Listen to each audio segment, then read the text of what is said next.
My lyrics is my gun. No boy can't tell me no, no, no, no, no, no, no, no, no, no, no, no, no.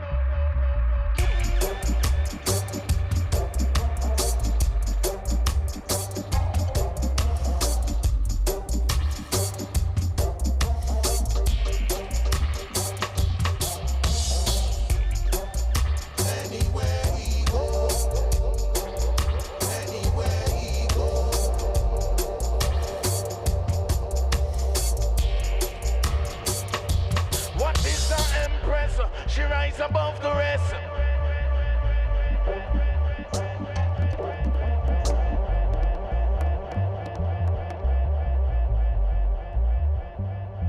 Empress no beg no friend. Real empress no bend.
Please recognize the clerk's mic.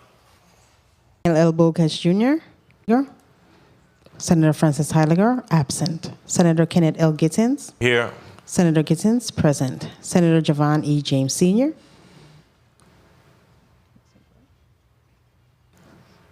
St. Croix? Yes. Senator James Sr., present. Senator Franklin D. Johnson. Senator Johnson. Senator Johnson, present. Mr. Chair, 5 present, 2 absent.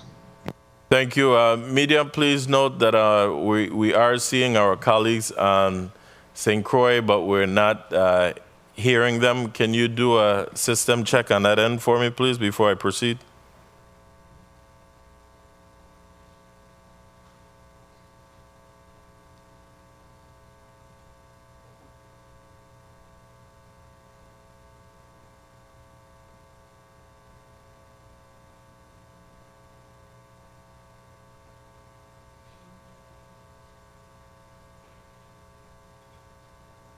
Senator, can you hear us on St. Croix?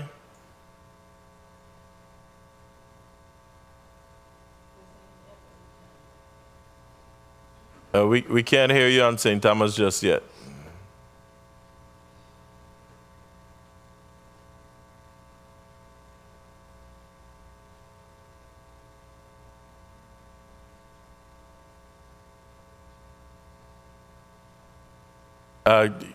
Can we take a 2-minute recess as we try to get the connectivity with our colleagues on St. Croix?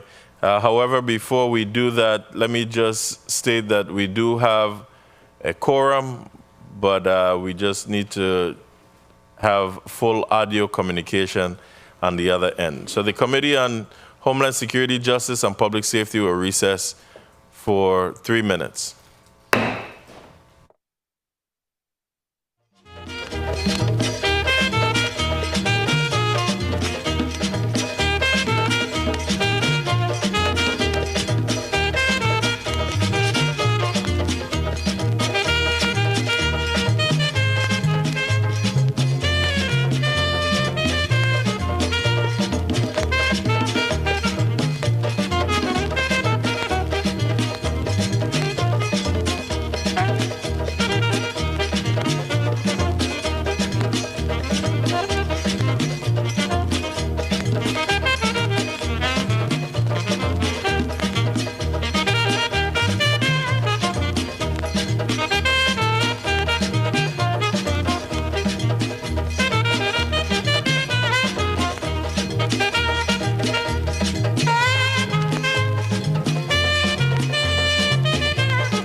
The Committee on Homeland Security, Justice, and Public Safety, the first committee hearing that is, for Tuesday, February 7th, 2023, is back on record. We did establish a quorum before we went on a brief break to take care of that system problem. Let me also recognize the presence of non-committee members, our Senate Secretary, the Honorable Carla J. Joseph. Thank you for being here and participating with us. And also in the District of St. Croix, I see my colleague over there, Senator Diane T. Capehart, Committee Chair for Rules and Judiciary. Welcome, Senator. Madam Clerk, do we have any correspondence to be read into the record? Yes, Mr. Chair. You may proceed with the correspondence. Please state who they're from before you begin reading. Letter dated January 31st, 2023, from Honorable Senator Angel L. Bogues Jr., Senator at Large. To the Honorable Kenneth L. Gittins, Majority Leader, 35th Legislature of the Virgin Islands, Capitol Building, Charlotte Amalie, VI 00802. Dear Mr. Chair, please be advised that due to a previously scheduled engagement, I will be late to today's meeting of the Committee on Homeland Security, Justice, and Public Safety. Please mark my initial absence as excused, and I look forward to joining the discussion at the earliest possible opportunity. I thank you for your time and understanding. Sincerely, Angel L. Bogues Jr., Senator at Large, 35th Legislature of the Virgin Islands. Letter dated February 7, 2023, from Honorable Alma Frances Heiliger, Senator, to Honorable Kenneth L. Gittins, 35th Senate Majority Leader, Chairman on Homeland Security, Justice, and Public Safety. Greetings, Senator Gittins. Please note for the records, I will be tardy to the scheduled committee meeting for Tuesday, February 7th, 2023, in the Earl B. Otley Legislative Chambers on St. Thomas due to a prior meeting with a constituent. Thank you for your understanding. Regards, Alma Frances Heiliger, Senator, 35th Legislature, Member, Committee on Homeland Security, Justice, and Public Safety. Thank you. And before you go to the other two, let me just state that the tardy letters from Senators Bogues and Frances Heiliger is hereby acknowledged. You may proceed with the others. Letter dated February 6, 2023, from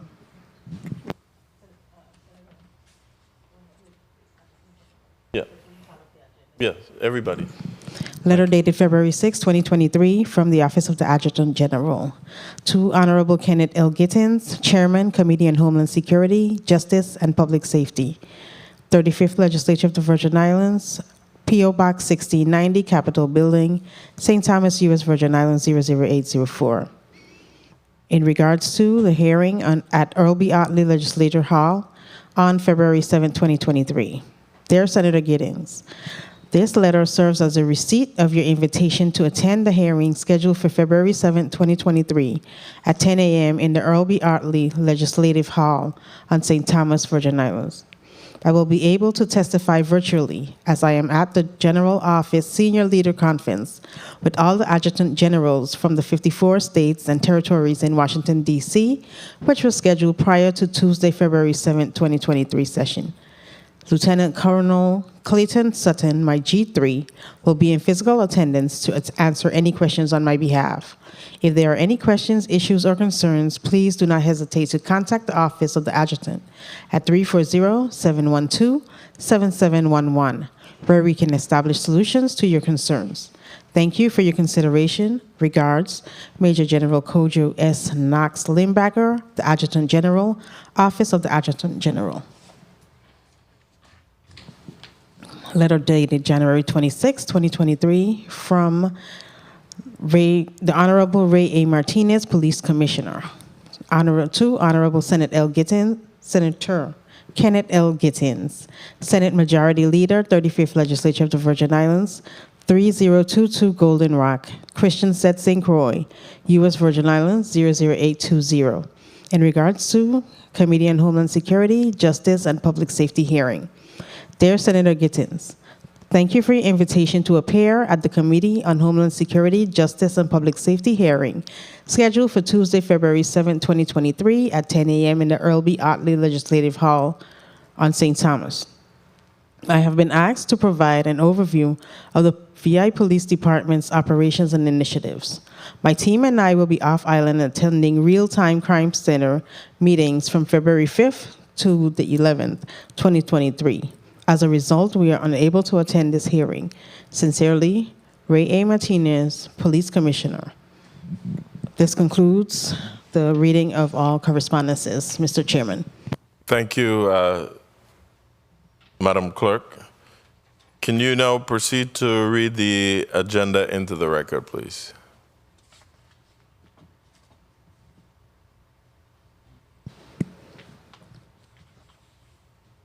Please be advised that the Committee on Homeland Security, Justice, and Public Safety has scheduled a legislative committee hearing at 10 a.m. on Tuesday, February 7, 2023, in the Earl B. Otley Legislative Hall on St. Thomas, VI, to hear overview testimony from the Virgin Islands Territorial Emergency Management Agency, the Virgin Islands National Guard, the Virgin Islands Department of Justice, the Virgin Islands Bureau of Corrections, and the Virgin Islands Police Department. Block number 1 at 10 a.m. The committee will receive overview testimony on the department's operations, capital projects, and other initiatives. Invited testifiers, Darrell Jashin, Director, Virgin Islands Territorial Emergency Management Agency, VITEMA, and Major General Kojo S. Knox Limbacker, Adjutant General, Virgin Islands National Guard. Block number 2, the committee will receive overview testimony on the department's operations, capital projects, and other initiatives. Invited testifiers, Carol Thomas Jacobs, Esquire, Acting Attorney General, Virgin Islands Department of Justice, and Winnie Testermark, Director, Virgin Islands Bureau of Corrections. Block number 3, the committee will receive overview testimony on the department's operations, capital projects, and other initiatives. Invited testifiers, the Honorable Ray Martinez, Commissioner, Virgin Islands Police Department, and Darrell George, Director, Virgin Islands Fire and Emergency Medical Services. This concludes the reading of today's agenda. Thank you, Madam Chair. So just, colleagues, briefly, we'll just adjust today's agenda in Block 3 to excuse the Virgin Islands Police Department. Before I proceed into having the testimony, I wanted to just grant to my colleagues, committee members and non-committee members, brief 60 seconds welcome to you and maybe their expectations if they'd like to. And we'll start off with the Honorable Dwayne M. DeGraff from the St. Thomas, St. John District, and we'll conclude with my Vice Chair. Good morning. Thank you, Mr. Chair. Good morning, colleagues. Good morning, testifiers, all viewing, listening, and present. First of all, I would like to say Happy New Year. Welcome. You have my support 100%, especially when it comes to the uniforms, PD, military, 100%.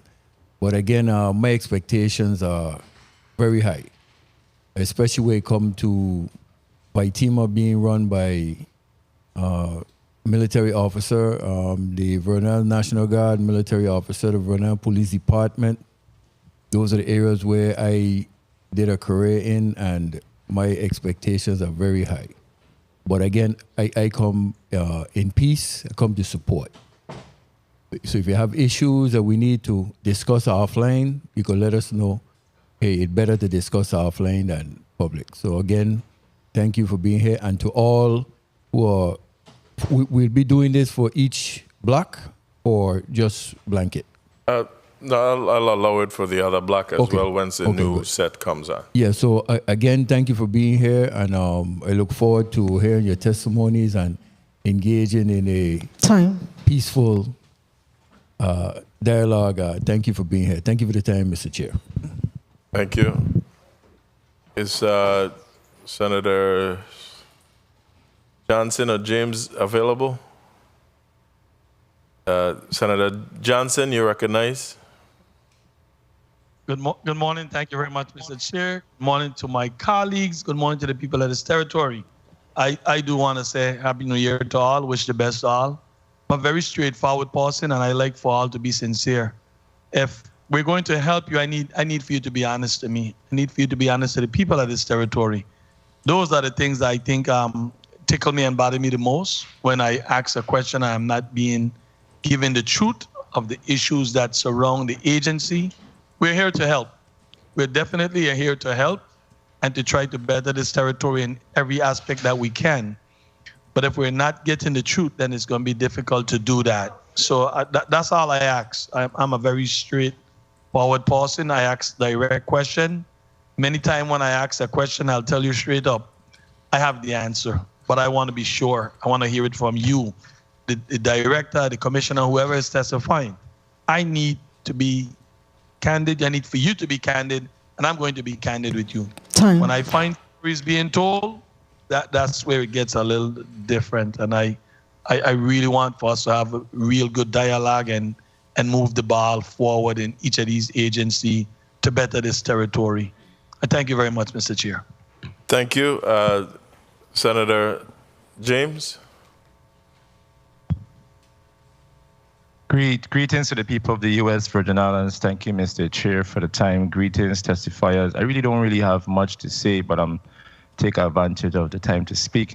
So I will just start off by saying, let's be transparent. And as far as your needs, please let us know so when we do reach to the budget hearings that we have an idea in advance so we can be able to address whatever funding situations you may have or issues with personnel. With that said, happy Black History Month and God bless the people of the U.S. Virgin Islands. And before I recognize Senator Capehart, let me recognize the presence of Senator Donna Fred Gregory, who also serves as our chair of, let me make sure I get it right, Budget, Appropriations, and Finance, correct? Budget, Appropriations, and Finance. Welcome. Senator Capehart, you're recognized for your 1 minute intro. Good morning, Mr. Chair. Thank you. I am a non-committee member, but it is a pleasure to hear the testifiers before you today on Homeland Security, Justice, and Public Safety. I'm here to hear the successes, the challenges of all the department operations, and I look forward to bringing legislation in this committee to be vetted. So thank you for this opportunity. And good morning to the people of the Virgin Islands. Thank you, Mr. Chair. Thank you. Senator Fred Gregory, you recognize for your minute. We're just doing a little intro, welcome, and advising of our expectations. Good morning, colleagues, and good morning to the people of the Virgin Islands. And once again, it's my distinct pleasure and an opportunity that was given to me by the people of the Virgin Islands to ensure that I execute my duties as a senator and ensure that one of the major responsibilities of the legislature is carried out in our committee process, and that is our oversight responsibility. So as we traverse the work in the 35th legislature, of course, I look forward to working with each and every one of you and look forward to providing whatever supports that we can. Of course, you know, I've heard conversations about let us know what your needs are, we'll address it in a budget. But we address the needs based on our available resources. So whatever is within our availability of our resources, we will do our best to meet your needs. So thank you for being here. And thank you for serving the people of the Virgin Islands. Thank you. Thank you, Senator Fred Gregory. Madam Secretary, Senator Carla Joseph, you're recognized for your 1 minute. Thank you so much, Mr. Chairman. A pleasant good day to everyone.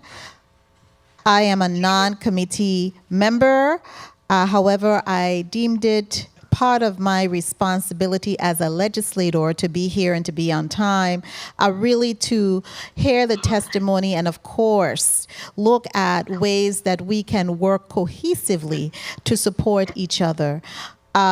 Vitima, as well as the Office of the Adjutant General, are some of our key first responders. I definitely want to stand fast in your support and supporting you in what you need to address any type of natural or man-made disaster that we may be faced with as a people. We are isolated here in the Virgin Islands, and help will not be here as quickly as if we were on the mainland. So we want to assure that you are ready, and we are working cohesively with each one of you to assure that our people and you all and your families remain safe. Thank you so much, Mr. Chairman. Thank you, Madam Secretary. Mr. Vice Chairman, Senator Ray Fonseca, you may pull the mic from the stand. Get comfortable. Thank you, and blessings and greetings. Pleasant good morning to all our Virgin Islanders. I am, deeply grateful to have this opportunity to be able to review the testimony of the testifiers that's scheduled today, Tuesday, February 7, 2023. As has been said by some of my colleagues, we are here to provide the assistance that you may need to run your agencies. We recognize that the positions and the authority and the responsibility that you have are very important for our community, and as your legislature, I pledge full cooperation to work with my colleagues to ensure that you have the resources to be able to perform your duties to the greatest extent possible. I want to also say greetings to all of the Black Virgin Islanders that are famous and legends in our community, being Black History Month. Also, I want to recognize that on Saturday was also World Cancer Day. And on Sunday, of course, there was a function with the Director of Gun Violence, and there's a lot of exciting activities going on. Thank you, Mr. Chair, for the time. Thank you, Mr. Vice Chair. Let me also recognize the presence of Senator Alma Francis Heiliger, member of the committee. Senator Francis Heiliger, we gave everyone 60 seconds to give a welcome and their expectations. You're allowed for your 60 seconds at this time. I am aware, and I would first like to thank all the testifiers for being here. Everyone here represents a very critical and important part of this community when it comes to the safety and the protection of the people of this territory. I want to say that as a senator, I hope that I will be able to work with you continuously throughout this term to make sure that a collaboration between us and this institution and your agencies will bring about the very much safety and protection that we all need here. Now, I know as committee members, sometimes we're gonna get a little bit aggressive or intrusive in our attempts to get information. But understand from my perspective, I just want what's best for all of us. And I hope that giving us the information and the data will be what is necessary so we can offer to you all the tools that you need in order to serve the people the way they need to be served. So again, thank you for being here, and I look forward to the conversation today. Thank you, Senator. At this time, we will start with the testimonies. We'll start with the Virgin Islands National Guard.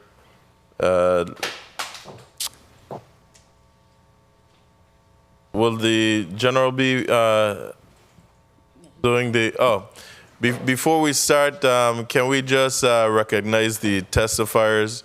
And we'll start with those who are here in the chambers.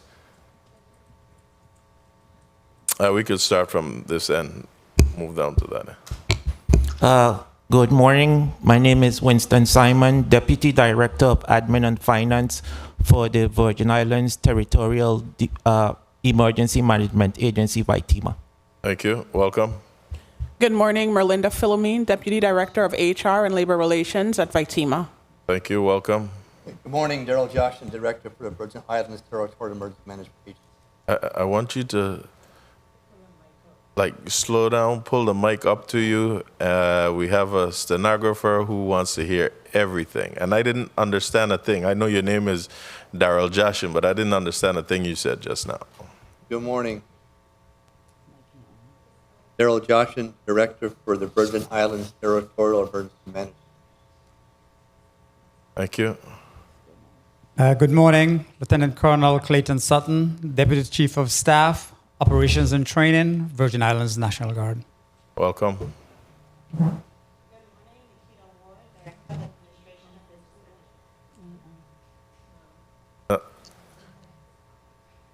One more time. One more time. Good morning, Nikita Ward, Director of Administration and Business Management. Thank you. Let's go to General online. Introduce yourself. Yes, good morning, Senator. Major General Kojo Knoxenbacher, Adjutant General and Commander of the Virgin Islands Army and Air National Guard. Thank you. Who will be the lead on the testimony? Would it be you, General, or the Lieutenant Colonel? I'll take lead on the testimony, and then my Deputy Chief of Staff, Lieutenant Colonel Sutton, who's in your chambers, and Ms. Nikita Ward, my Director of Administration and Business, will follow up with any unique questions you may have, but I'll continue to lead the requirement. Thank you, sir. You may proceed with your testimony at this time. Good afternoon and Happy New Year, Honorable Senator Kenneth L. Gittens, Chairman of the 35th Legislature Committee on Homeland Security, Justice, and Public Safety. Honorable Senators and Committee members Ray Fonseca, Angel Bocas Jr., Dwayne M. DeGraff, Alma Francis Halliger, Javon E. James Sr., and Franklin D. Johnson. All non-committee members present in the Senate chambers, family, friends, and the general public viewing and listening locally as well as abroad. I'm Major General Kojo Knoxenbacher, the Adjutant General and the Commander of the Virgin Islands National Guard, serving at the discretion of the Commander and Chief of the Virgin Islands National Guard, the Honorable Governor Albert Bryan Jr. It is an honor and privilege to present before this esteemed body for the first meeting of the year to discuss VING's readiness to support Homeland Security, justice, and public safety requirements. My teammates present today in the Senate chambers is my Deputy Chief of Staff of Operations and Training, Lieutenant Colonel Clayton Sutton, as well as Ms. Nikita Ward, my Director of Administration and Business. Thank you for the opportunity to provide testimony today while members of the National Guard are deployed in combat operations around the globe, supporting Ukraine missions requirements, regaining warfighter readiness, engage in state partnership programs, and planning and rehearsal responses to snowstorms, wildfires, and hurricane hazards that may arise. I look forward to answering your varied questions after articulating VING's mission, vision, priorities for continued support to the territory while increasing readiness for our primary mission, which is to fight and win our nation's wars. During my testimony, I will provide context of our operational environment, our responsibilities, our priorities to sustain and improve operational readiness of the Virgin Islands National Guard. Continued support of the Office of the Adjutant General is essential to support the people of the Virgin Islands as directed by the Governor Albert Bryan Jr. Our bottom line up front, the readiness of the Virgin Islands Army and Air Guard is at the highest level of readiness in over a decade. VING has transformed into a ready, relevant, and responsive joint force integrated into the total force operational requirements. VING continues to be a lethal, dual-role operational force that is part of a larger operational reserve force for the Army and Air Force, respectively. We will continue to support we have completed support to the Office of the Governor and Executive Security for all gubernatorial inauguration activities. We supported Virgin Islands Police Department for St. Croix Festival and the St. Thomas Carnival and St. John festivities this past year. We were able to provide unprecedented support to United States Secret Service for President Biden, First Lady Dr. Jill Biden, and family and other officials vacation in St. Croix over this holiday. We continue to provide exceptional funeral honors for not only the Honorable Governors Dr. Roy L. Snyder and Dr. Turnbull, but also other eligible veterans throughout our community. The majority of our support came from the 23rd Weapons of Mass Destruction and Civil Support Team, the 73rd Army Band, 66 military police soldiers, and soldiers from the 786 Combat Sustainment and Support Battalion, 104 Troop Command, and the 285th Civil Engineering Squadron. Today, we have soldiers from the 1st of the 114th UA-72 Lakota Helicopter Detachment deployed along the U.S. border in support of Homeland Security requirements. Our airmen are completing pre-deployment training for upcoming missions to the Middle East in support of the United States Central Command. Our soldiers from the 786 Combat Sustainment and Support Battalion, 610th Water Purification, and 640th Field Feeding are prepared for overseas deployments to Guyana in support of the United States Southern Command training exercise. This will be in conjunction with our Caribbean and Latin American partner nations. Additionally, we have members serving on the active duty tours at the National Guard Bureau in Arlington, Virginia, West Point Military Academy, Fort Benning, Georgia, and beyond these locations, service members are in training pipelines and military installations across the nation, while supporting joint readiness training exercises here in the territory. With more than 440,000 service members, our nation's National Guard include 54 states, territories, and the District of Columbia make up 20% of the joint force. It is larger than the United States Marine Corps. It is only second in size to the United States Army active duty force. With 334,575 soldiers, the Army Guard provides 39% of the Army's operational force, while the the Air Guard, with 108,100 airmen, makes up 30% of the Air Force operational force.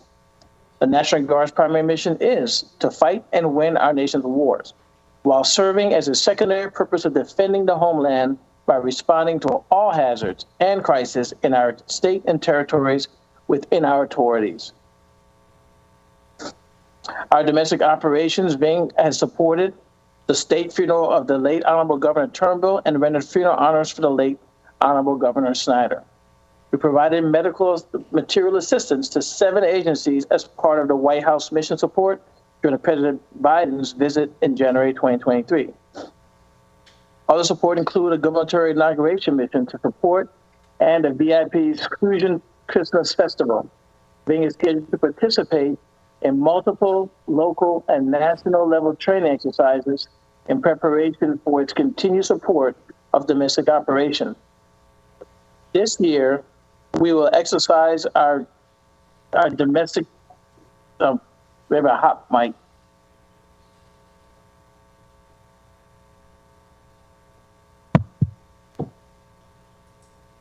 Is that on your end? Are you hearing something? I think it's on your end. All right, not on the St. Thomas end. Are you still hearing something? Yes. Actually, when you speak, I'm fine. You may proceed. I'll continue. Other supports include the gubernatorial inauguration mission support and the VIPD Crucian Festival support.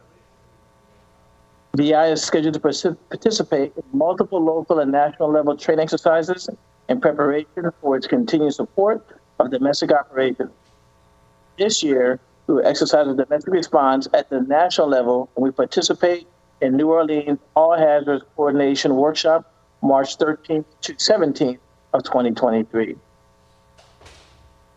Our federal support requirements starts off with the attachment first to the Delta Company 114th Aviation Regiment's mission, which currently they are successfully deployed and are exceeding the standards and provide protection requirements on the southwest border in order to enhance Department of Homeland Security, Customs and Border Patrol mission capabilities along in that region. The 631st Engineer is poised to receive its application at shortly for deployment to the Horn of Africa. In its preparation for deployment, the 631st training has provided essential incidental benefits to some of our local agencies. Benefactors have been the Department of Education as well as the Virgin Islands Police Department. All VIN units successfully conducted annual training and IDT requirements in the preceding year. We achieved and surpassed the Army standards of 85% for qualification and poised to do so in the upcoming year. Among these training successes were the 73rd Army Band performing at the Veterans Fest, Hattiesburg Town Square Park, Hattiesburg, Mississippi, on 21 May 2022, as well as during the Memorial Day activities at Camp Shelby, Mississippi County Museum on 27 May 2022. This unit continues to be our ambassador with both local and national performances. This unit has been nominated to perform later this year for the 30th anniversary of State Partnership Program event in Washington, D.C., hosted by the Chief of the National Guard Bureau. Our units are performing in the national level exercises and rapid response 2022 headquarters company, the 786 Combat Sustainment and Support Battalion, on 17 April to 21 May 2023 to conduct joint reception, staging army movement, and establish a command and control for 7 combat support company-sized organizations at Camp Atterbury, Paddock, Indiana, for trade and as well as supporting Trade Winds 23, the 610 Master Company is deployed on 14 to 28 July 2023 to certification and distribution operations General, may in Georgetown. General, may I interrupt you a second? Yes. Yeah, you're not coming in clear at all. So, under federal operations support, I'll ask Lieutenant Colonel Sutton to proceed. He can start at number 2 and conclude because we don't have a good connectivity from the general.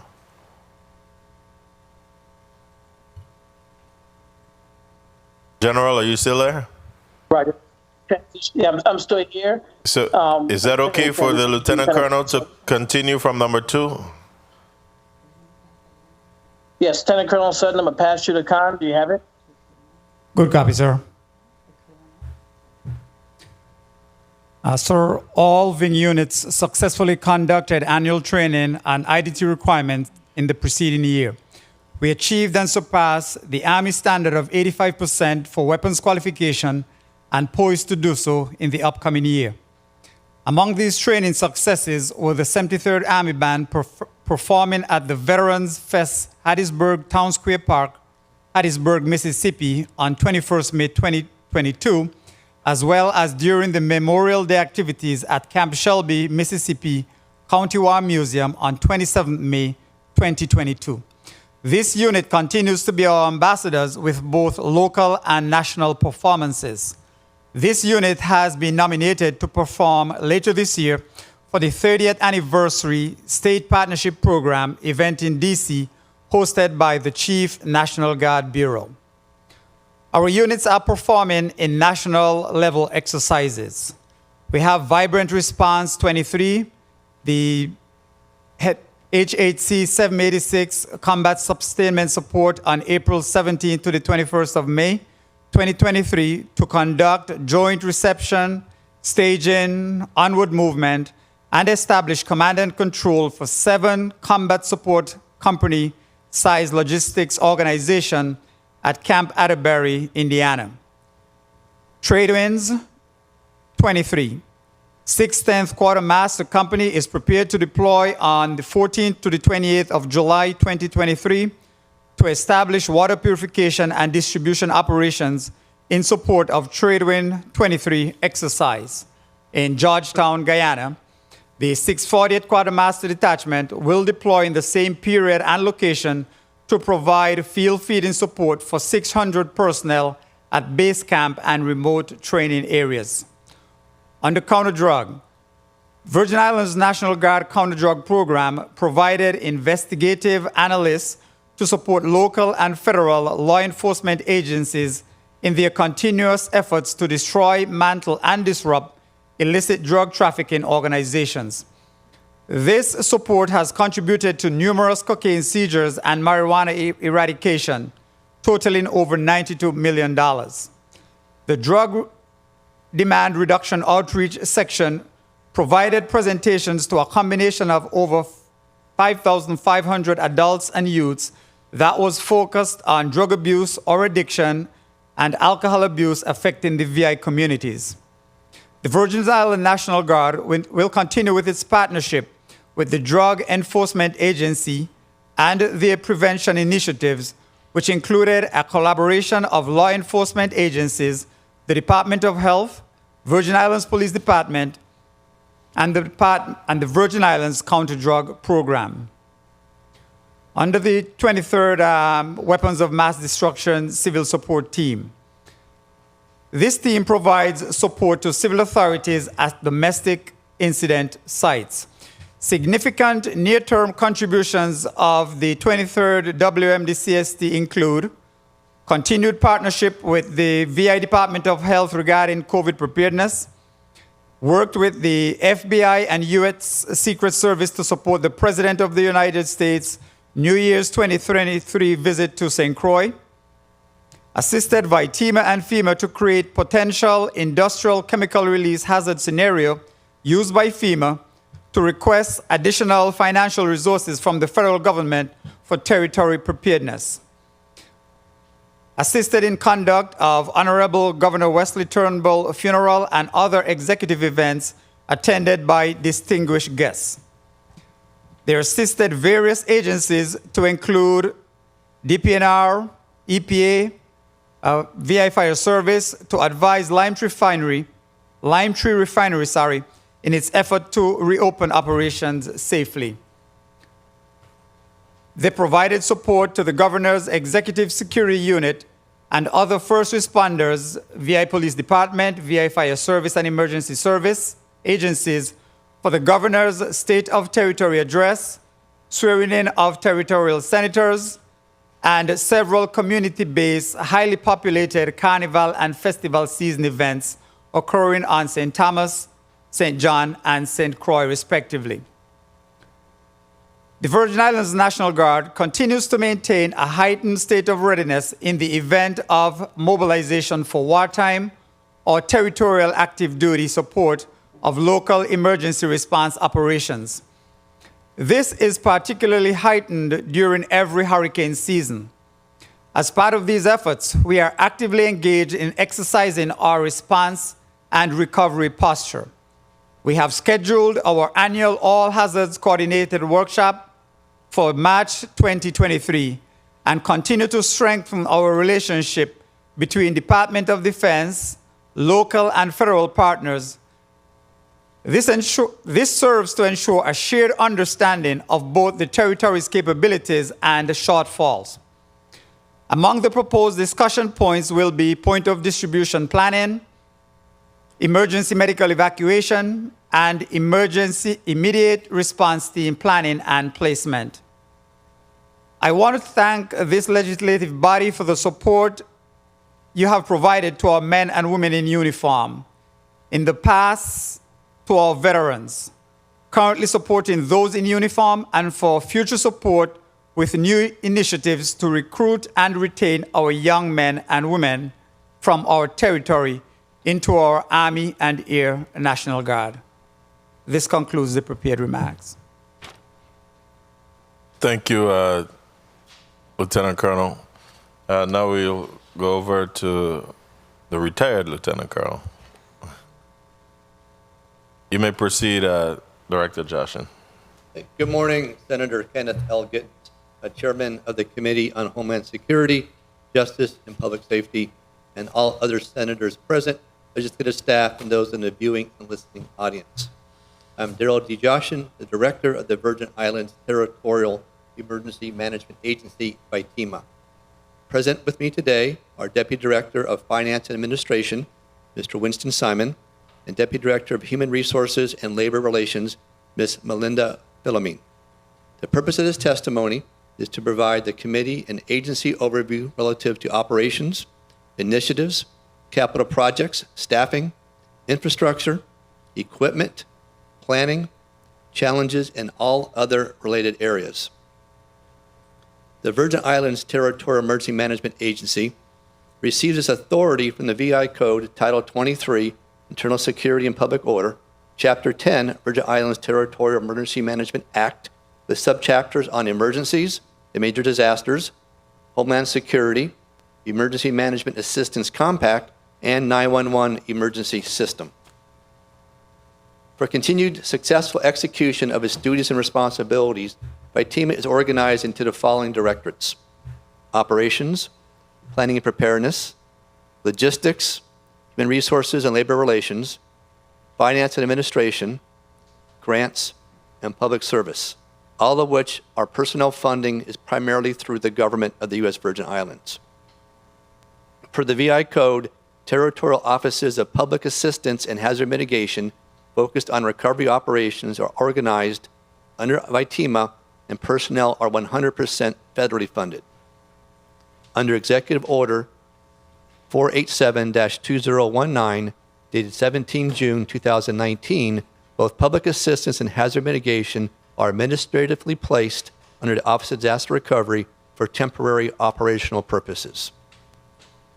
Per VI Code, FITEMA maintains 911 emergency system with 911 operators funded through the government of the Virgin Islands and under the United Steelworkers Collective Bargaining Unit.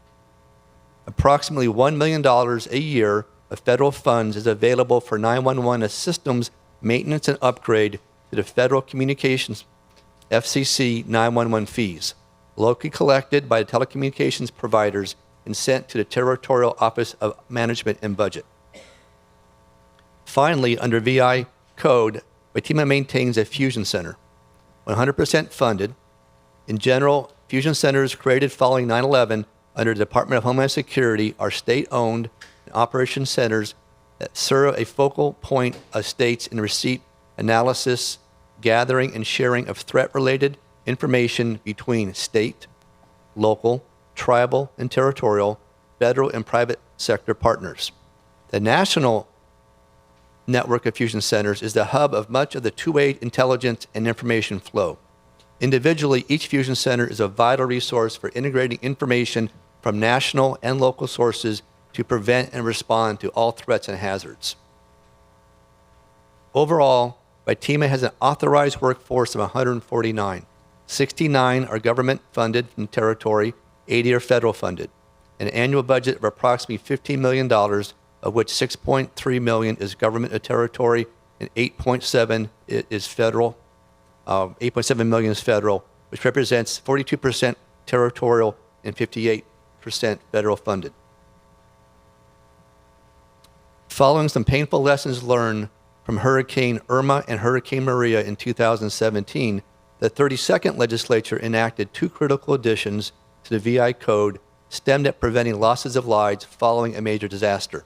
The first, Act 8058, created a senior registry, which managed by the Department of Human Services, and a second, Act 8151, amended Title 23, Chapter 10, Sections 1006 and 1007 of the VI Code to provide that the Virgin Islands Emergency Management Plan include a protocol for medical patients and others who need to be evacuated off island. It further provides that long-term plans be provided for those persons upon their return to the territory. In support of Act 8151, the territory now has the ESF 8 Patient Movement and Patient Evacuation Plan Annex of the FITEMA Territory Emergency Operations Plan, which is maintained by the Department of Health and is current as of August 2022. The Senior Registry for seniors over age 60 who live alone or are physically challenged regardless of age. Currently, there are 813 individuals in the Senior Registry, with 457 on St. Thomas, 258 on St. Croix, 97 on St. John, and 1 on Water Island. VITEMA has provided a copy of the list by the Department of Human Services with phone numbers and email addresses to support sending out emergency notice messages, as well as to VI Fire Emergency Medical Services to assist with health and welfare checks by first responders following a disaster. Most recently, Governor Albert Bryan Jr. signed into law on 2 February 2023 from the 34th Legislature, Bill number 34-0265, which established the Office of Disability Integration within VITEMA. The bill provides for 2 staff positions, one in each district, to serve as functional disability advisors with close coordination from the Office of the ADA Coordinator, both during times of disaster, with access to funding provided by the Federal Stafford Act, as well as under Blue Skies for community outreach and planning advocates for preparedness. VITEMA is a first response coordinator with a principal mission to save lives and preserve property of the territory's population. For more information on VITEMA's mission and methods of accomplishment can be found at our website at vitema.vi.gov. The VI Code provides an explicit authority to the Director under Title 10, Chapter 23, Section 1005 to, quote, resolve interagency issues relating to emergencies or emergency management, and shall utilize VITEMA as a single territorial agency responsible to the Governor for administrative supervision of emergency management activities under this chapter. He shall render periodic reports to the activities to the Office of the Governor, end quote. To facilitate interagency coordination as well as provide reports to the Office of the Governor, a monthly Emergency Management Council, or EMC, meeting is scheduled for the 3rd Thursday of each month for 2 hours, except for December, where there's no meeting. Membership on the Emergency Management Council is listed under VI Code Chapter 10, Title 10, Chapter 23, Section 1007. During the COVID pandemic, meetings were held via Microsoft Teams. Currently, the monthly meetings are held in person, with members choosing one of 3 emergency operations centers, St. Croix, St. Thomas, or St. John, with EOCs linked together by virtual telecommunications and video. Membership at this time includes 72 different agencies, including local government, federal, and private sector strategic partners. The meetings are chaired by the VITEMA Director, with co-chairs meeting the 3 island administrators from St. Thomas, St. Croix, and St. John. Also during the meetings, updates of the status of the federal Homeland Security grants are reviewed. The U.S. Virgin Islands uses the National Incident Management System, known as NIMS, as its agency's management system. Based on the Department of Homeland Security, Federal Emergency Management Agency doctrine, NIMS guides all levels of government, non-governmental organizations, and the private sector to work together to prevent, protect against, mitigate, respond to, and recover from incidents. NIMS provides stakeholders across the whole community with a shared vocabulary, systems, and processes to successfully deliver the capabilities described in the National Preparedness System. NIMS defines the operational systems that guide how personnel working together during incidents. NIMS also is a foundation which VITEMA has documented its plans, procedures, and processes for compliance with the 2019 Emergency Management Accreditation Program, known as EMAP, the standard. The Emergency Management Council serves as the EMAP Advisory Committee and provides coordination input by the Emergency Management Program to stakeholders in preparation, implementation, evaluation, and revision of the Emergency Management Program. Under the Federal National Response Framework, designed to facilitate coordinated federal and local response to the Stafford Act Major Disaster Declaration, VITEMA utilizes 15 emergency support functions, or ESFs, with key VI government agencies assigned as leads. In some cases, there are co-lead agencies. In each ESF has a pre-identified lead and support agencies. The Vitima 2022 Territory Emergency Operations Plan, or TEOP, available at the Vitima website, www.vitima.vi.gov, has more details on ESF responsibilities as well as specific hazard responses for annexes for active shooter, cyber attack, hurricanes, earthquakes, terrorism, tsunamis, and human pandemics. Additional plans supporting the Territory Emergency Management Program include congregate shelters maintained by the Department of Human Services, medical special needs shelters maintained by the Department of Health, debris removal maintained by the VI Waste Management Authority, route clearance maintained by the Department of Public Works, hazard mitigation and resiliency maintained by Vitima Hazard Mitigation, recovery maintained by the Office of Disaster Recovery, and commodities and distribution maintained by Vitima Logistics. When Vitima activates emergency operations centers, either virtually or in person, each key agency is responsible for pre-identifying and sending individual representatives. As defined in VI Code Title 10, Chapter 23, Section 1007, quote, each entity made a member of the Vitima Council shall designate an Emergency Services Coordinator, or ESC, and notify the director of that person's name and phone number. The person designated to serve as an ESC may not be the person named or designated to serve on the Vitima Council. The person designated as the ESC shall be responsible to coordinate the respective entities, policies, and resources as required by the Vitima Territory Emergency Management Plan. The head of each agency or entity on the Vitima Council shall give written authority to the ESC, enabling that person to obtain and provide the support specified in the Vitima Territory Emergency Management Plan and provide a copy of the said written to the director, end quote. At this time, I want to talk about the Local Emergency Planning Committee, which is something new being presented to this particular committee. Following the participation in a virtual town hall meeting on 13 May 2021, including U.S. Environmental Protection Agency, which is the EPA, Vitima, Department of Planning and Natural Resources, DPNR, and the Department of Health on community environmental health concerns from Lime Tree Bay Refinery, GPI agencies, including Vitima, Department of Health, DPNR, VI Fire, EMS, and Department of Labor, the Division of Occupational Safety and Health, met collectively with the EPA. The purpose of the meeting was to discuss a recommended partnership between the government of the Virgin Islands and industrial plant owners meeting what is known as Tier 2 requirements on annual reporting of hazardous chemical storage. From the meeting, a reactivation of the Local Emergency Planning Committee, known as the LEPC, occurred. The LEPC had been activated when Hovenza operated, but became inactive following the 2012 closure of the plant. The reactivated LEPC meets every 2 weeks and developed a new LEPC handbook in 2022. The Vitima director serves as the chair and the DPNR commissioner serves as the deputy. In January of 2022, the LEPC began outreach and informally invited St. Croix industrial plant businesses to the meeting. The Port Hamilton Refinery and Transportation, PHRT, has joined the meetings and hosted a meeting in October of 2022.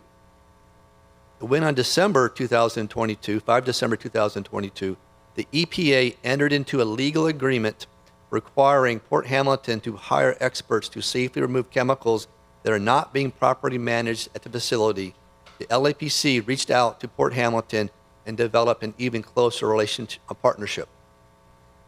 Meetings are now scheduled with Port Hamilton, the EPA, and local agencies to include Vitima, DPNR, VI Fire, EMS, Department of Health, Department of Labor, VIDOSH, Department of Police, and Virgin Islands National Guard, and Juan F. Louis Hospital, and Department of Human Services. Currently, the EPA and Port Hamilton have not reached an agreement on the methods and timeline to remove the chemicals. However, as part of the preparation efforts, the LAPC is planning a tabletop exercise with all stakeholders, as well as a media information campaign focused on community awareness and education. At this time, I want to turn to capital projects. As part of the recovery projects following Hurricane Maria, FEMA has been awarded a $22.5 FEMA Hazard Mitigation Wind Retrofit and Safe Room project, which is currently at 30% architectural and engineering. While the project provides for relocation to St. Croix by FEMA office staffs, Emergency Operations Center, and 911 Emergency Communications Center to include a parking of 135 vehicles at Herman Hill, it does not provide any funding for furniture, fixtures, or equipment known as FFE, permanent security fencing, landscaping, or security cameras. FEMA has submitted to Governor Bryan a request for fiscal year 2024 supplemental funding for some of these items and will seek additional federal funding for the others. Outside these funding challenges, FEMA is in the process of requesting a rezoning of the Herman Hill from R3 to P or public. The initial public DPNR rezoning meeting has been completed and recommendations sent to the President of the 35th Legislature in anticipation of a rezoning committee hearing. FEMA's motto is be prepared, stay informed, and be vigilant. Besides hurricanes, another of our natural disasters risks is tsunamis.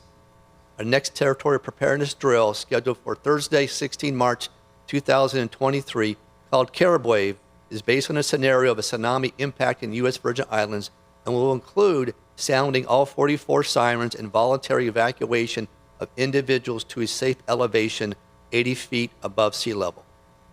Tsunamis are not unique to the Caribbean and can bring terrible devastation, suffering, and loss of life. Ms. Petra Nakova, a survivor of the 2004 Indian Ocean tsunami in Thailand and official United Nations Disaster Risk Reduction World Tsunami Awareness Advocate, says, and I quote, "We cannot stop natural disasters, but we can arm ourselves with knowledge. So many lives wouldn't have been lost if there was enough disaster preparedness," end quote. Look for FEMA announcements and media notices of how you too can participate in Carib Wave on 16 March. FEMA has furthered its preparedness efforts in 2023 by reaching out in a cooperative spirit to the private sector. We have now formed in both districts a Business Emergency Operations Center known as the BEOC through coordination with the Department of Licensing and Consumer Affairs. The BEOCs work in conjunction with FEMA's Emergency Operations Centers. In January 2023, FEMA hosted on St. Croix and St. Thomas a 2-day in-person instructor-facilitated FEMA Emergency Operations Center Operations and Planning for All Hazards course. Over 60 individuals from the BEOCs and EOCs successfully completed this course.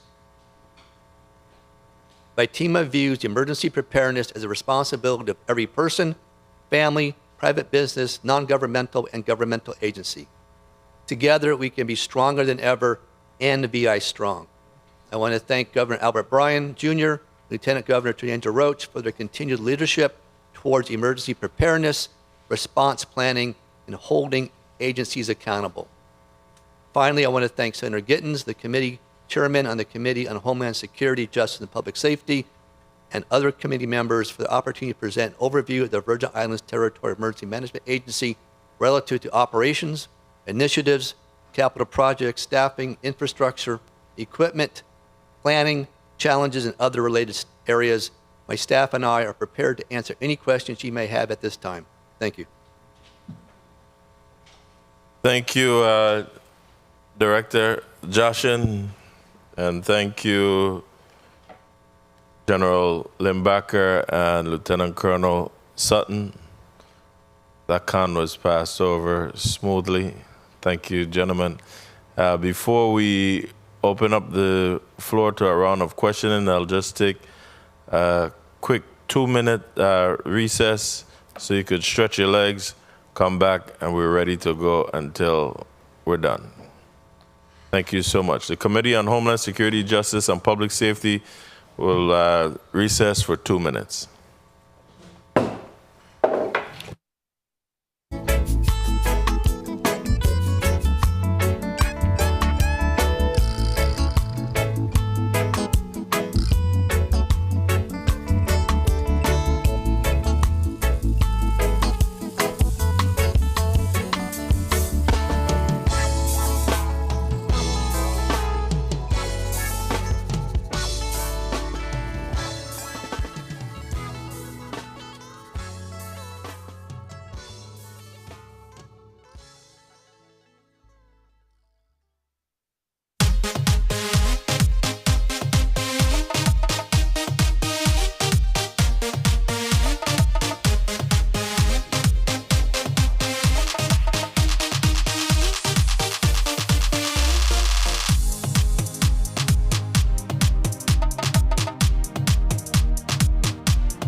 The Committee on Homeland Security, Justice, and Public Safety for Tuesday, February 7th, 2023 is back on record.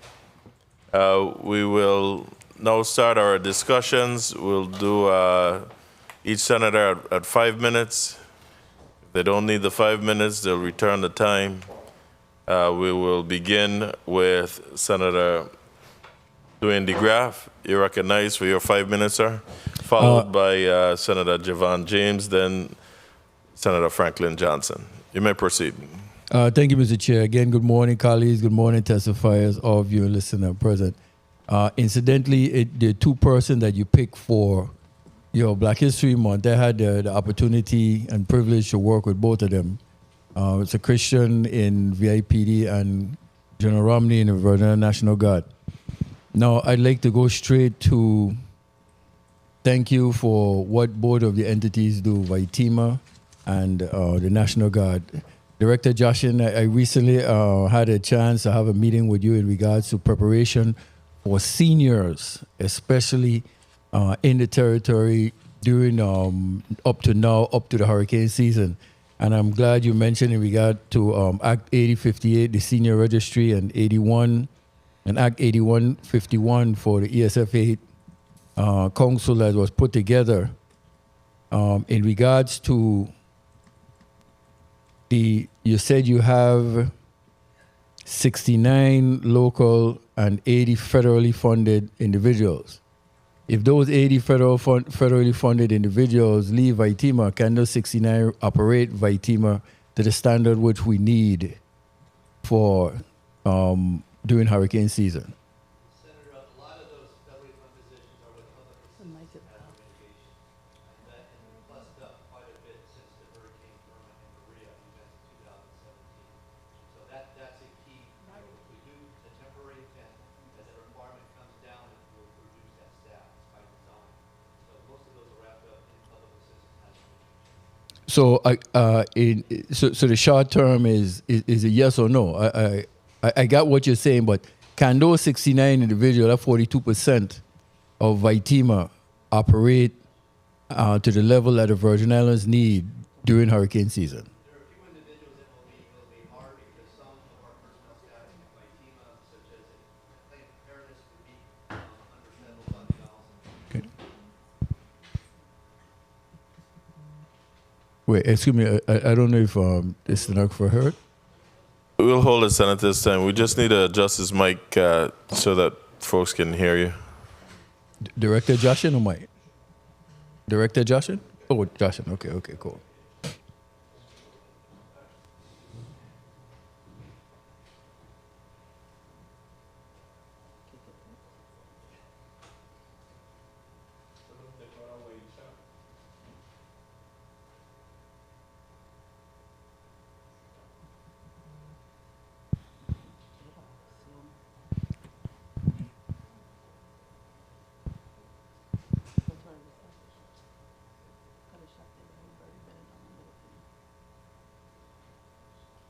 We'll just take a minute recess to get the technology up and running. 1 minute recess.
Committee on Homeland Security, Justice, and Public Safety is back on record. I apologize for the technical difficulty.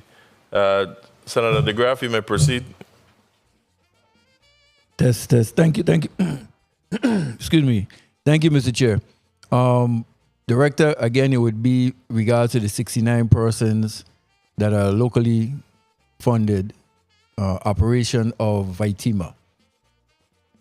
Question regarding losing the federal amount of individuals we have. A lot of those are wrapped up in the hazard mitigation and public assistance, which has surged now to support recovery operations. So as those were reduced down by design, we would be able to cover down. We do have individuals who are also partially funded federally in operations, planning, preparedness, and that would be a key impact for us. Okay, I think with the 42% needs to be geared toward where we can run Vitima and provide the services to the territory that we need. Anybody else, federal funding, fine, but I think we need to beef up Vitima to get that part going, because I can't plan for the federal government. They decide what's going on in the U.S. They decide with their budget issue, they're gone. We left holding the bag. So I think we need to look at what we have, get that in place for local funding and to operate Vitima for us. Okay, and for the National Guard, I'll go straight to it. Our soldiers worked 2017 through the hurricanes. Whatever issues came up, legislation was passed. I sponsored Act, which is now Act 02.07.23 in regards to territorial active duty. Now there is one soldiers that have been working TAD, which some of my colleagues may not be familiar with some of the lingo which you have mentioned, but TAD, territorial active duty, soldiers who come and work on TAD, are they being paid commensurate at this time? If the jury could hear me, I'm not sure. Afternoon, Senator. Okay. They are being certainly. So thank you for the, I think it was the 33rd legislature, 34 passed it, for us to make sure that we can actually the pay and benefits as our active duty. Yeah, they're a little rough, Mr. Soldiers. Chair. Excuse me, General, you're coming in very choppy. I don't know if you have anyone else could answer, but Mr. Chair, I don't think anyone's able to understand it. Yes. Yes, okay. Okay, now there is a section in section 2, I think 2B, where it has to do with the insurance for individuals who are not government employees. Have you encountered any TAD with any personnel who come into work under TAD, there for over 30 days? During the pandemic, they were out working. I don't know what status they were under, but having to cost share the insurance with those individuals to have that covered. Have you encountered any personnel like that?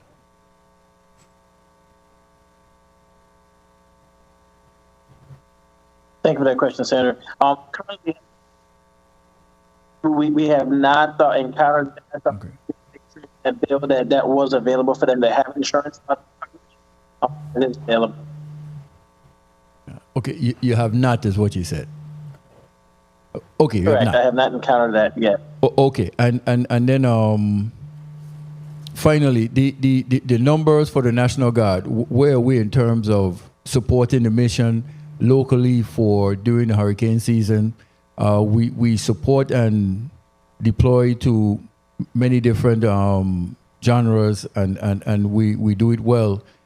Incidentally, the general mentioned that our units are nationally doing nationally things. Just like a correction, our units have been doing national things forever and a day. So I just want to put that on the record. But where are we in terms of numbers of National Guard personnel supporting local efforts during the hurricane season coming up? Yes, as you know, sir, as general, I have recall authority personnel were deployed for requirements.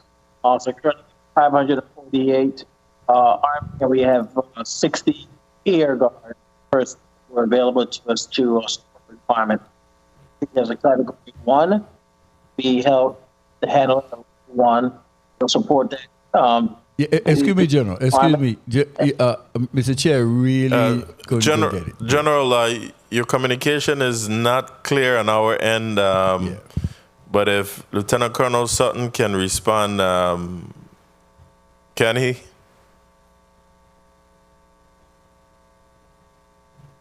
Colonel Sutton, you have the control. Good copy, sir. Senator, in terms of our strength, we do have 548 persons for the Army enrolled and 60 personnel for the Air Guard enrolled. And one of the things the General has indicated, in an event that you may have an occurrence that requires all hands on deck, he does have recall authority that he can recall any personnel or any unit that might be on a mission external that can be recalled home. In addition to that, we do, in terms of our planning and preparedness, once we have identified potential gaps that the local emergency management agency may have, we have emergency compact agreements with supporting states. And our planning with supporting states can begin as early as 5 days from any potential impact. So our supporting states are alerted well in advance if we suspect that we're going to experience any deficiency in whether it's personnel or equipment. So those are going to be our 2 fallback: the recall, as the General indicated, and then support from fellow states with emergency management compact. And finally, how long will it take for those supporting states to arrive here and function in the territory? I don't know if my time was, excuse me, I don't know if my time was called. I didn't hear anything. Yes, it was just called, I apologize. So just a final question answer in the chair's time. Thank you for the time, Mr. Chair. Not a problem. Sorry. Senator, we do have an appreciation for the question you're asking, because it was just yesterday that we were discussing with our federal partners what that recall looks like.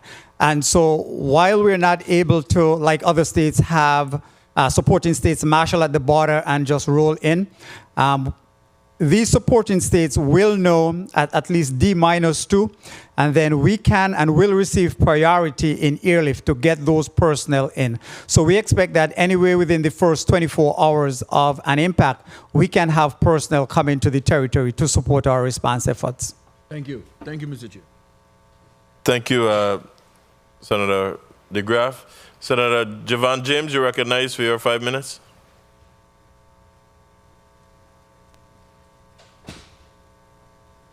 Greetings once again to the people of the U.S. Greetings once again to the people of the U.S. Virgin Islands. Hearing an echo. Please proceed, Senator. You're good on this end. Thanks. You still have the echo on St. Croix? Yeah.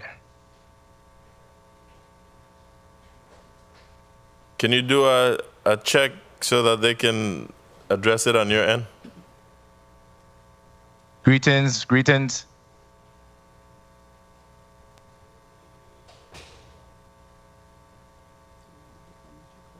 If we're having a feedback on St. Croix, we'll skip and come back. But media, please advise.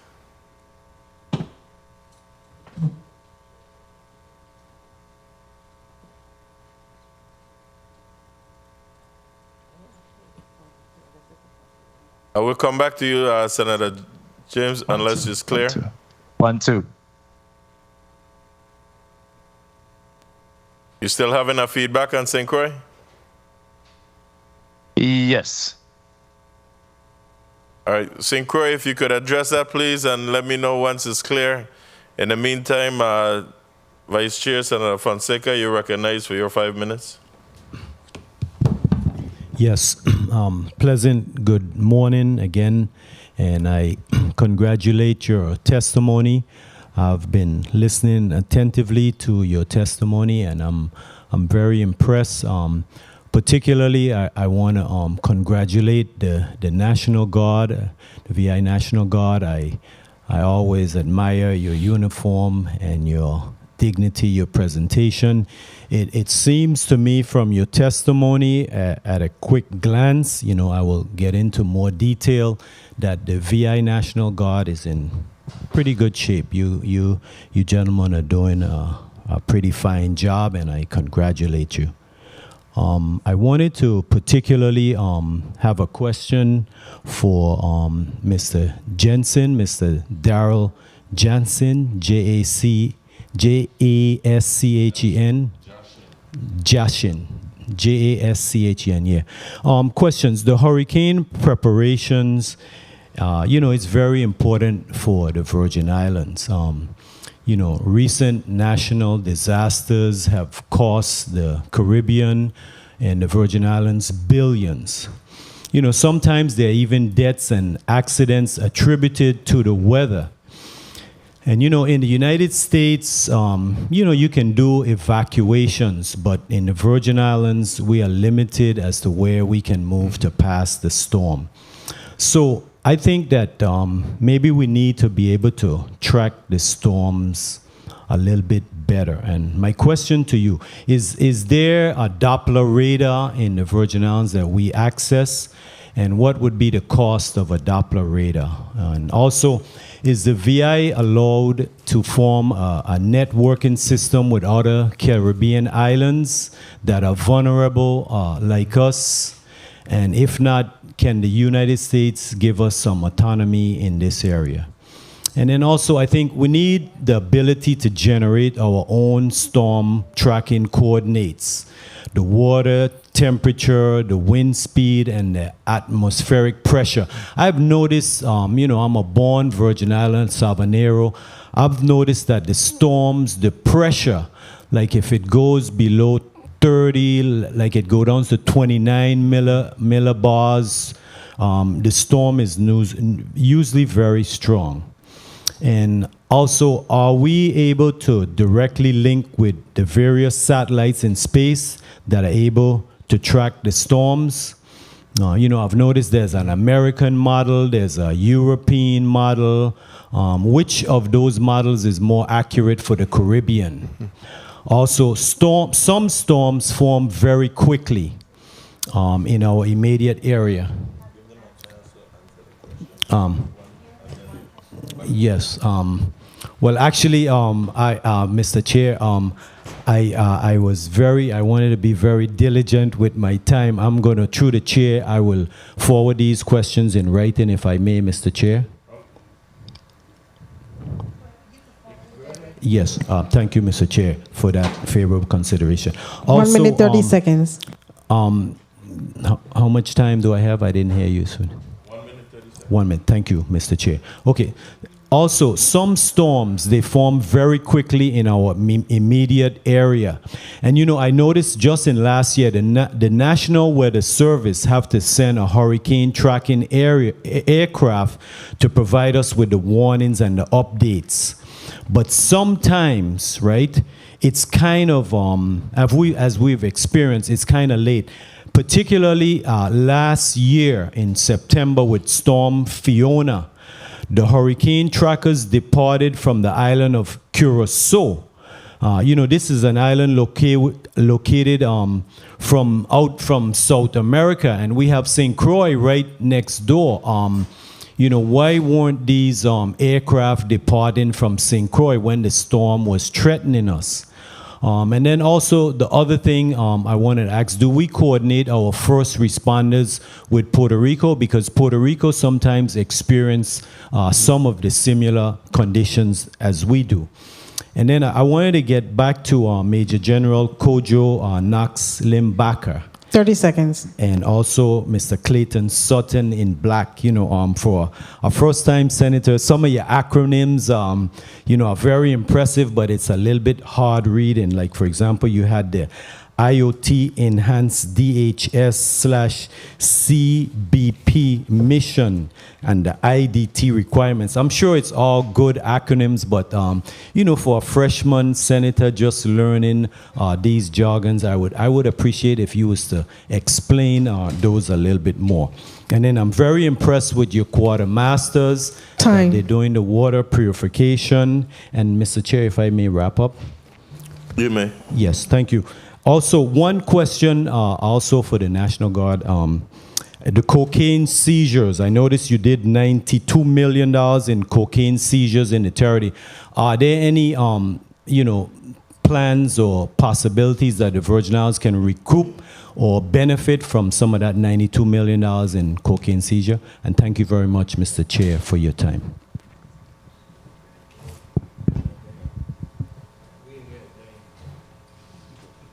Who's your question posed to, Senator?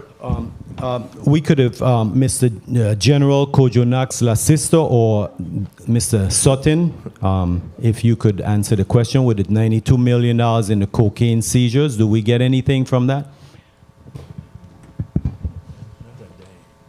Good afternoon, Senator. Can you hear me?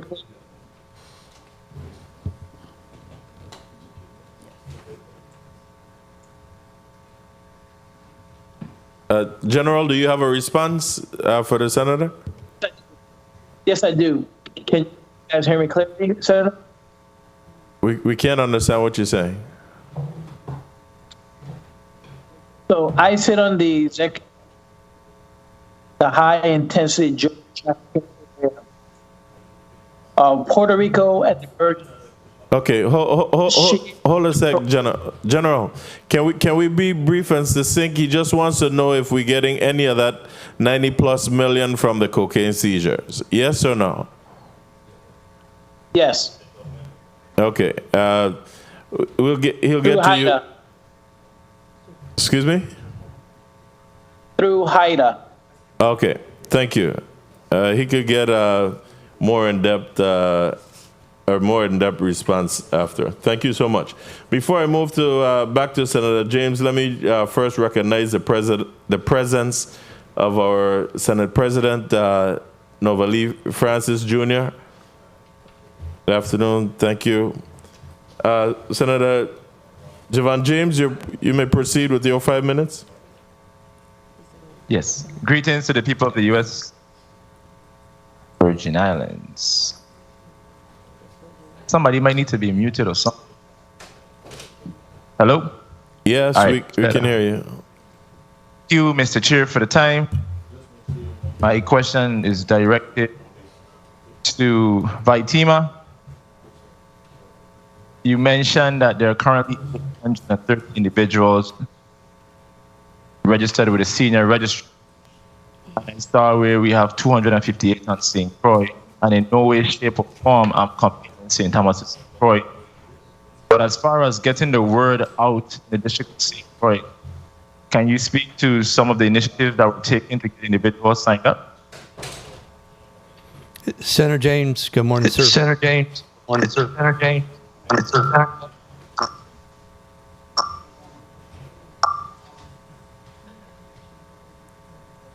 Senator, the initiatives are really through the Bureau of Motor Vehicles. They have sign-up registers there, as well as Board of Elections. Those are two locations. Department of Human Services outreach programs they have. And Vitima also, we do outreach opportunities to have individuals signed up and complete the forms. So really, Department of Human Services has the initiatives to grow that particular list, sir. Okay, thank you for placing that in the record. I will be reaching out to the Department of. And as far as the project for Hill, I know you mentioned that Governor Brian is going to request for the 2024 supplemental funding for furniture and equipment and what have you. You already have crunched the numbers. The amount of funds we are asking for Herman Hill for FME, for example, is $750,000. So that's an example of a big budget we need to get supported through supplemental. So we appreciate the legislature addressing that through Governor Bryan's as a priority for increasing funds, sir. Say that you're looking to federal funding. That additional federal funding is just with equipments and stuff we need? The FF&E side of the house, we're not able, at least through this particular grant program, to get the monies. We've been looking for the last year to see other opportunities through federal side, but right now we just want to make sure we cover our bases. At least we ask for that through the Governor Bryan side, just to make sure we have that covered. If we find something, great, but right now we do not have a source funding for that on the federal side, sir. And as far as your upcoming training, you have any upcoming training, and if so, can you provide those source of funding? Let's get an idea of the upcoming. Sir, I'm trying to understand the question. You're asking if we have additional sources of funding, or we're still looking for those? No. Do you have any upcoming training? If so, provide a source of funding.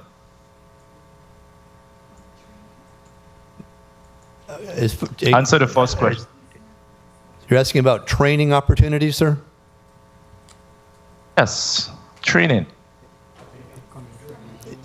Yes, we have training coming up right now. In fact, this week we are running active shooter exercise on St. Thomas. Again, last couple of weeks we've run EOC operations over on St. Thomas and St. Croix for training exercise. And of course, we have the drill coming up on March 16th. That will be a drill exercise for Carib Wave. Those are to name a couple of them that we've established already. No problem. 1 minute, 30 seconds. Told that my audio is, Anyway, my question to the Virgin Islands National Guard, if Ms. Nikita Ward can ask this. So this question is regarding territorial activity pay for the soldiers that supported the 2 funerals at Hurricane Field. Have you addressed those issues?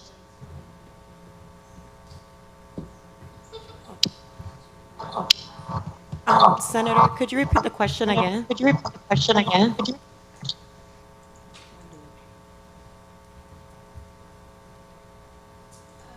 One, two. To Nikita Ward, God. Territorial active duty soldiers that supported the 2 funerals in Hurricane Fiona. Can you give us a status update on that?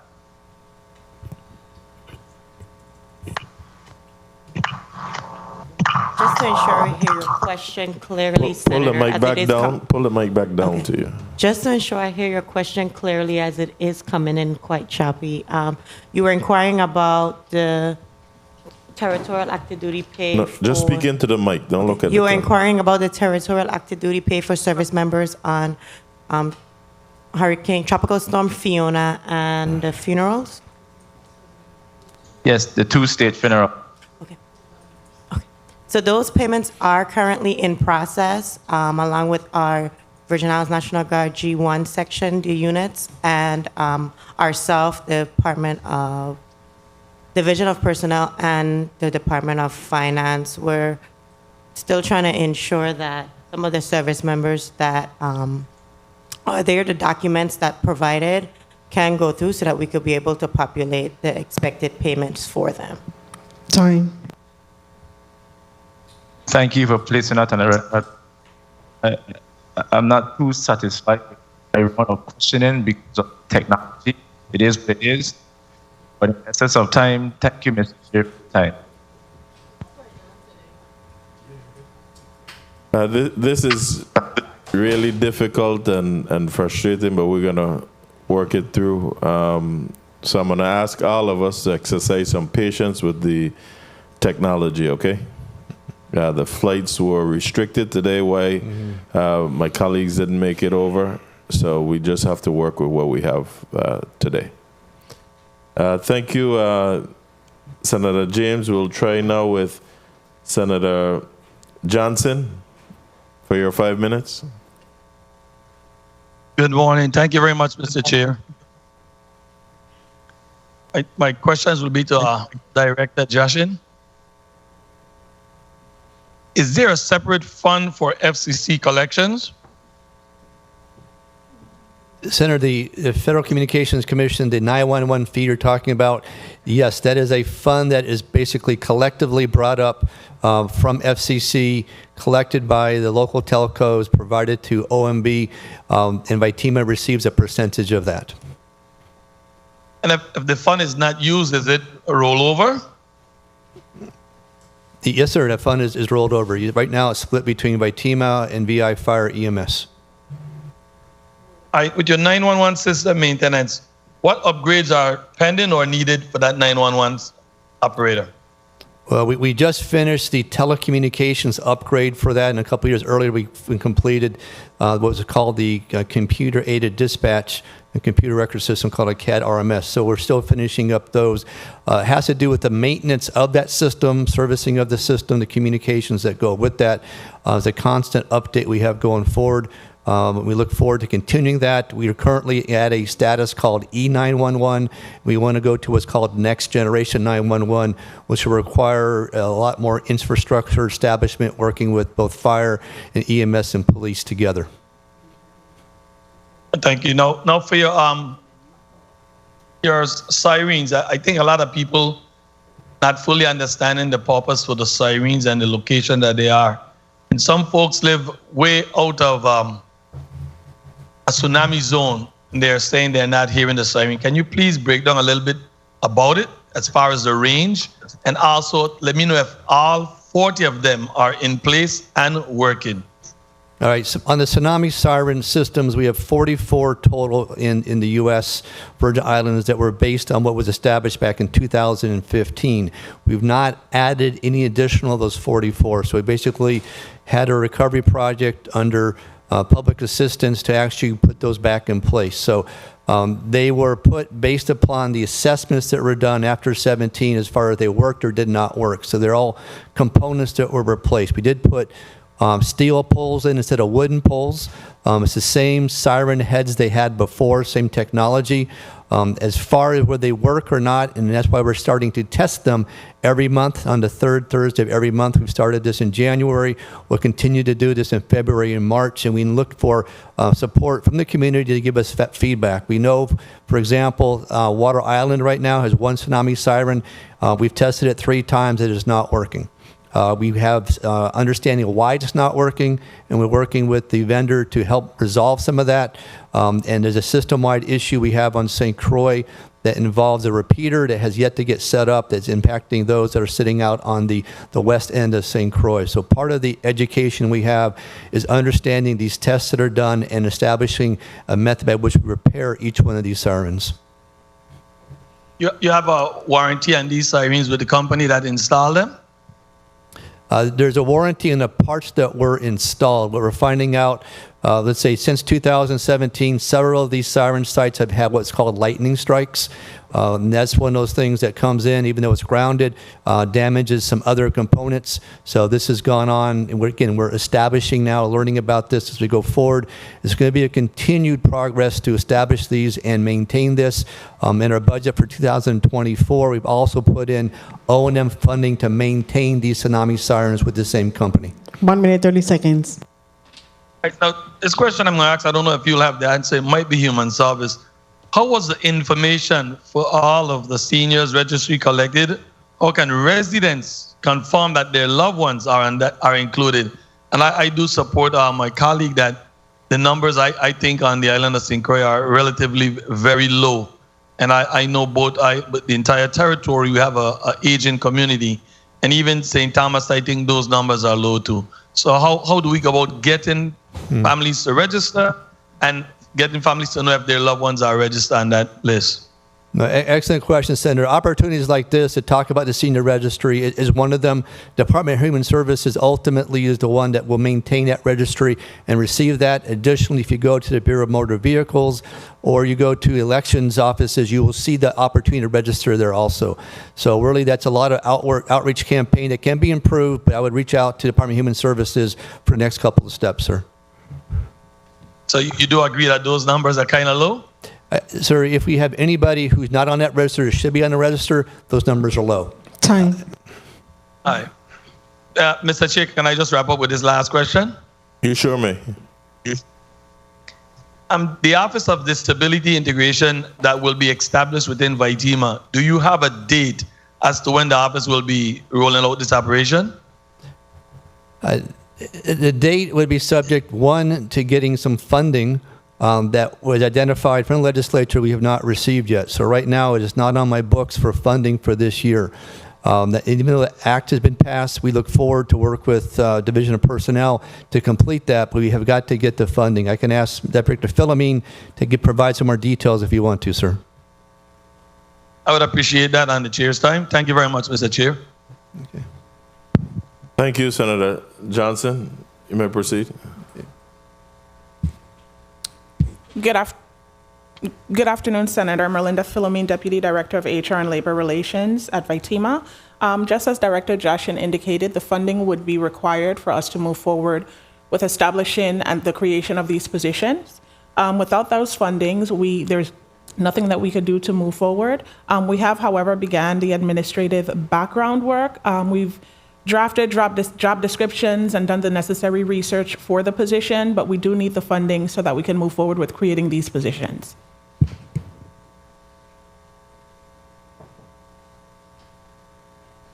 Thank you.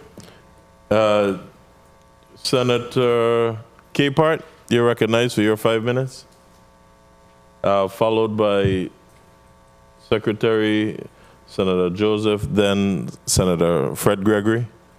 Senator Capehart, you're recognized at this time. Good morning. Thank you, Mr. Chair. First, I would like to ask Director Joshin, how many emergency shelters do you have on St. Thomas, St. Croix, and St. John? Director Joshin? 1 second. If your mic is not on, don't continue. Recognize Director Joshin for his response, please. You may proceed. On the island of St. Thomas, we have 2 shelters over by Eudora, Ken. We have one at Cancun Lockhart as primary shelters, and we have secondary shelters at Sugar Estate on St. Thomas. Water Island, we have one also. On St. John, we have one. On St. Thomas, we have one at Complex. Also at CTEC is considered a medical special needs shelter. DC Canagate is a shelter. And Mars Hill is considered a secondary shelter by Department of Human Services down in Frederickstead. So on St. Croix, the number, if you could please tell me the number. By definition, I have one medical special needs shelter. I have 2 congregate shelters, and I have one secondary shelter. So what consists of a shelter? When you say you have these shelters for emergency purposes, do you have cots? Give me an idea of what is the setup of your emergency shelters. The first requirement is we have a physical structure, and in most cases it's from the Department of Education or like DC Canagated Department of Sports, Parks, and Rec. So we have a group that goes through and evaluates those shelters. We just finished the evaluations on St. Thomas 2 Fridays ago and on St. Croix last Friday. Look at those requirements. The initial evacuation shelter requires 20 square feet per person, which is basically to sit on a chair and get through the storm. That's where we maximize occupancy in there. Following that, it goes into a post-evacuation shelter or secondary shelter by which American Red Cross will bring cots and blankets in to augment those. Let's say, for an example, I have 600 capacity at 20 square feet per person on Complex. With cots, I would cut that in half and have 300 people occupying that particular spot. The first 3 days, the meals are provided by the American Red Cross. Following that, the Department of Education would provide the meals for individuals that are in the shelters. And of course, you have to have access control and security, so VIPD is involved with the security for that. And all important, you have to have power and water. Those are the key things for us. And most of the power, as you know, with Water Power Authority going out, we have to put generators. In some cases, Vitima has 10 100 kilowatt generators. We have 4 on St. Croix, we have 4 on St. Thomas, and 2 on St. John that are available and do deploy out as we need to going forward to that. The shelters also require nurses to be there. Usually the Department of Education provides the nurses, and then the American Red Cross does actually provide individuals at the congregate shelters, but not for the medical special needs shelters. So, Director Joshin, would you say that all of your shelters are equipped and is comfortable for our residents in the event of a natural disaster, that they should feel safe, that away from home, that they have a place to shelter? 1 Yes, minute, sir. 30 seconds.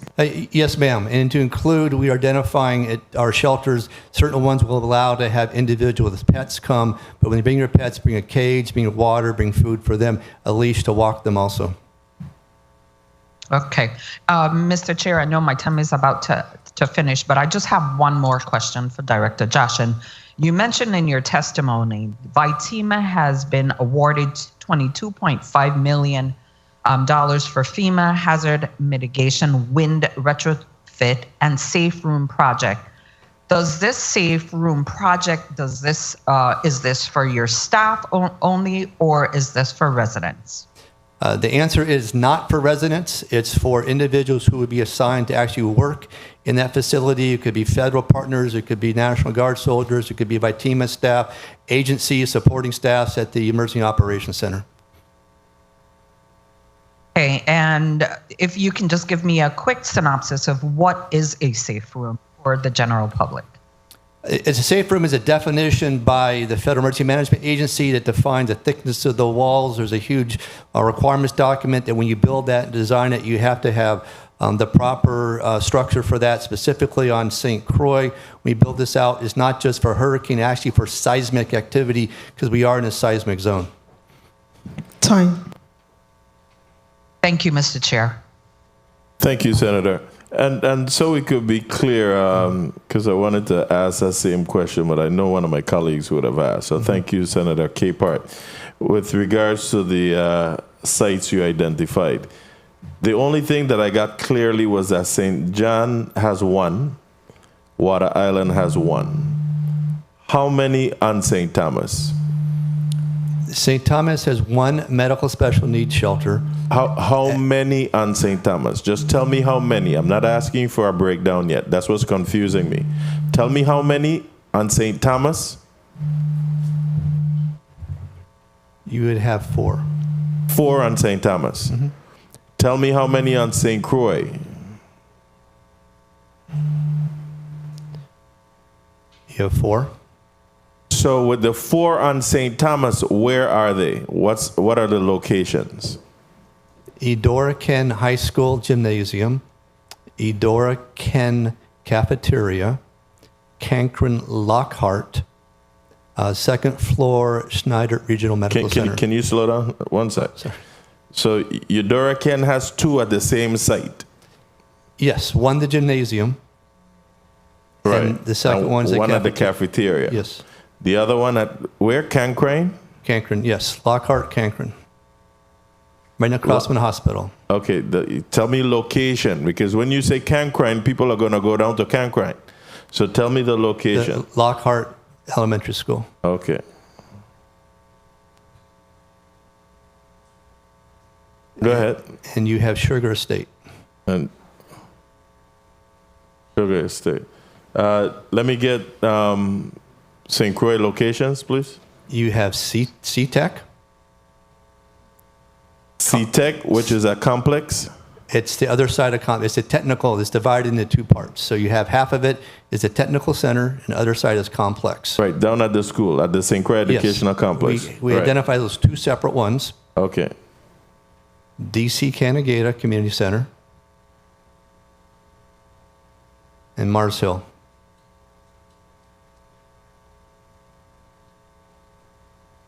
So we're saying 2 at complex at the St. Croix Educational Complex, 1 on the C-Tech side, the other over on the education side, 1 at DC Canigata Ballpark. Yes. And what's the location at Mars Hill? It's a Mars Hill Head Start. Head Start? By Human Services. Okay. Thank you. And later on, before we get to the hurricane season, we'll be doing a physical walkthrough of these areas to ensure that these areas are in fact doable. We completed a physical walkthrough last Friday on St. Croix and the Friday before that on St. Thomas, initial. We will do a follow-up inspection.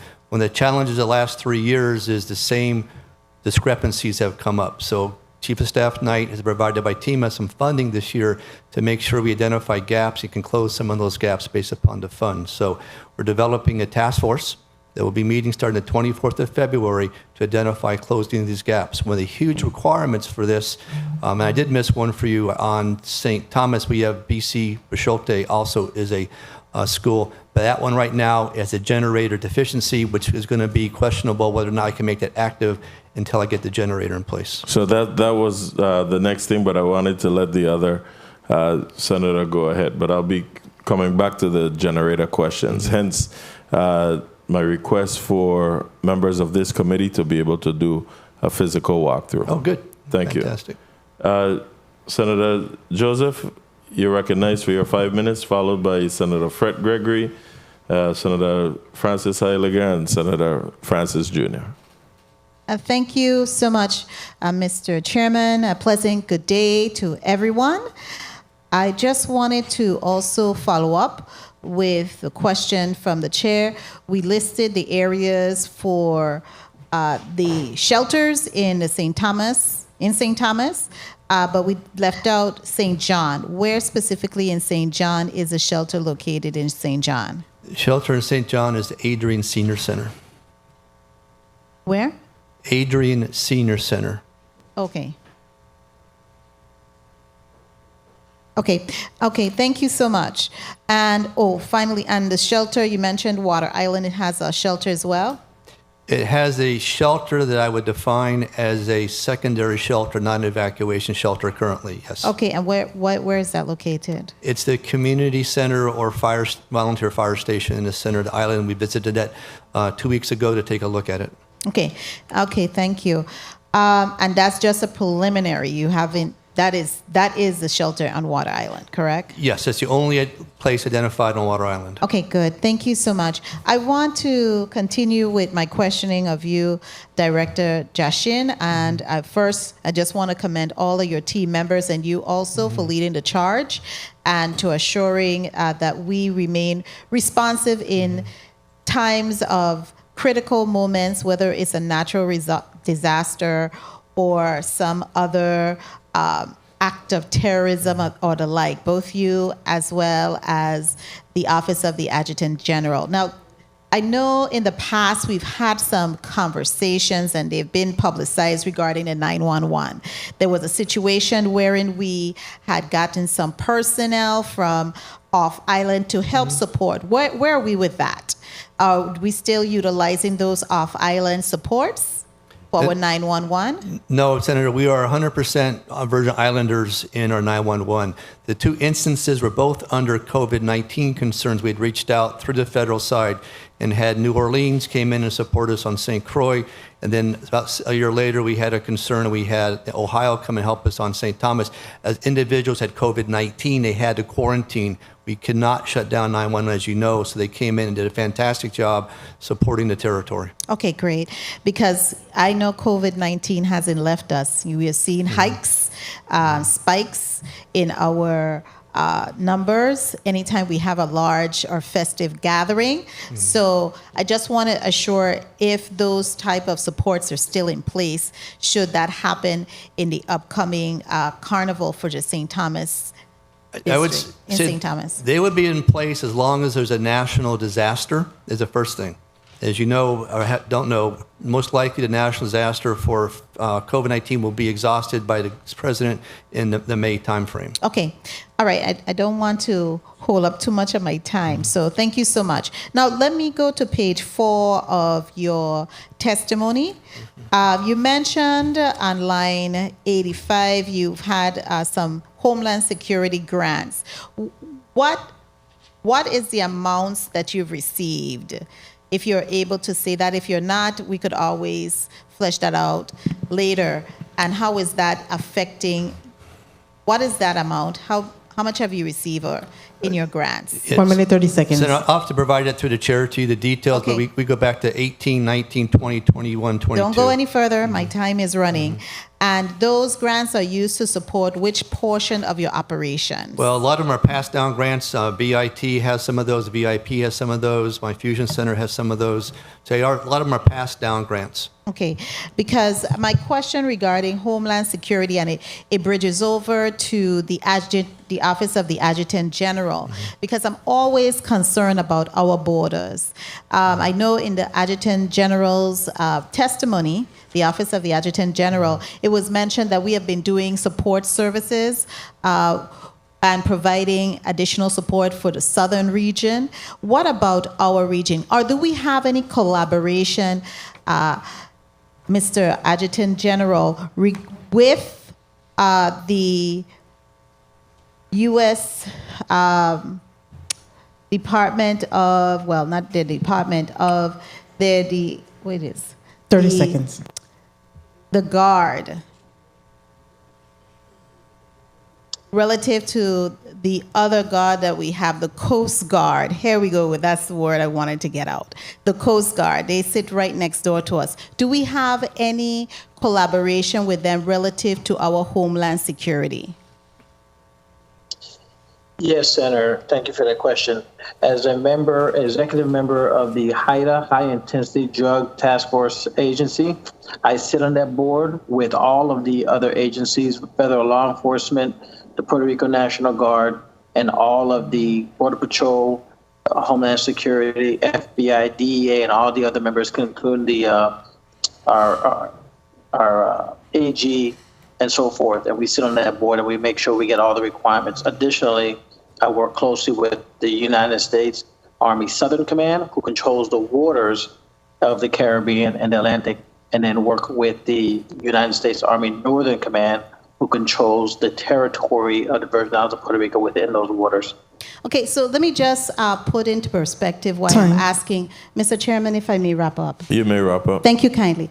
Put in perspective why I'm asking these questions regarding our borders. I know our former delegate, Donna Christensen, had mentioned it because of where we are located and situated. And now we have seen what has happened in the United States mainland regarding a foreign country navigating some kind of device in their airspace, in our national airspace. So how are we prepared to address situation in the event like that, should it arise? Because we are more open than the United States relative to protecting our borders. You can come in anywhere. So how are we working with that? Is that something that is being discussed actively on your level with all of those partners, Adjutant General? Yes, so it is discussed regularly. So currently I'm sitting in Washington, D.C., which I'm part of the 54 tags of all the territories and the states. So the discussions we do have here is what are the vulnerabilities to defend the homeland, where the Department of Defense and the nation itself is accepting risk. And so particularly in the Virgin Islands, we are the most poorest territory border within our nation. As you're correct, you can access it 365 degrees at any given day. They understand what the risks are, and there are measures in place to send a response should that be needed. However, it's one of the least likely for an issue to have due to, I would just stop at the particular interests that are or are not in our particular region. Okay, thank you so much, Mr. Adjutant General, for your response. I don't know if Director Jashin would like to also respond to that question regarding safety with our borders. Senator, Thank you, Senator Joseph. Director, you may respond. Thank you, Senator. Operation Stone Garden is part of the Homeland Security Fund that we do receive at VITEMA, and that's passed through working with VIPD to support Customs and Border Protection. So that's one of the grants I can give you more details on. Thank you. Thank you, Senator Joseph. Senator Fred Gregory, you're recognized for your 5 minutes, followed by Senator Francis Heiliger, then Senator Francis. If we get back power on St. Croix, I'm told that the power is out again on St. Croix.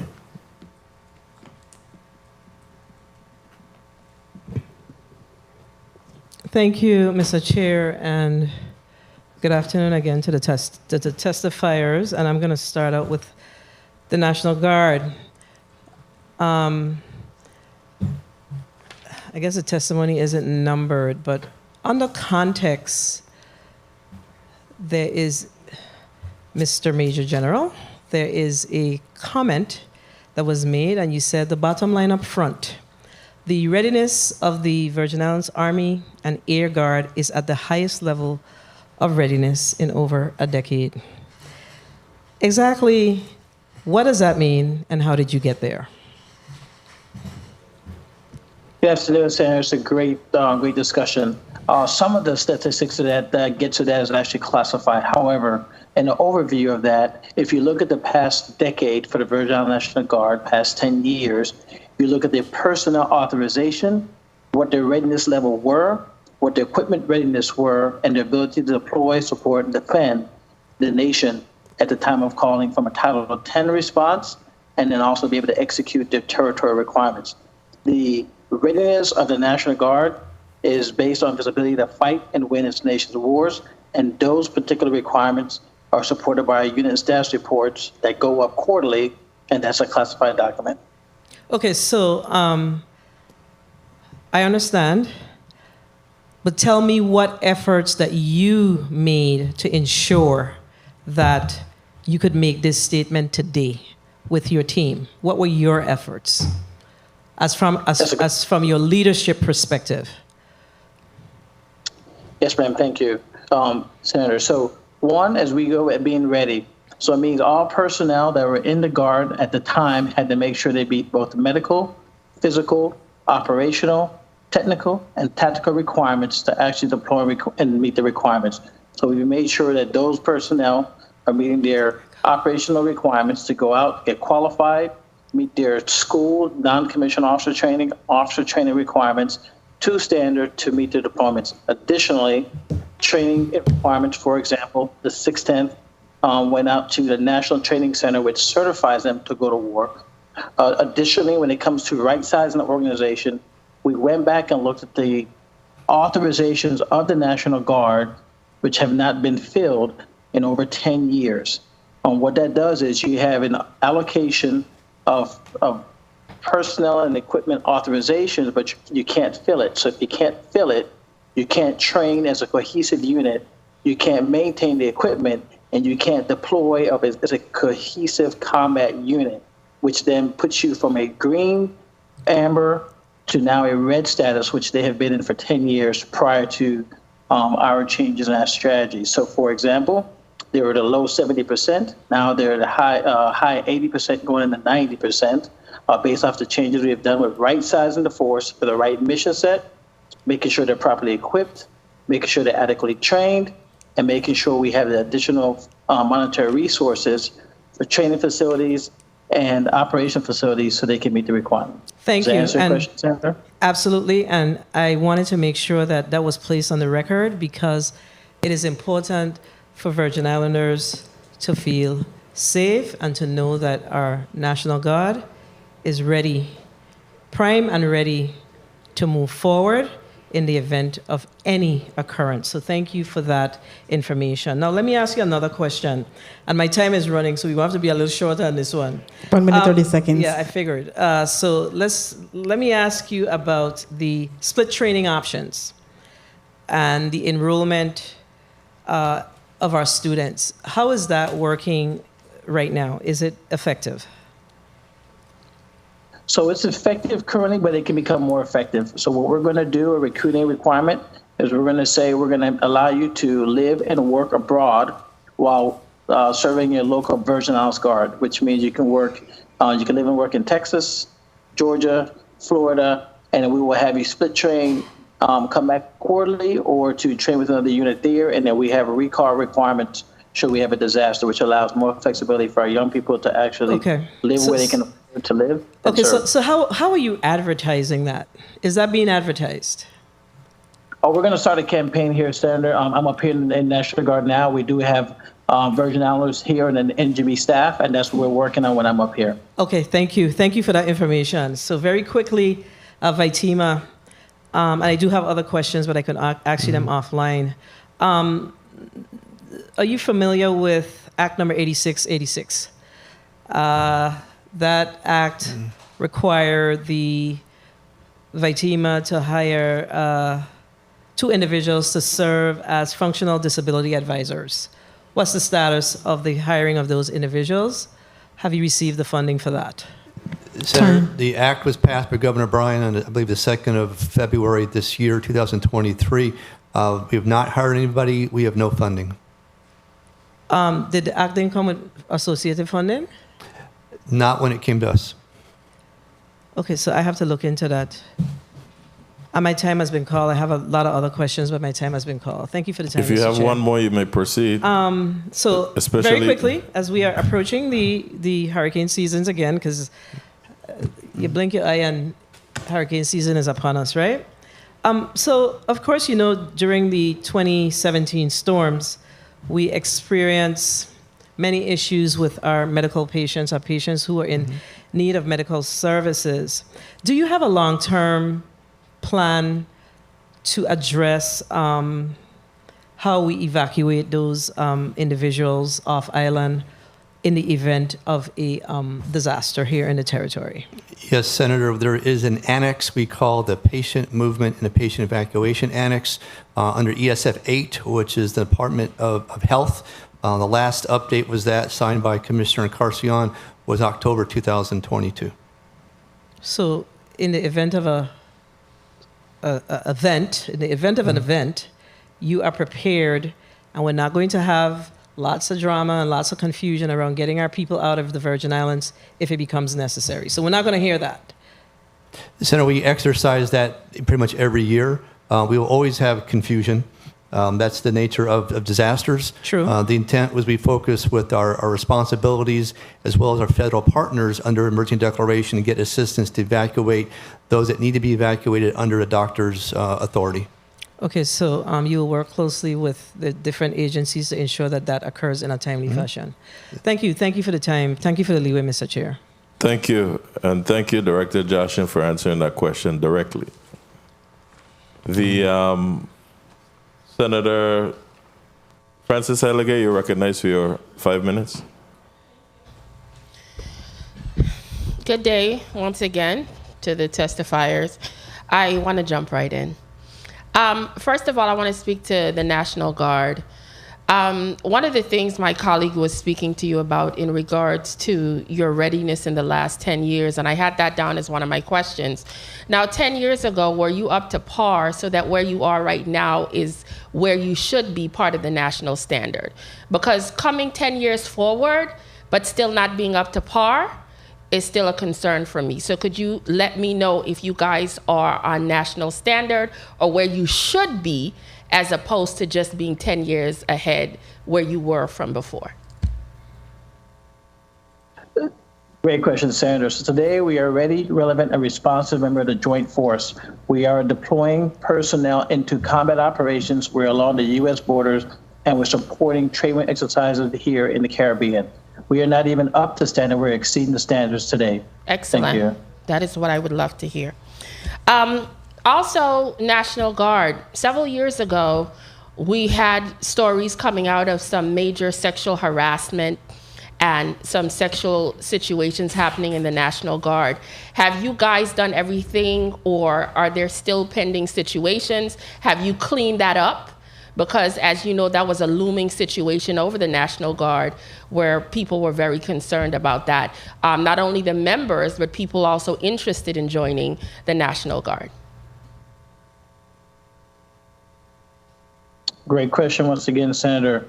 We, to this date, have not received any prosecutable evidence that the Virgin Islands Police Department can arrest and put someone into custody for any allegations that remain in the Virgin Islands Guard.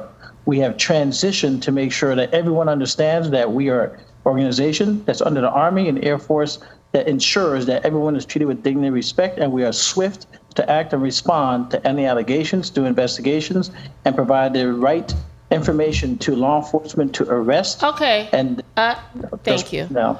Have you guys cleaned up the situation that was reported several years ago? That's what I asked. Yes, but unfortunately, that question is what was reported has to be validated by evidence and be arrested. So yes, we have. So currently, we do not have any issues with the National Guard. Okay.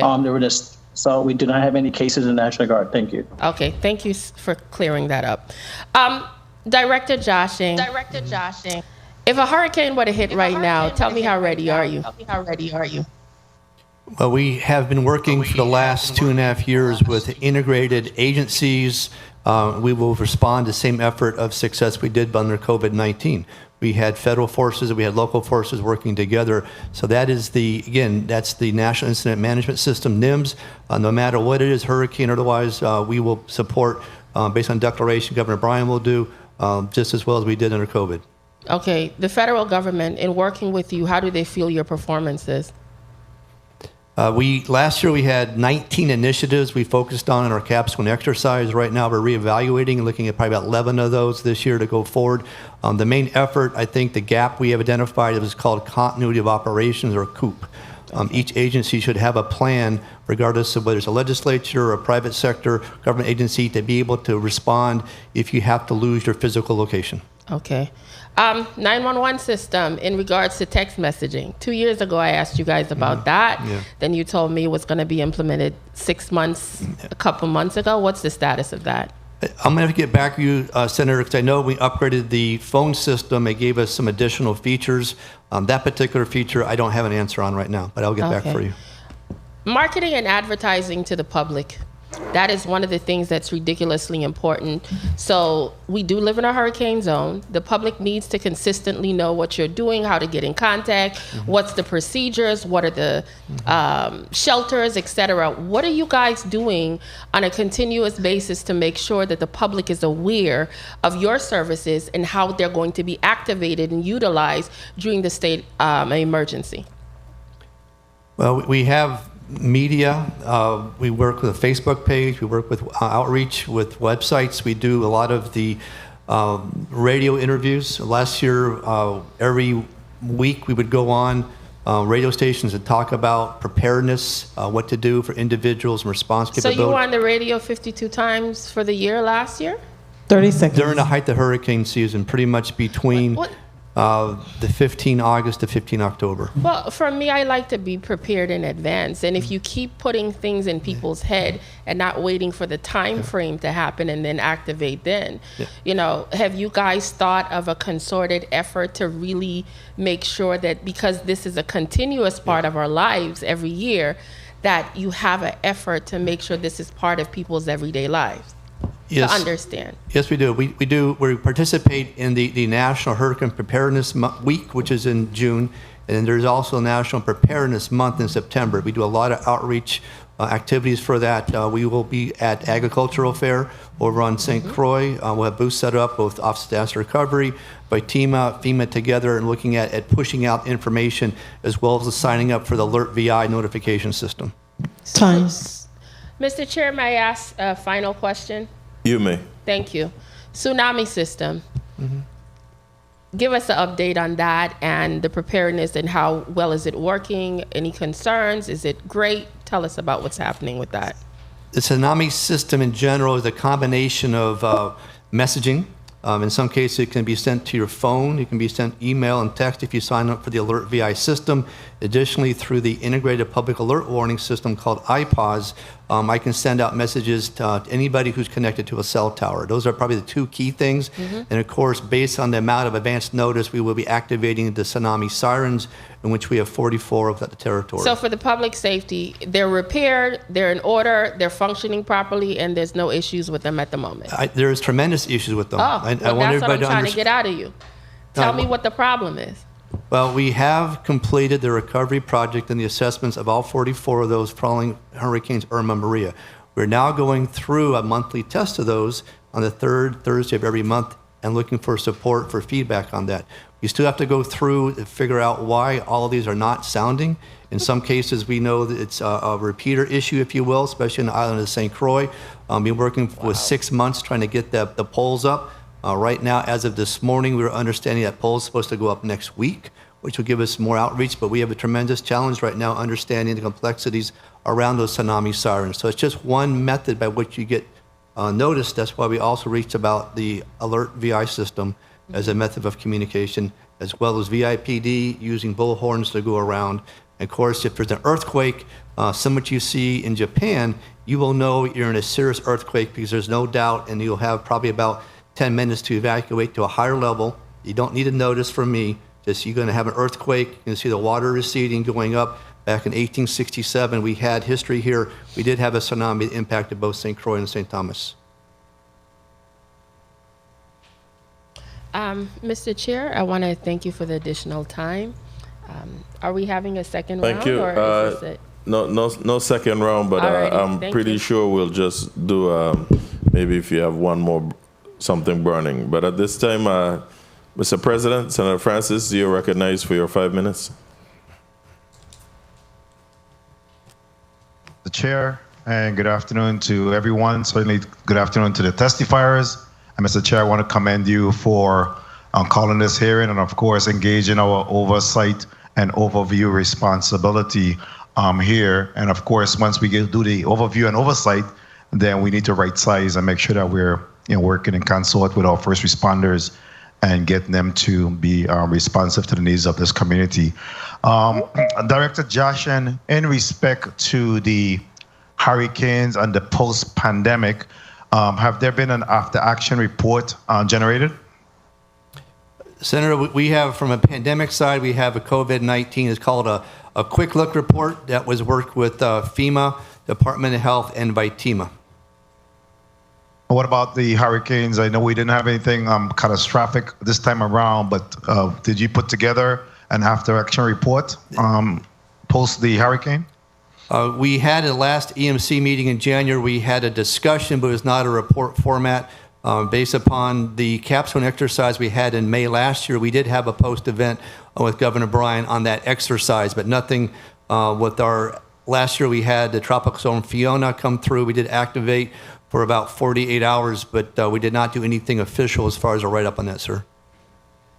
Can you tell me three things that was learned from the previous hurricanes of Irma, Maria, and Tropical Storm Fiona that we'll do differently if there's a storm that's heading our way? Well, Senator, I think the number one, and we've talked about a little bit here, is developing the evacuation shelters.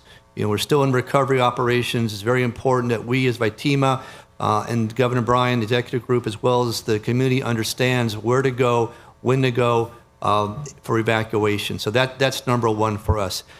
Second is getting messaging out, and I think last year we spent more time on the radio stations, more time with Governor Bryan on every Monday press conference talking about hurricane preparedness and a message going forward for that. And the third really is understanding the infrastructure, be it whether communications or electricity. If you don't have those two, you cannot get restoration. That's why we reached out to the Business Emergency Operations Center and developed that with the private sector. That's probably one of the strongest things we've developed over the last several years. Very well. And have VITEMA or any of the first responders, as it pertains to the hurricane season, done an assessment to determine those residents that may still be in, for lack of a better term, not so well suited homes with blue soft roof in some instances, or continue to just over the weekend we had some heavy rains, and there were several individuals that approached me in terms of all of the pails and tubs and buckets that they had to endure as a result of that heavy rain. Have there been an assessment done to make a determination where we stand and perhaps the number of shelters that we require to be able to sustain those individuals during that storm? The easy answer, Senator, no, we have not done an assessment to identify the gap between individuals without safe houses and places to go. I know working with Commissioner Kazi Gomez, the intent was to reach out and ask individuals who wanted to go to shelters to call ahead of time. We've done that twice now. We've gotten very little response, like less than 20. So those are like under blue skies, but I know there's a gap there. But the shelters right now are trying to establish based upon physical structure as well as ability to staff those. 1 minute, 30 seconds. That you'll be interested in working with this body in making sure that we initiate again to make sure that we're being good guardians of the people of our community? Yes, Senator, yes. I look forward to further discussion in respect to that.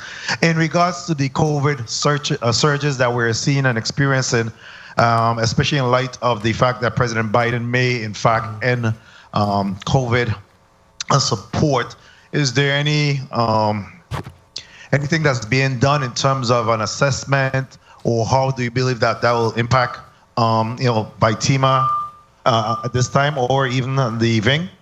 Senator, we still look at the EPI reports that are still produced by Department of Health. We still have a COVID meeting every week, specifically looking at hospitalizations and those that are on oxygen, as you know, symptoms and indicators. We track the 7-day positivity on that, and we have constant coordination with Department of Health and by TEMA as far as contingency plans. 30 seconds. Can you speak to that as well? I'm tagging in terms of, do you believe that, do you have a good assessment of what support will be required if, in fact, the President Biden ends the COVID support for the Virgin Islands? The biggest impact would be access to some federal funds. We did use the National Guard quite a bit, and that was 100% federally funded. I'm sorry, I was asking that question to the TAC in terms of their role and the support that they're currently rendering in that respect. Thank you for that question, Senator. Currently, we have taken all our personnel off of our 502F status, so we're not using any of the COVID funds. So it would have no effect to us at this time, Senator. Okay. And Tag, while I have you, I know that you spoke about those soldiers that continue to perform overseas and called upon. What are we doing in terms of behavioral health or mental wellness, once they come back to their home front? Great question, Senator. Most of the personnel, when they come back through from overseas, which has changed over the past probably 15 years, they actually get an assessment before they come back. They do a health assessment every year annually, and anytime they want to, they can request help. And we have flown personnel off to Georgia, Florida, and other facilities in the States to get that support needs. So it's a lot better than it used to be in the past, Senator. Thank you very much. Mr. Chair, was my time called? Yes, it was, but you're the president. You got some extra time. No, sure that there's equal opportunity. So thank you very much for the opportunity. And I'm sorry, go ahead, Mr. Chair. Yes, you may proceed. Everyone, I was really flexible with the time. You may proceed and wrap up. Tag, just one more question in terms of that wrap up. In respect to your facilities outlay, I know that there was some discussion in regards to rehabbing some ruins adjacent to the current Bethlehem Armory facility. Where are we with that discussion? So it's two pieces. I think the question you're speaking of, Senator, is the actual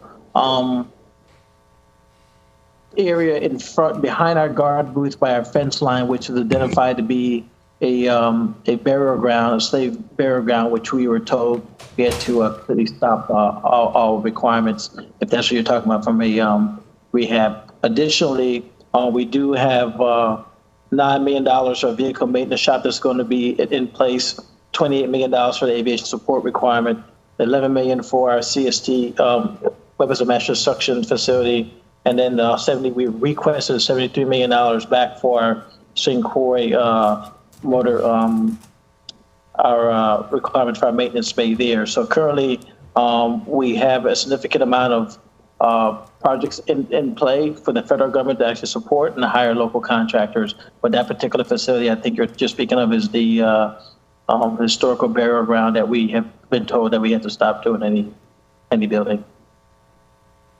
Thank you very much, and that concludes my question. I'd just like to ask you, Tag, if you could just talk to any matching fund that will be required from the local government for those number of fundings that you have just identified. Thank you very much, Mr. Chair, for the time. Thank you for that question, Senator. Right now, for those particular requirements, those are 100% federally funded. So that's just like offload to the Corps of Engineer and execution here in the territory. Thank you, Mr. President. Thank you, Tag, for your response. Senator Fred Gregory, you're recognized for your point of information. Thank you, Mr. Chair. And when I asked the question with regards to Act 8686, I took the time to go back and look at the legislation. And I have to agree with you, Director Jashin. So we moved legislation in the 34th legislature to require that the Office of VITEMA hire 2 individuals to serve as functional disability advisors, but we did not fund it. Part of our oversight responsibility is to ensure that if we move legislation, that we at minimum fund the requirements. So we're going to have to go back and look at that piece of legislation. If we're serious about it, there's a fund created, but there's no information as to how, what specific items, what specific funding goes into that fund. So it really don't do anything for VITEMA.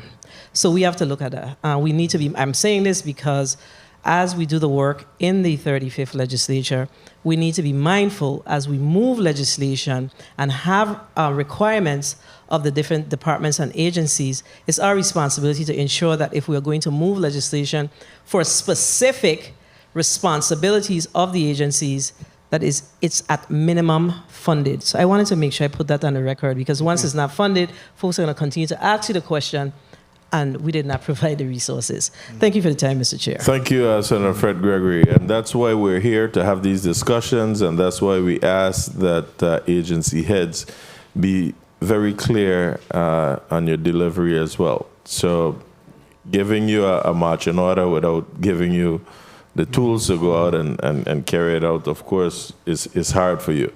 So we'll have to go back and make sure that we clean that up. Now, Tag, I'm happy that your communication is a little better. I wanted to ask you from earlier about the $39 million aviation project that we've been discussing over a number of years now to be built at the Henry E. Rolson Airport on St. Croix. What's the status of this $39 million project to be built on St. Croix? Great question, Mr. Chair. Currently, the Army Aviation Support Facility is to be completed. Its construction in 2025. That's $28 million of it. On top of that, that comes up to the $39 million comes up to the Weapons of Mass Destruction facility of the $11 million. So those 2 facilities are currently in the design to be construction phase, which should be completed by 2025. So to be completed by 2025, when should we see groundbreaking on this? Currently, the Corps of Engineer has the offload, and we're waiting for them to groundbreak. We have a meeting actually tomorrow to discuss the design phase with Corps of Engineer and personnel from DOD, and I will have a better answer for you probably after tomorrow's meeting. So can we still, you think, depend on that 2025 completion without knowing when we'll start? Yeah, well, they just started. So the design phase has started. The funds have already been pushed, and the land has been acquired based off of the Corps of Engineer and the ability to get large contractors in and to hire local contractors. I still feel that we were able to complete that project. Okay, thank you. Director Jashin, let's go back to the shelters a second. How many people can be accommodated in these shelters that you speak of? And does each one currently have a working generator assigned to it? And the working generators centered on St. Thomas, the Lockhart has a good working generator, is maintained. Eudora Ken's, neither of those locations has a working generator. BCB does not have a working generator. Schneider at the hospital is a working generator for medical special needs shelters. On St. John... Wait, slow down for me. Okay. So on St. Thomas, only one location with a working generator? If you do not include Vitima generators going out. I mean, if you look no, I'm talking about where the locations that you gave. Eudora Ken, 2 sites, Lockhart Elementary and Sugar Estate. Sugar Estate would have a working generator in Department of Human Services. BCB does not, and it has to be a large size generator beyond what Vitima can provide. Okay, I just want to know the short answer. So only at Sugar Estate has one working. If Vitima puts 2 generators out, Eudora Ken, we have a working generator, and that's the current plan. Yeah, St. John. There is a working generator at the location. Adrian Senior Center, correct. Water Island. Water Island, there's a working generator at Water Island. So let's do the 4 on St. Croix now. Start with C-Tech and on the education side. Vitima has 2 100 kilowatt generators located there currently. Currently, at each site? Yes. DC Canigata? Vitima has a generator there right now, working. Working? Yes. And Mars Hill? Mars Hill, I would say no. We had a problem back in 2019. No, okay. I would say no. No. I would say no. So let's just make sure that we address that going forward ahead. And I'll close out with the 911 dispatchers. Do we have sufficient 911 dispatchers in both districts? Yes or no? Currently, right now, I would say no. And what are we doing to address this? It's a shortage, correct? Well, we have individuals that... It's a shortage, correct? Yes. What are we doing to address the shortages? In one case, we're going to the Division of Personnel through OMB and asking to bring individuals on a little bit earlier because the funding right now is identified at 6 months out, 50% funding. That's item 1. So we've gone forward, asked for that. Also, we've had individuals who have left. We've gone back through the hiring process and now looking at bringing individuals that can meet those requirements. Again, they have to be tested before they can come on board. Anyone in the pipeline right now to be hired? I'll ask Deputy Philomene from... Merlinda Philomene, Deputy Director of HR and Labor Relations. Yes, we actually conducted and concluded interviews just last week of 911 call center operators. Unfortunately, we only had 4 individuals that applied that met the eligibility listing, and out of those 4 interviews, we were only able to successfully select 1. So we're going to be reposting for those vacant positions. But and that's what district? I'm sorry? That we selected that individual for? Yes. St. Croix. Okay. How many in a pipeline for each district right now? As far as? Applicants, 911 operators. Well, we just concluded interviews last week. So we'll be reposting those vacancies. Right now, we only have 1 person in the St. Croix district that we're slated to hire. And so how many vacancies are we talking of in each district? Altogether for 911, we have total 4. Each district? I'm sorry. For each district, St. Thomas, we have 9 vacancies. And St. Croix, we have 5. So in total, we have 14 vacancies territory-wide. And people are not coming forward, you're saying? No. It's been a struggle finding qualified candidates. I'm pretty sure my colleagues will assist. I will definitely be referring individuals as well. But the hiring process in this government has just been extremely too long. What shifts are these 911 operators currently working? Are they on 8-hour shifts, 10-hour shifts, 12-hour shifts? 12-hour shifts. 12-hour shifts? Yes. Are they being properly compensated as per Virgin Islands Code with regards to overtime and night differential? Absolutely. Thank you. Now, and I'll close out. There's so much more, but time is not on our side right now. Let's go back to the shelters a minute. The shelters that you speak of, are these shelters going to be properly staffed with nursing or medical personnel at each site? Yes, the shelters that are open will have proper staffing. Where are these medical personnel coming from? The Department of Education is responsible for providing the nurses at the shelters, except for the medical special needs shelters, and that's Department of Health. Let me slow you down right there, because Department of Education has a major problem with school nurses. So we're talking about medical staffing with nurses at these locations. You're telling me that you're depending on Department of Education for this? Yes, I am. And not the Department of Health?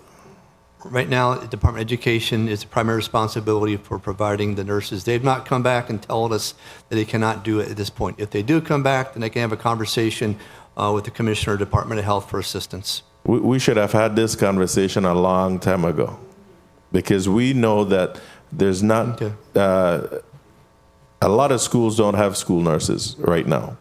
So I don't see the Department of Education being able to fulfill this. This is very important.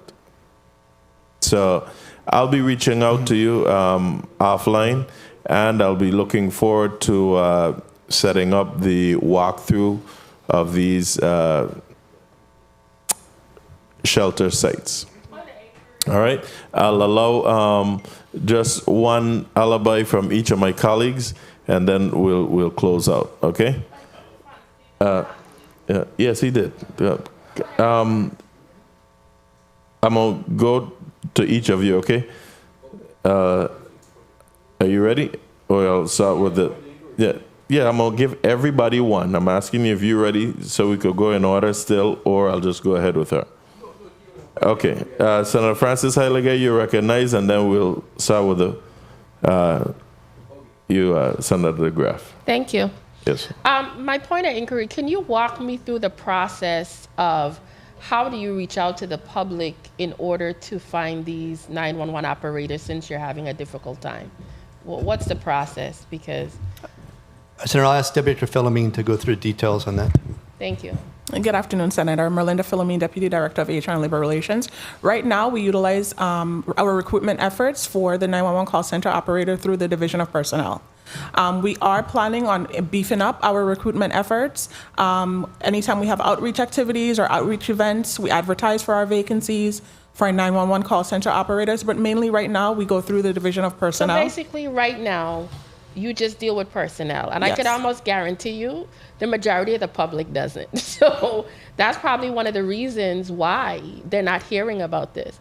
I think from my perspective, maybe you should run an ad on the radio. Television ads are not hard to produce. Do a little bit more of that. YouTube ads, they'll pop up on people's phones. Because if you are serious about finding these 14 911 operators for the protection of the people, you have to do a much better job in actually reaching out and not just saying you're going through personnel. That's just my thought process, but thank you. Thank you, Senator Francis Heiliger. Senator DeGraff, you're recognized. You're recognized. Go ahead. 2 questions. One, through the chair, General, is there any possibility of us getting a copy of the plan for that $39 million project? Because I really would like to, if we could have it to follow that, because I know it's federally funded, but if we could get a plan to keep up with that.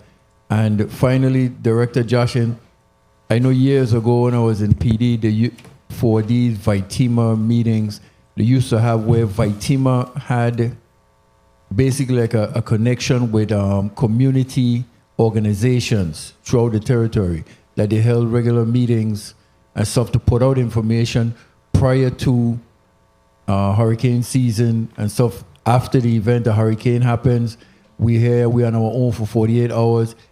Is there any collaboration with community organizations to organize after that 48-hour period until help comes? The 2 questions, one for the general, one for the director. Thank you for the time, Mr. Chair. Who you want to respond first? General Force, please. Tag, you're it.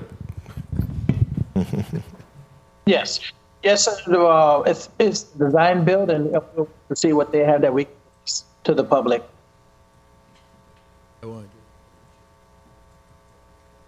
Thank you. Director Joshin? First of all, Senator, our messaging is to be self-sufficient for up to 5 days, not for 5 days. So we keep making it larger because we have tremendous challenges getting support and standing up support after that. We do the outreach. Again, we'll have outreach happening at Ag Fair. Booth will be set up at Vaitima. Come by and learn about this. We do have outreach operations as we go to the radio stations. We do have outreach with Governor Bryan. We do press conferences and such. We do have a VOAD community, volunteers, organizations active after disasters. We work with them once a month also. So that's a good group we work with going forward. And we are spinning up what's called the CERT team, which is the Community Emergency Response Team, basically training for them, for individuals who want to help and support after a disaster. Thank you. Thank you. Senator James, are you there for your one question? On St. Croix, I can't see. Okay, Senator Johnson. Okay, Senator Fonseca, you're recognized. Yes, thank you. Yes, thank you, Mr. Chair. Quickly, I have to follow up with my esteemed colleague, Senator Alma Francis. I find it very interesting that we can't find 911 operators. What are you requiring? A master's, a PhD? I can talk Crucian, I can talk Centomion. I think it's kind of like basically you be courteous and you be able to answer questions. But my quick question for you, Director Darrell Joshin, the 4 locations that you mentioned on St. Thomas for the shelter, you got Eudora-Ken, that's in the east. You got BCB, that's in the east. You got Concrine Lockout, that's, I guess, central. And you got Snyder, that's east center.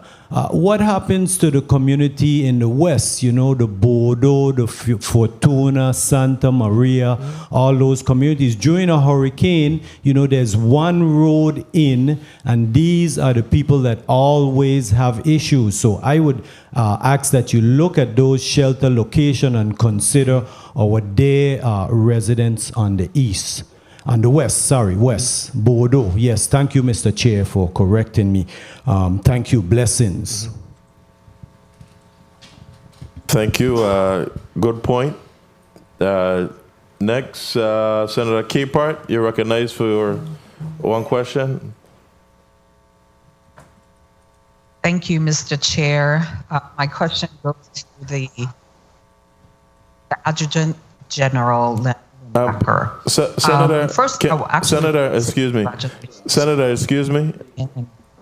If you can hear me on St. Croix, excuse me, if you could hear me on St. Croix, see if you pull the mic out, see if we could get a better communication. We can't hear you on St. Croix, it's chopping up.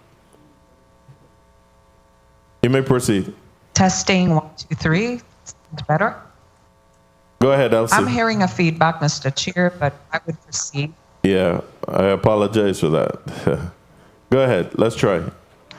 Just saying congratulations to the Guard women, the training they were able to achieve over the last year. I must say, certainly impressive. But the question is, are we currently on any support missions currently? And are there any foreseeable deployments for women in international? I'm not sure if the tag heard, but if you heard, you could respond. I know you asked about if you're if we're on any support missions at this time. Before you go ahead, because what's going to be hurting us too, Department of Justice or anyone else, we're not quite ready for you just yet. If you could log off for a minute, we'll be reaching out to you at least within the next 10 minutes, please, so we don't, the technology is really challenging at this time. Tag, you may respond. Yes, thank you for that question, Senator. Yes, We have personnel on the operational quality operations at the U.S. border, which we're having the same feedback. Yes, U.S. border, the 114th Aviation Unit that been non-operational. They came in, it's fully operational, and it's in the Homeland Security. We also have personnel ready to support Response 23 within the Caribbean territory, and also support the trade winds operation requirements in Guyana. Thank you. I think, Mr. Chair, we have this issue. We really can't hear you, but if you could also respond to the senator directly, we'll appreciate it. Thank you for participating with us today, though a bit challenging. Senator Fred Gregory, you're recognized for your one question. Thank you, Mr. Chair. Very quickly, this question is for Director Justin. So we talked about the 911 situation and the fact that those are critical positions that you have been unable to fill all of them. But in addition to the 911 critical positions, what other critical positions that you have are vacant? And if so, if you have other critical positions in addition to the 911 positions, what strategies are you using to ensure that you're able to fill those positions? Yeah, I'll ask Deputy Director Philomene to take an answer on this one. Good afternoon, Senator. Merlinda Philomene, Deputy Director of HR and Labor Relations. We do have, all of our vacant positions are critical, but the most glaring one is the recent vacancy of our AOC supervisor in St. Thomas. It's a recent vacancy. So utilizing what we currently do, it's an classified non-union position. We post through the Division of Personnel, and of course we'll be taking on the suggestions of Senator Heiliger relative to putting the vacancies out there and also recruiting in-house. That's one of the first things that we try to do is recruit in-house to fill those positions, but that's the most glaring vacancy that we have right now. Thank you. I just have to follow up. What you didn't share with me true strategies as to how you're filling positions. The strategy of utilizing the Division of Personnel clearly hasn't worked. I did hear the suggestion from my colleague from St. Thomas, but I believe it's time that we really look at new strategies to begin to fill these critically needed positions. We cannot continue to have the same conversation. I don't require a response. It's just something that you need to think about. Thank you, Mr. Chair. Thank you, Senator Fred Gregory. And what's also glaring is the mass exodus of personnel from this agency. I am going to be holding each agency head under this committee accountable to showing us and sharing with us exit interviews of personnel that's leaving. So I'm asking that as of 1 January 23, going forward, that when we have these meetings and we're talking about all these employees leaving, I am going to be asking for you to share these exit interviews. So take heed that you will be asked for these so that HR don't say that we don't have them. I understand. Thank you. Senator, I had let you go first, but I'll go ahead and grant you one more time. I don't see the others there, but you go ahead and we'll wrap it up at this time. I was only going based on your previous announcement, but my one question is to Director Joshin. Essential workers. I know we've had quite a bit of dialogue about them over the last 2 years, and I need to get an update as to what the VITEMA is doing in regards to essential workers and partnering with businesses and other private entities to make sure that transition and going through the process of emergencies are top par. Well, VITEMA, again, is a coordinating agency. So, but inside of VITEMA, we're not talking about 911, essential workers. We don't have the luxury to go home. We have to come and stay and be part of the workforce. If someone leaves that workforce, then we put the burden on everybody else to step up for that. So that's one challenge we continue to have. But like was mentioned, as soon as someone leaves, and again, we don't sometimes have much advance notice for that, we go through the process of rehiring. Again, we want to go from internal. Additionally, do work with our emergency support function agencies to make sure that when they come to support, especially the EOCs, they have individuals that show up and help and assist and are trained for that. So we do have the meetings constantly, and we have education constantly to make sure when a disaster does come up, when we do activate the EOCs, we get representation from each one of those critical agencies.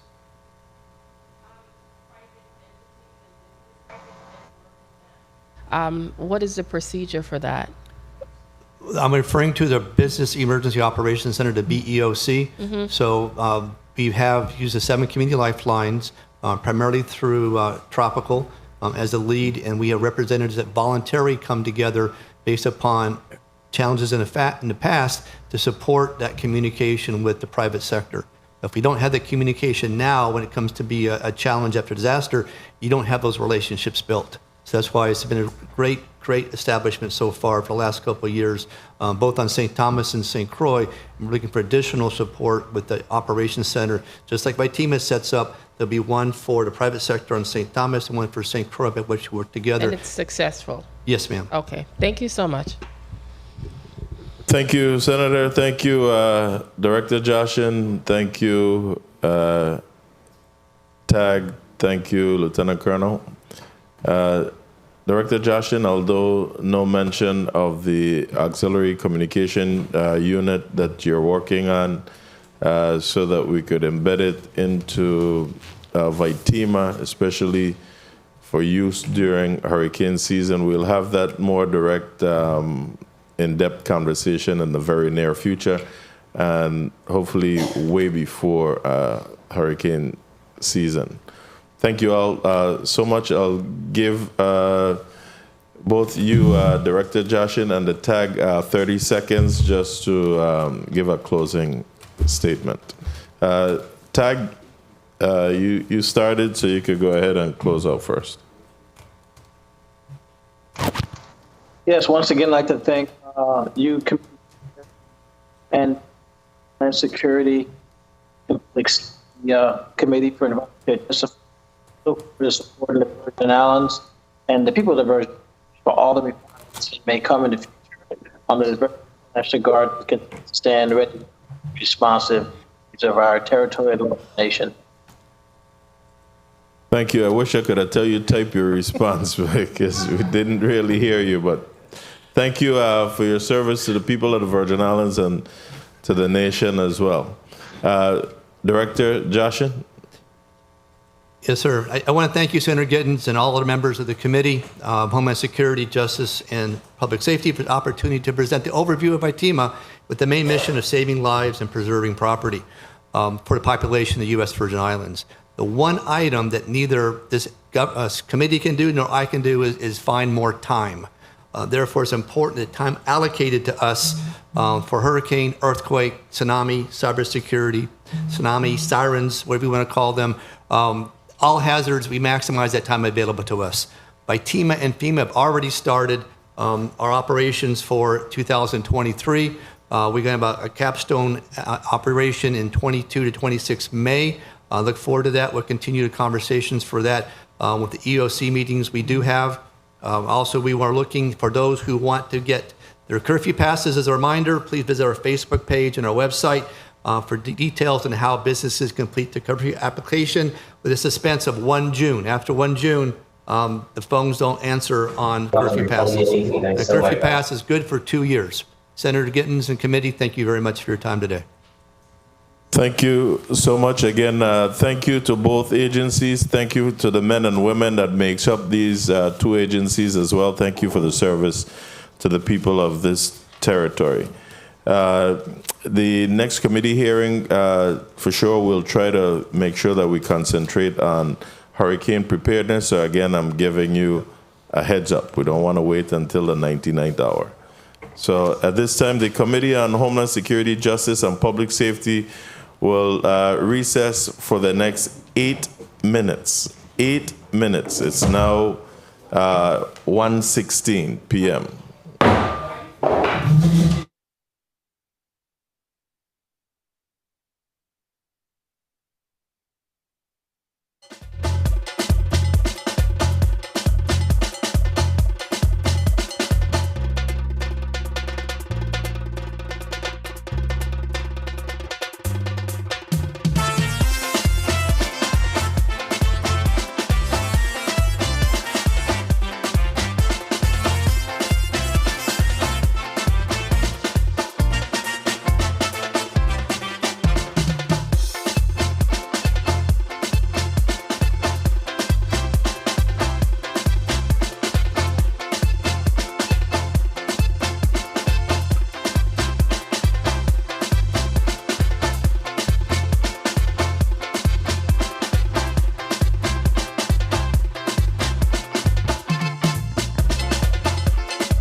Good afternoon. The Committee on Homeland Security, Justice, and Public Safety for Tuesday, February 7th is back on record.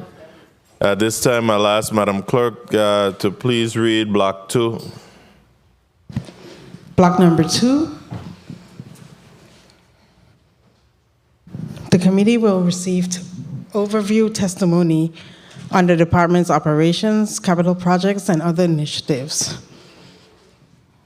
Invited testifiers, Carol Thomas Jacobs, Esquire, Acting Attorney General, Virgin Islands Department of Justice. Justice, Ms. Winnie Testamark, Director of Virgin Islands Bureau of Corrections.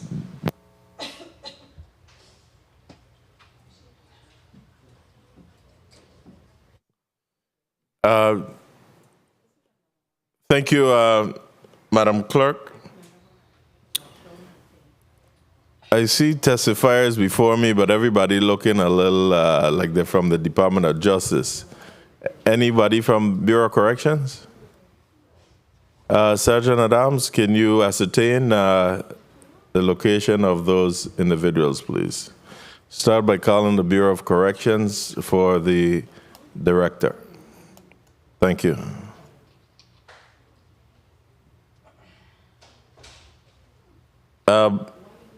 Thank you for joining us. Block 1, we heard from the Virgin Islands Emergency Management.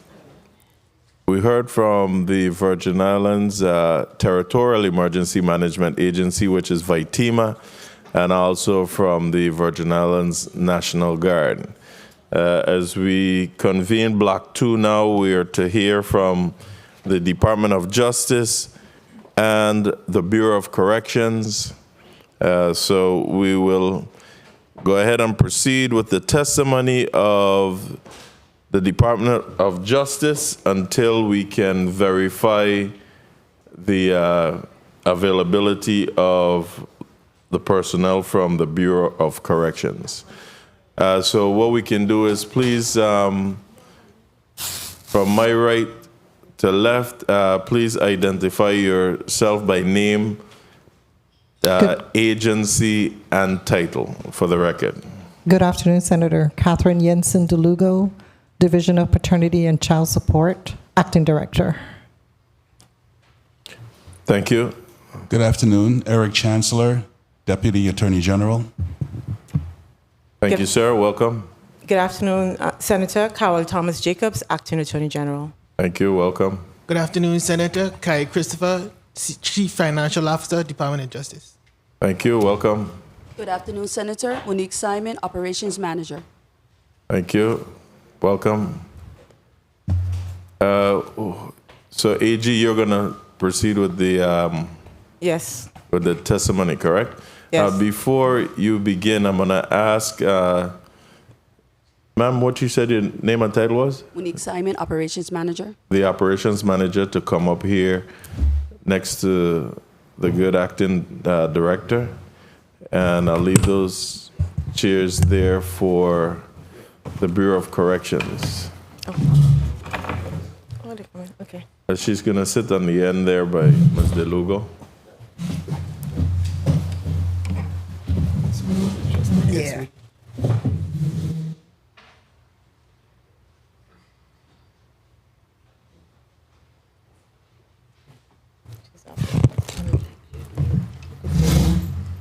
And what we'll do is to accommodate the Bureau of Corrections. I'm not sure how many are coming, find out. And then they'll be from on this end coming this way, okay? Thank you. If we have to adjust the senator, we'll do that.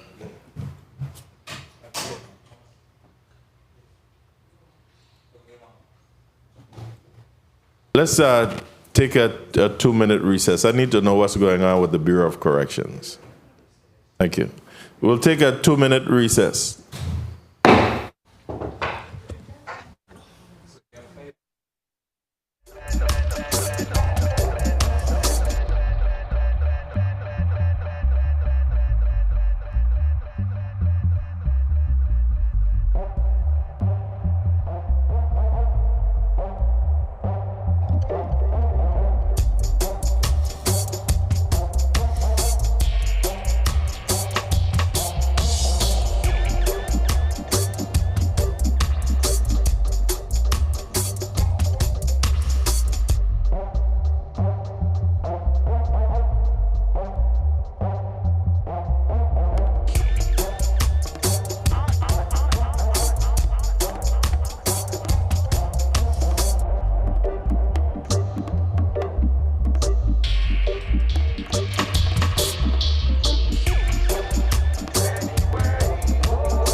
Well, let's try this again. Welcome back to the Committee on Homeland Security, Justice, and Public Safety for Tuesday, February 7th, 2023. We're at Block 2 at this time. We have the Department of Justice The representatives from the Department of Justice have introduced themselves already. Now we're joined by the representatives of the Bureau of Corrections. So at this time, I'll ask for the director to introduce herself and each of her staff individually as we move to your right. Great. Good afternoon. Director Testamark, Winnie Testamark, Director, Bureau of Corrections. Good afternoon. Riel Faulkner, Assistant Director for Administration and Compliance. Good afternoon. Peter Abrahams, Programs and Grants Manager. Good afternoon. Dr. Kaiser A. Callwood, Chief Strategy Officer. Thank you. You have anyone online for corrections? Okay. Those online, can you identify yourself, your title and agency, please? You're on mute if you're speaking. Good afternoon, Chief Dana Grant. Troy. I didn't hear that. I'm sorry. Good afternoon, Chief Dana Grant. Troy. Chief Dana Grant. Chief who? Dana Grant. And for what department? Which Bureau agency? Of Corrections, Bureau of Corrections, John A. Bell Correctional Facility. Okay. Next, anyone else from Bureau of Corrections? Anyone from Department of Justice online? I see like 4 other people. Good afternoon, Pamela Tepper, Solicitor General. Good afternoon. Next. Good afternoon, Ariel Smith, Chief of the Civil Division. Good afternoon to all. Good afternoon. Good afternoon, Oliver David, Director of Game and Enforcement. Good afternoon. And one other person I see there. Yes, good afternoon, Quincy McCray, for the Department of Justice for the St. Thomas, St. John, and Water Island. I'm the criminal chief for that division. All right, please note, those of you online, it's been a very challenging day thus far with the technology. I'm not sure we have enough bandwidth, so I'll ask you to keep your devices on mute unless you are asked to respond. And if you're responding, make sure that you're in view. And while you have your camera on, please restrict all the movements and everything that's going on in the background, as it's a distraction looking at the screen here. But again, welcome to both of you, and we'll start with the testimony from Acting Attorney General. You may begin, and then after you, we'll proceed over to Director. But before we go, my apologies. Let me recognize the presence of Committee Member at Large Senator Angel Bolquez Jr. And you're recognized for 1 minute point of personal privilege. I think he has a youngster that he'd like to introduce us to. Thank you, Mr. Chair, and good afternoon, everyone. And I apologize for being late today, Mr. Chair and colleagues. This afternoon, I have with me Mr. Eric Francis. He's one of the interns on the job training from my alma mater, Ivana Idoraken High School. And I wanted to give him an opportunity to introduce himself to everyone today. Good day to all. My name is Eric Francis, coming from the island of St. John, just like Senator Bolquez himself. I am a senior at Ivana Idoraken High School, pursuing a career in IT. I want to thank Senator Bolquez for giving me the chance to learn the nuances and details of the legislature of the Virgin Islands. Thank you, Mr. Chair. Thank you, and welcome, young man. Just keep on the right path. That's all we ask, okay? Do what you got to do. Thank you. Okay. I'm sure you'll learn a lot. Senator DeGraff, you may as well. Thank you, Mr. Chair. Good afternoon, everyone. I have a young man also from Udoraken School, who is my OJT on the job training. I'll leave him explain because, this 17-year-old young man, you could take the mic and tell the people who you are and what your aspirations are and so forth. Good afternoon. Good afternoon. My name is Jael George, and I'm 17 years old. Currently attending Ivana Idorican, and my aspirations is after high school, I'm going to get my captain's license. And when I complete that, I'm going to go to Florida to do on the job to do UTI for diesel mechanics. Your captain license is what? Boat captain, Yeah, boat captain. or you going to fly planes? No, boat captain. Okay. Thank you. Thank you, Mr. Chair. Congratulations to you, two young men. And what an opportune time, because we have the Department of Justice here, the prosecutors, and the Bureau of Corrections. And we don't want to see you guys going in that direction unless you're going in there for a career, okay? A career as an attorney, or a career even to be the future director of the Bureau. Yes. Or warden, okay? Yeah. Good. So welcome again. Attorney, Yes. you may proceed. Good afternoon, Chairman Gittins, members of the Committee on Homeland Security, Justice, and Public Safety, legislative staff, my team at the Office of the Attorney General, and those of you listening and viewing today. My name is Carol Thomas Jacobs. I am the Virgin Islands Attorney General, Acting Attorney General. Appearing with me in person today are members of my management team, Deputy Attorney General Eric Chancellor, Chief Financial Officer Kai Christopher, the Operations Manager Monique Simon, and Acting Director of Paternity and Child Support, Ms. Catherine DeLugo. I also want to mention our members of my team also who are participating verbally, and I know they have already virtually, and they have introduced themselves.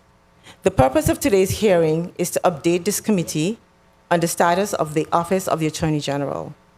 As many of you are aware, the Office of the Attorney General consists of several divisions spread across 2 districts, and each contribute to fulfill, among other things, its mission to prosecute all violations of the Virgin Islands Criminal Code, to represent the government, its agencies and officials in all civil actions, to ensure the provision of financial child support and access and visitation services in the best interest of the children of the Virgin Islands, and to perform responsibilities set forth in Title III, Virgin Islands Code, Section 114. Each of our divisions provides services that impact the daily lives of the people in the community we serve. Today, the Office of the Attorney General is staffed with 157 individuals, 93 in the St. Thomas, St. John district, and 64 in the St. Croix district. While the Office of the Attorney General has made great strides in recruitment, it still needs more attorneys and support staff to provide the most effective service to our Virgin Islands community. I'm going to go through the achievements and some of the needs of each division, and I'm starting with the criminal division. The criminal division in each district remain committed to seeing that justice is rendered fairly, without fear, favor, or prejudice. The ethical and legal responsibility of the attorneys who work in this division must be unequal, for in their hands rests the power to take away that which we hold most sacred, and individual rights to freedom and property. Today, the criminal division in St. Thomas is staffed with 13 attorneys, including the chief of the criminal division, as well as 4 support staff. For the first time in many years, the criminal division in St. Thomas is able to assign 2 attorneys to each courtroom. The St. Croix division is staffed with 10 attorneys, including the chief of the criminal division and the director of the white collar and public corruption, along with 6 support staff. The director of white collar and public corruption prosecutes primarily white collar criminal cases in both districts, but also assists with non-white collar cases, criminal cases in the St. Croix district. The Deputy Attorney General, who is sitting next to me, in St. Croix also prosecutes major criminal cases. I am pleased to announce that within the last 5 months, the St. Croix division has hired 3 new prosecutors. This is a major accomplishment that allows the division to get closer to meeting the elusive and long-standing goal of having 2 prosecutors assigned to each courtroom in St. Croix. These hirings also help to reduce the overburdensome caseloads of the St. Croix division attorneys.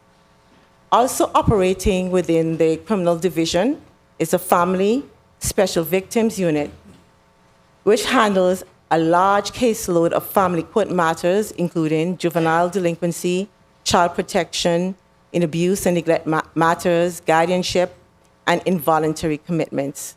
The family court in each district now has 2 attorneys who are specifically assigned to handle these matters. Both districts are now staffed with victim advocates who support, assist, and communicate regularly with the victims and witnesses of crime. 3 more prosecutors, although we've made strides, we still need more. 3 more prosecutors are needed in the St. Croix district to meet the 2 attorneys per courtroom threshold and to further reduce the individual caseload of each attorney.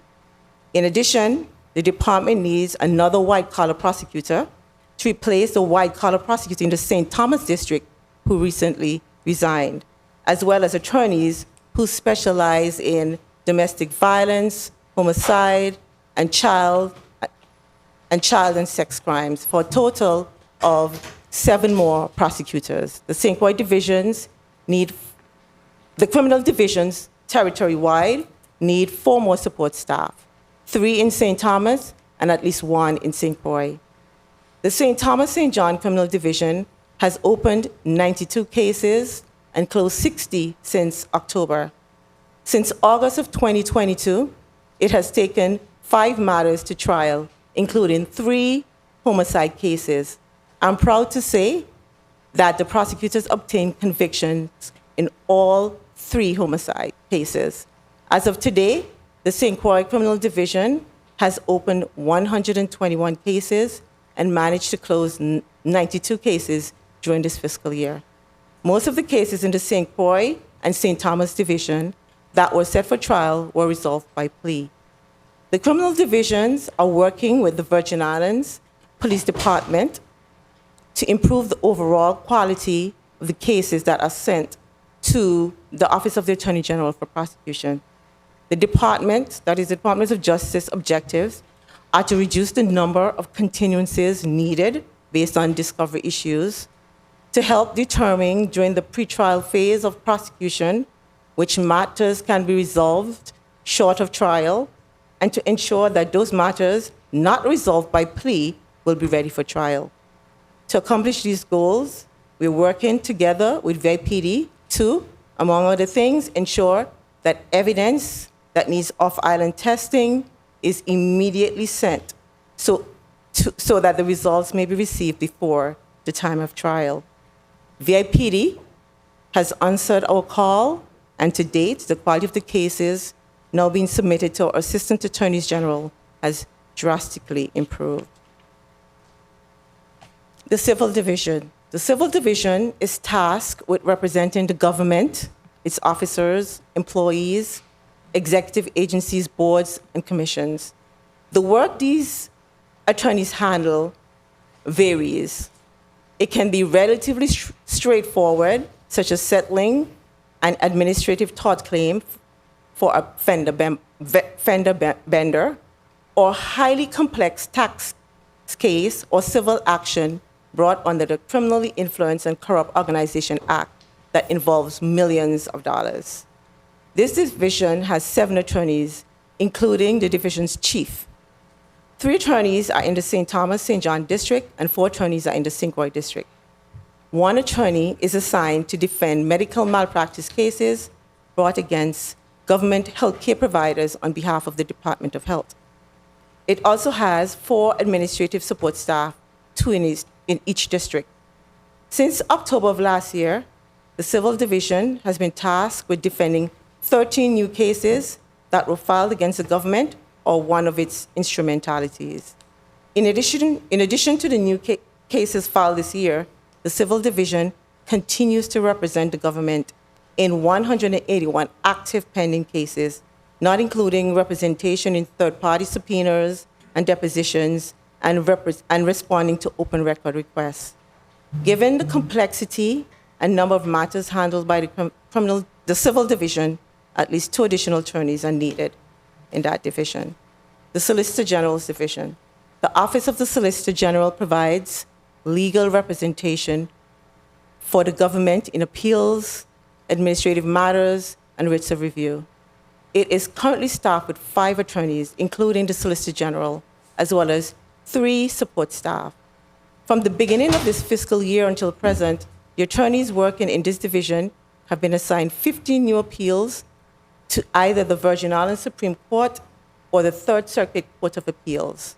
Additionally, this division is responsible for providing legal opinions when requested by any of the various boards, commissions, and executive branch agencies. For this fiscal year, there have been 4 new opinions requested, with 3 closed. The Solicitor General is also responsible for reviewing many contracts, leases, and other documents for legal sufficiency that are prepared for the government. This fiscal year, there have been 68 new contracts assigned to the division, with 62 of them now closed. The Solicitor General Division has streamlined the contracting process so that contracts are often processed in less than 48 hours. Also, this division must defend actions in front of the Public Employees Relations Board, as well as attend meetings to advise the various boards and commissions, which on average number around 20. With the amount of work in the Solicitor General's Division, at least 2 more Assistant Attorney Generals are needed. The Medical Examiner's Office. The Medical Examiner's Office is responsible for the investigation of violent deaths, whether by criminal violence, suicide, or casualty, a death caused by unlawful act or criminal neglect, and death occurring in a suspicious, unusual, or unexplained manner. Today, the ME's office consists of 1 long-term medical examiner and another medical examiner who performs autopsies when called upon to do so. The medical examiner's office has 3 employees in the St. Thomas St. John district and 2 in the St. Croix district who assist the medical examiners. The department needs 2 more medical legal death investigators, with 1 in each district. Also, we continue to proactively seek another full-time forensic pathologist. From October 1st through the end of December 2022, the ME's office has picked up 70 bodies and performed 17 autopsies, including 7 where the manner of death was declared to be homicide. When needed, a resident of St. John supports the medical examiner's office by picking up bodies of persons who died in St. John. Since July 2022, all persons who died in St. Croix and who the medical examiner determined an autopsy was necessary were transported via chartered flight to St. Thomas so that the autopsy can be performed in the St. Thomas Medical Examiner facility. After the autopsy is performed, the body is returned to St. Croix and turned over to the family. This process is generally a 24-hour turnaround. To date, that is from July to present, 23 persons who died in St. Croix were transported to St. Thomas to be autopsied. The Office of the Attorney General has been working diligently to procure and install a fully equipped turnkey modular medical examiner office in St. Croix. The modular structure is complete. It is a 2,400 square feet structure. It consists of a lobby and reception area, viewing room, 2 medical examiner offices, an autopsy room with double bays, so 2 autopsies can be performed at the same time, public restroom, staff restroom, a clean room, office for the medical legal death investigators, and walk-in cooler and storage closets for equipment and supplies. All equipment for the modular medical examiner's office has been purchased. The modular structure was picked up from the factory on about January 31st and is being shipped from the port of Jacksonville, Florida, to the Virgin Islands. It will arrive in St. Croix before the end of February. To date, the government has incurred some $1,057,900.59 in costs for the project. $1,003,637 was paid to the contractor, and $54,263.59 represent costs incurred for permits and consulting fees for engineering and permitting. The next phase of the project is the installation of the modular facility, which will include, but is not limited to, earthwork, construction of footings, plumbing and electrical work, construction of steps and ramps, the installation of canopies, medical equipment, and a fire alarm system. The cost for the final phase of this expedited project has not yet been agreed to. However, what we do know is that additional funds will be needed to complete the project. A good start would be allowing the Office of the Attorney General to use all the funds appropriated by Act Number 7810 towards construction of the morgue, rather than limiting it to 50% of morgue operations. The project should be completed and the modular morgue facility fully operational in about 2.5 months after the structure arrives in St. Croix. We have been informed that if the building is well maintained, at least the structure is well maintained, its lifespan is between 25 to 30 years. Thus, I urge the legislature in the next budgeting cycle to set aside funds for the maintenance and upkeep of both medical examiner facilities.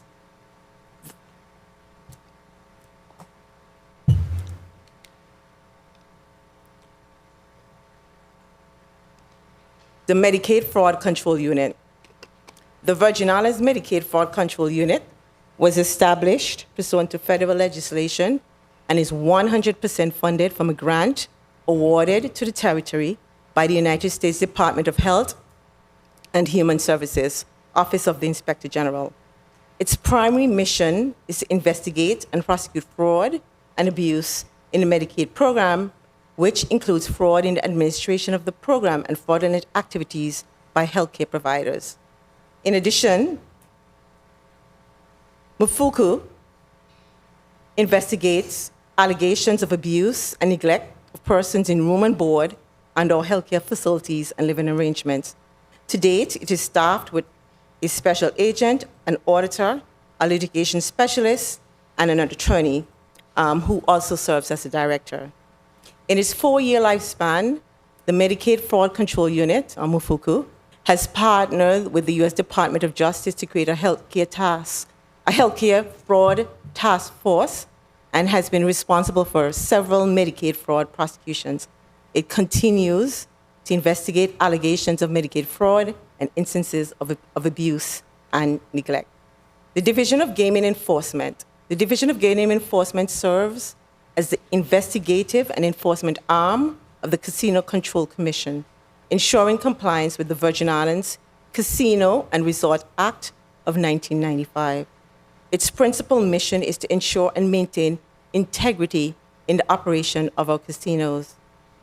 The DGE is presently staffed by the director and 3 employees. To date, some of the many accomplishments of the DEG for this fiscal year include opening approximately 47 employee application files, completing and transmitting to the CCC 14 casino servicing entity and qualifiers due diligence investigations, opening 21 casino servicing entities and qualifier files, completing 3 investigations and working on 4 other investigations regarding complaints of violations of VI casino laws and rules and regulations, and attending to 20 requests for assistance from the casinos regarding servicing gaming machines prior to placement or return on the gaming floor. DGE's greatest struggle is with staffing. It is difficult to meet the statutory requirements in a timely fashion when the addition of two more employees to assist with investigations and administrative duties would enhance productivity. Paternity and child support. The Paternity and Child Support Division is devoted to providing many of our community's children with the support they need to help them thrive and become responsible and successful adults. PCSD functions include the establishment of paternity, enforcement of support obligations, implementation of centralized collection process, distribution of support payments, and the establishment and maintenance of case records. PCSD also receives a separate grant which focuses on access and visitation services, facilitates mediation, and promotes fatherhood programs which are free of charge and administered by the Access and Visitation team. PCSD's primary funding source is the federal government, which funds 66% of all PCSD staffing and 100% of all PCSD's federally approved expenditures. As such, PCSD must meet minimum established criteria, which if not met, can put federal funding and support in jeopardy. Currently, Paternity and Child Support has 54 employees, which includes its attorneys, support staff, and hearing officers. Specifically, there are 2 attorneys assigned to the St. Croix district and 1 to the St. Thomas St. John district. There are 17 support staff stationed in the St. Croix district, and the remaining 32 are assigned to the St. Thomas St. John district. Additionally, there is 1 administrative hearing officer in each of the 2 districts. While we've made strides with the hiring of employees, PCSD is still still 5 short of the necessary level to meet federal requirements. We continue to work to fill these positions. There are currently 7,323 active cases in Paternity and Child Support Division, of which 63 were opened this fiscal year.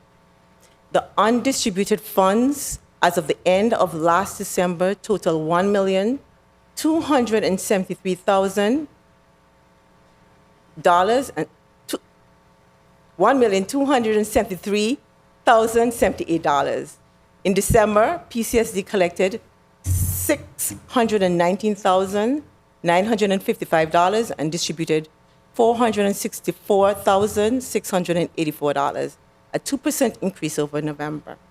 Aside from its staffing needs, PCSD must also interface or have connectivity with certain other government agencies to increase the effectiveness of its administrative enforcement measures and enhance the accuracy of mandated reporting.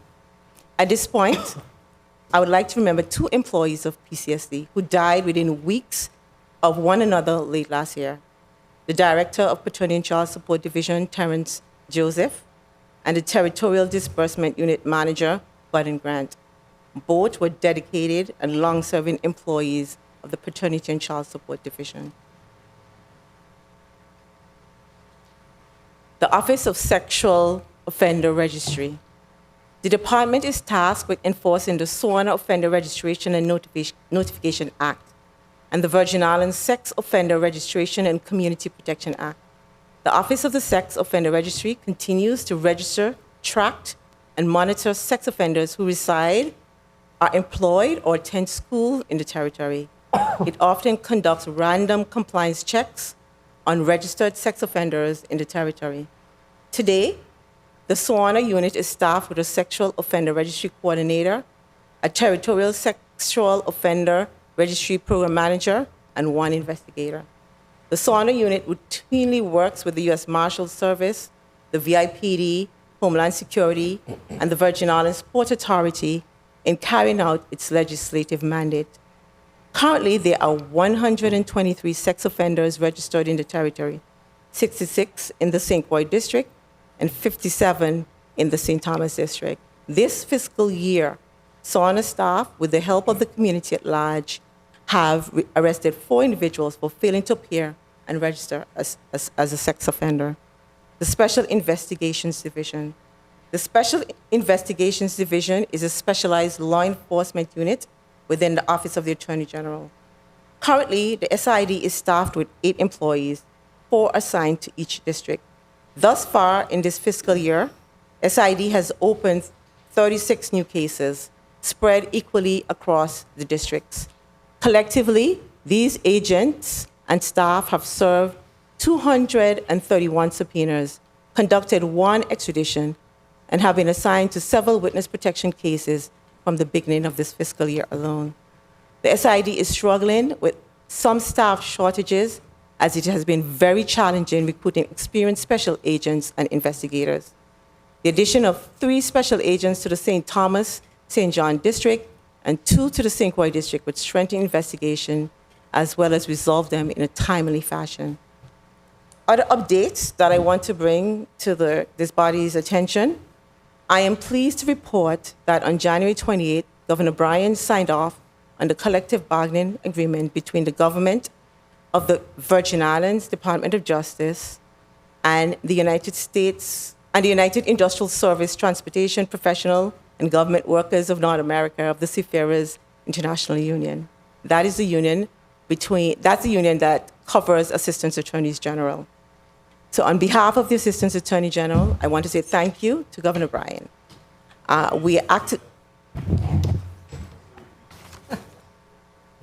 Okay. So, on behalf of the Assistant Attorneys General, I want to say thank you to Governor Bryan. We are actively working on implementing the new salary scale, which is effective from October 1, 2022. The competitive salaries offered should help our recruitment and retention efforts. Additionally, the department has executed a new lease with the Government Employees Retirement System for its use of office space in the GRS complex. The last lease between the department and GRS was in 1998. For this fiscal year and the next, the rent will increase from $444,756 to $565,850, an increase of $121,094. Renovations to the executive offices of the Attorney General's office in the GRS complex were completed last year. During the first quarter of this calendar year, renovations will continue, initially with the civil and criminal divisions and then to the other areas. The contractor who will be performing the renovations to the general litigation section has already been selected. Renovations will include painting the walls, replacing office doors, and removing the old soiled rug and replacing it with tiles. Funding for the renovations will come from the $500,000 appropriated under Act number 8473 by the 34th legislature, plus $66,493 received from FEMA for damages to offices suffered during Hurricanes Irma and Maria. I want to thank the members of the 34th legislature for making the funding available so that we can improve the physical work environment of our employees. And I know that many of the senators who were in the 34th legislature are also in the 35th, so I want to say thank you. Finally, a contractor for our new case management system will be selected shortly. This system should reduce the number of physical files, facilitate easy access to electronically stored information, enhance our data collection and reporting capabilities, and reduce the cost of printing and overall improve efficiency and productivity. The aforementioned information is a snapshot of the status of the Office of the Attorney General and the work that it routinely performs. Our department remains committed to the people of the Virgin Islands and the performance of the duties and responsibilities statutorily entrusted to us. This concludes my formal remarks, and I, along with my team, my staff, remain available for any question that the members of the committee may have. Thank you for your testimony, Acting AG. So many questions, but I'll wait until the appropriate time. But I want to say before I recognize the Director of Bureau of Corrections that I want to encourage all departments and agency heads who don't have their own permanent home to start looking for a permanent home. All right? I mean, the only good thing about this one lease on St. Thomas is they're going to GERS. Yeah. But the Department of Justice needs to find its own home. We had our own home on St. Croix, and we out in the wilderness. So we're gonna have a conversation about that. Same thing with the police stations. We're renting people place for a police station. I mean, no place else we rarely see in this. Director, you recognize from Bureau of Corrections. Good afternoon. Thank you. Good afternoon. Good afternoon, Chairman Giddens, distinguished members of the Committee on Homeland Security, Justice, and Public Safety, other distinguished members of the 35th Legislature of the Virgin Islands, and our listening and viewing audience. I am Winnie Testamark, Director of the Bureau of Corrections. On behalf of the dedicated and committed men and women who make up the Bureau, thank you for the opportunity to appear before you today to provide an overview of the Bureau's operations, capital projects, and other initiatives. Joining me are the members of the Bureau's management team who can respond to inquiries that fall within their areas of responsibility. Before I begin, I'd like to take a moment to recognize the passing of BOC Assistant Director Everett Hansen in December. Over a career spanning more than 25 years, he served as a correctional officer, chief, assistant warden, and assistant director. The Bureau is grateful for the contributions he made during that time. Despite the challenges facing the Bureau, and indeed correctional agencies nationwide, I am proud to report that we have stayed committed to achieving the Bureau's core mission of operating secure and humane prisons and jails while safeguarding those entrusted to our care. We've paid our staff what they were owed and have provided them unprecedented opportunities for professional development and growth. And we have made key infrastructure and technological upgrades that streamline operations and reduce costs. At the direction of Governor Albert Bryan Jr., the Bureau also has placed increased focus on reentry and rehabilitation, recognizing that 90% of persons in our prisons and jails will return to our community eventually. Over the last several years, the Bureau has made steady upward progress that has positioned it to achieve its goal of becoming one of the premier correctional agencies in the Caribbean. When I first came before you 4 years ago, I said that in the long run, we can overcome the challenges facing the Bureau with strategic planning, accountability, and training. But we must have the resources and tools necessary to succeed. Since that time, the Bureau has continued the hard work of transforming the lives of persons committed to its care, even as it undergoes the difficult process of transforming itself. In the words of the great Arthur Ashe, at the Bureau, we are committed to disturbing what has become too comfortable while at the same time working to comfort the disturbed.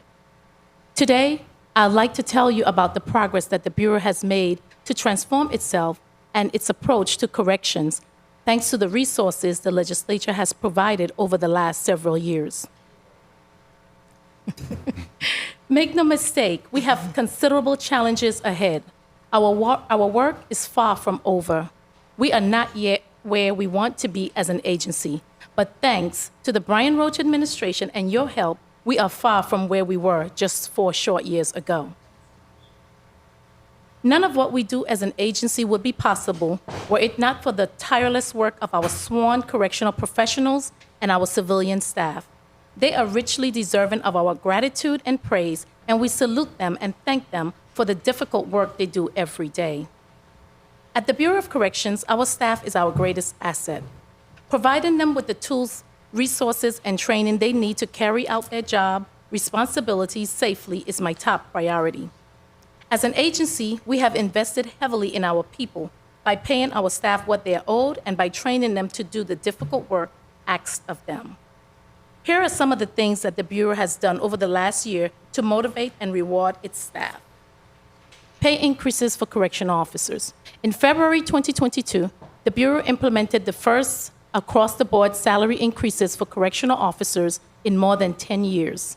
Because of those increases, correctional officers' pay increased by an average of 45% and some as much as 72%. All correctional officers have been paid their increases, and all have received any retroactive paid owed. 2022 was a banner year for correctional officer pay thanks to Governor Albert Bryan's commitment to corrections. Furthermore, the Bureau already has begun the process of paying the fiscal year 2023 salary increases for correctional officers that went into effect on October 1, 2022. Some officers have already received that increase. On September 30th, 2022, Governor Albert Bryan approved a new collective bargaining agreement for correctional officers, the first in 8 years. This is a major accomplishment that addressed many of the labor issues that has plagued the Bureau in the past. We have already made retroactive payments to correctional officers for holiday pay based on the language in the new CBA. In addition, the Bureau issued new uniforms to all officers in 2022 and is current with the uniform allowance owed them under the CBA. When I first came before you in 2019, correctional supervisors had not received the yearly increases mandated by their CBAs for several years. We've fixed that. The Bureau is now current with the salary increase required by the CBA for all correctional supervisors through fiscal year 2022. The Bureau is currently processing correctional supervisors' salary increase for fiscal year 2023. Not only have we paid our correctional officers and supervisors, but we have also paid the civilian staff that supports them. All general scale, SIU masters, and USW supervisors' salary increases have been paid. The Bureau is current on its obligation to all staff, sworn and civilian, as for the fiscal year ending September 30th, 2022. Last year took the necessary steps to reorganize the nursing division to begin giving its dedicated nursing professionals the pay equity they richly deserve. This project was long overdue. Some of our nurses haven't gotten a raise in over 10 years. The extremely low salaries the Bureau could pay its nurses made it extremely difficult to recruit and retain qualified nurses. Rather than kick the can down the road, as had been done in the past, this administration tackled the problem head-on. We are working with our partners at the Division of Personnel and the Office of Collective Bargaining to raise the nursing salary across the board and place our nurses on a wage scale that would give them not only pay equity, but also regular salary increases. No BOC nurse should ever have to work 10 years without a raise. 4 years ago, the Bureau had more employee grievances pending than any other government agency. No more. We've reduced the backlog of employee grievances by more than 75%. Now the Bureau promptly hears employee complaints, often resolving them without the need to file a grievance. Responding to employee complaints and taking immediate action demonstrate the Bureau's commitment to its staff. 2022 was also a banner year for training at the Bureau. Last year, we trained more staff and provided more off-island training opportunities than ever before in the history of the Bureau. We've increased spending on training and equipment by more than 500% compared to the fiscal year 2021. 100% of our civilian staff and 85% of our sworn staff completed all required training. That level of overall training participation has never been achieved before at the Bureau. Equally important, we've developed our training curriculum, updated our training policy to ensure a systematic approach to keeping our staff up to date on evolving practices in the correctional field nationwide. Providing training opportunities for our staff not only gives them the tool to work smarter and more efficiently, but it also reduces the risk to the Bureau. Here are just some examples of training offered by the Bureau over the last year. Pre-service training for all new Bureau employees and in-service refresher training for all sworn officers and civilian staff in over 40 topics. Counter-terrorism first responder training in Socorro, New Mexico. classification training in Fort Lauderdale, Florida by Broward County Sheriff's Office. Canine handler training, 5 weeks in Troy, Missouri, with the St. Louis Metropolitan Police Department as part of the establishment of the BOC K9 unit. National Commission and Correctional Health Care Conference in Atlanta, Georgia. NCCHC Mental Health Care Conference in Denver, Colorado. Firearms certification training for all sworn staff. Key Control Officer training in Miami, Florida with Miami-Dade County Corrections and Rehabilitation Department. Baton and OC Spray certification training. National J Leadership Command Academy training in Huntsville, Texas. First aid, CPR, and AED training of all security and medical staff. Fire life safety training provided by the VI Fire and Emergency Medical Service. Coalition of Adult Basic Education Conference in Seattle, Washington. American Jail Association Recruitment and Retention Summit for Jail Professionals in Columbus, Ohio. And American Correctional Association Winter Conference in Orlando, Florida. New equipment. The Bureau has also invested in its correctional officers by providing new equipment, including upgraded radios, flashlight, restraints, batons, vests, all-terrain vehicles, ATVs, to patrol the perimeter at John A. Bell, vans, trucks, and new correctional vehicles to replace those that have served their useful life. Special need vans and equipment to help geriatric and disabled inmates. Staff wellness. The Bureau also encourages staff to cope with job-related stress by taking advantage of opportunities for counseling and healing afforded by the Employees Assistance Program. In addition, the Bureau is in collaboration with the Federal Substance Abuse and Mental Health Services Administration, SAMHSA, to develop strategies to reduce stress among correctional officers. These initiatives are critical to our staff. For example, a recent study of consequences of job stress among correctional officers revealed that the life expectancy of correctional officers is 12 to 16 years shorter than individuals in other occupations. Capital projects and infrastructure upgrades. The Bureau made significant infrastructure upgrades over the past several years and has completed temporary hurricane repairs to existing facilities. For example, in the last 2 years alone, the Bureau has installed numerous high-definition cameras in its prison and jail to promote accountability, deter wrongdoing, and monitor operations. Other upgrades and projects include the following. Alva Swan Annex rebuild.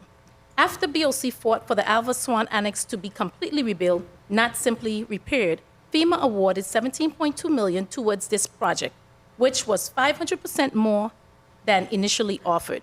A bid for the design, build, maintenance, and finance of a modern 203-bed detention facility to replace the Swan Annex is currently under review. John A. Bell Correctional Facility upgrade. We've completed temporary repairs to the roof damaged by Hurricane Maria, created a dedicated mental health unit for the seriously mentally ill in BOC's custody, installation of air conditioning in the inmate housing units, installation of a new 900-kilowatt generator to run the entire facility, installation of an electronic key watcher system, both at John Bell and CJC, for control and management of critical facility keys, purchase of new ice machines and washing machines and renovation of inmate showers, completion of the kitchen and dining area, first begun in 2014, but delayed by the 2017 hurricanes, relocation and modernization of the central control room to allow staff to monitor the newly installed cameras using high-definition television displays, repair the outer perimeter fence, which was damaged by Hurricane Maria, repave the parking lot and interior access roads, install the live view remote surveillance camera system to monitor perimeter security, purchase high-definition X-ray machines, which can be accessed remotely to reduce the introduction of contraband into Bureau's facilities, construction of a secure evidence room to safely store contraband and other items for later use in administrative or criminal proceedings, and install solar panels for perimeter lighting. CJC and the St. Thomas District upgrades. Installation of a new 500-kilowatt generator, installation of a new central air conditioning unit, resurfacing and repainting of the basketball court, installation of network and telephone system upgrades, installation of hundreds of surveillance cameras, move to office space on St. Thomas, ending years of using temporary and inadequate space following the destruction of the Bureau's St. Thomas office by Hurricane Irma. Modernizing of Bureau operation using internet and remote technology. Beginning in 2019, the Bureau began important technological initiatives that harness the power of remote internet access to modernize key Bureau operations, including electronic medical records. Inmate medical records are now stored electronically and accessible to authorized staff remotely. Telemedicine, BOC medical team can deliver care at a distance using internet technology that allows a physician to examine and interact with patients remotely. Telepsychiatry, inmate visits with psychiatrists and other qualified mental health providers now take place remotely using video conferencing software. Video visitation, using the Venn Engine platform, family and friends can now video chat with inmates from the comfort of their homes, send secure text messages, and add funds to the inmate's commissary account. Computerized maintenance and management system. Fully implemented a computerized maintenance management system that tracks all Bureau assets, schedule routines, and preventative maintenance, and uses an electronic work order system, the first of its kind in the Virgin Islands government. Inmate tablet program. Nucleus Inc. was selected to provide computer tablets to inmates at the John A. Bell Adult Correctional Facility to be used for reentry and e-learning. Inmates will use the tablets to do legal research and get high school diplomas and vocational certificates that reduce the risk of recidivism once they are released. This program is completely funded by a distance learning grant from the federal government. The Bureau estimates that the inmate tablet program will be online by the third quarter of this fiscal year. Distance learning system. Use federal grants to purchase and install modern communication equipment to facilitate distance learning and remote education access for inmates. Inmates in BOC custody. As of February 2nd, 2023, the Bureau houses 247 inmates locally, 99 at CJC and 148 at John Bell. Of the inmates housed locally, 235 are male and 12 are female. In addition, the Bureau houses 153 off-island at facilities, 85 in Florida, 39 in Virginia, 28 in Mississippi, and 1 in South Carolina. In 2021, I traveled with members of the Bureau's medical, mental health, and security staff to our inmates in Virginia and Florida to ensure that they were properly treated and to respond to their concerns. Our team met with key prison officials during the visit, reviewed inmates' files to ensure that they were up to date, and importantly, held one-on-one discussions with each inmate willing to meet with us. We intend to schedule a visit to our inmates in Virginia, Florida, and Mississippi later this year. Consent decree matters. As you know, the Bureau is a party to 2 separate consent decrees: a consent decree covering conditions of confinement at John A. Bell Correctional Facility on St. Croix, and a consent decree covering the Alexander A. Farrelly Criminal Justice Complex on St. Thomas. By providing funding to fill correctional officers' vacancies, expanding mental health and medical care, and hiring the critical civilian personnel needed to execute the Bureau's goals and objectives, the Brian Roach administration has made an unparalleled commitment to moving the territory out of these costly consent decrees. The St. Croix case. Thanks to the tremendous effort of the men and women of the Bureau and our legal and compliance teams, our hearing 2 weeks ago in the John Bell consent decree was extremely positive and promising. Both monitors and the United States Department of Justice praised the Bureau for the work done to move the Virgin Islands forward. In fact, the United States characterized the Bureau's work over the last 6 months as, I quote, excellent, and commended the Bureau for its transparency and cooperation. As a result, none of the 123 provisions of the settlement agreements are in the red. All have achieved varying levels of compliance. These 123 provisions span the range of prison operations and includes general security, contraband, use of force, prisoner supervision, incident reporting, security staffing, medical, mental health, and dental health, fire, life and environmental safety, classification, and prisoner housing. This is a solid achievement for the Bureau. Last year, the Bureau and the Office of the Attorney General retained an experienced law firm with a nationwide track record of resolving complex prison litigation cases. That decision is now bearing fruit. Thanks to their guidance and with the assistance of the Attorney General, we now have a plan and a pathway forward for moving out from under both consent decrees. St. Thomas case.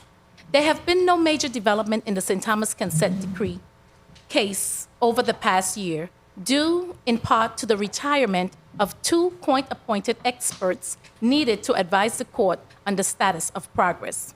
The court has appointed new experts who are in the process of obtaining a Virgin Islands business license. The Bureau is optimistic that once these new experts evaluate the work the Bureau has done over the past few years, they too will find that we have made substantial progress in complying with the settlement agreement. Undoubtedly, the territory has made tremendous strides in improving conditions of confinement at CJC since the consent decree case was filed almost 30 years ago. Resumption of visits and COVID update. Due to the declining COVID-19 positivity rate in the territory and the wide availability of COVID-19 vaccine, the Bureau resumed under-glass non-contact visits at its facilities on December 15, 2022. The Bureau was relentless in mitigating COVID-19 at its facilities once the pandemic began in March 2020. Thanks to those efforts, no inmate or detainee required hospitalization during the COVID-19 state of emergency, and thankfully, no one died.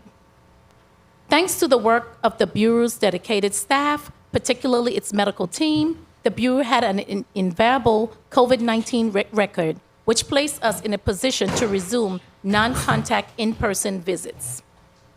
Designing and implementing an effective reentry program. Although deterrence and punishment remain key goals at the Bureau, at the Governor's direction, the Bureau is now placing greater emphasis on reentry, giving incarcerated persons the skills and services they need to succeed when they rejoin our community. When reentry succeeds, it promotes public safety, reduces recidivism, and saves taxpayers' dollars. When it fails, the costs are high. More crime, more victims, and more money spent returning offenders to prison. For those inmates who are truly willing to change the trajectory of their lives, we have a duty to give them a reasonable opportunity to do so. Over the past 4 years, the Bureau has been focused on preparing inmates with improved work skills and better academic training so they can support their families when they return to their communities. Here are some of the initiatives the Bureau has undertaken in this area. We've increased the budget for reentry program by 1,000%. Since 2019, from 10,000 to 100,000. We've hired 4 new case managers, 5 times more than what we've had in 2019, to develop a reentry roadmap for every inmate that focuses from day one on preparing them for life after incarceration.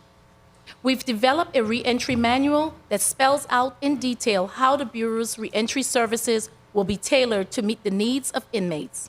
Among other things, it mandates that upon intake, every inmate will be given an individualized reentry plan customized to his risk of recidivism and his educational and vocational needs. We've applied for and have been awarded $1.3 million in grant to fund reentry programs. We've created a community-based reentry council that meets every month to develop strategies to keep recently released inmates from returning to prison. We began the Transforming Lives Academy that empowers inmates to obtain their GED and vocational certificates to better position them for successful reentry. 4 persons have already graduated from the academy. Based on the number of inmates we have enrolled, the Bureau has plans to conduct graduation ceremonies twice a year. We've begun an equine therapy program that teaches select inmates to care for and train horses and become certified as part of the elite program. We've increased our vocational offerings as part of the Penn Foster vocational program. We've expanded the number of computers available to inmates to study online. In the last 6 months alone, inmates have been certified as medical biller, dental assistant, and physical fitness trainer. The Bureau has become an accredited training unit for construction trades in fields like carpentry, plumbing, and electricity as part of the National Center for Correction, Education, and Research certification. Legislature's aid in resolving challenges facing the Bureau. While the Bureau's accomplishments have been many, we need the legislature's help to address those challenges that are beyond our power to solve. 3 areas bear mentioning. 1, long-term treatment for mentally ill. The Bureau has now become one of the largest providers of mental health services in the territory. 30% of our inmates are suffering from a mental illness or are on our mental health caseload. Yet, the territory lacks a long-term mental health treatment facility to handle the influx of mentally ill detainees.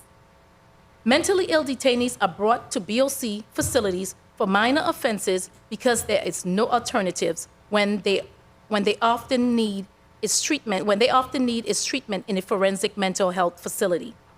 2, pretrial detention alternatives and speedy trial legislation.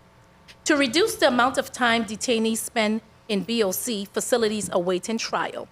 The average length of stay for a pretrial detainee in BOC's custody is roughly a year and 1 month, based on the statistics compiled in December. 1 detainee has been in BOC custody for more than 10 years while awaiting resolution for his criminal cases. 3, transitional housing. The Virgin Islands has no halfway homes for those recently released from prison, offering them a place to stay as they transition between prison and parole can make all the difference. Successful reentry into society and a return to prison. Finding ways to set up formerly incarcerated individuals for success by providing them housing and employment options will have a significant impact on preventing recidivism. 4, funding for a modern jail and prison to replace aging and decaying facilities that are costly and increasingly difficult to maintain. Conclusion. Mr. Chairman, when I first appeared before the legislature 4 years ago, I asked for the tools needed to get the job done. I promised that if given the resources, together, we can transform the Bureau into one of the premier correctional agencies in the region. We're on our way. We've kept our promises, we've supported and rewarded our employees, we've paid our vendors, we've made infrastructure and technological upgrades to our aging and deteriorating facilities to promote efficiency and reduce costs.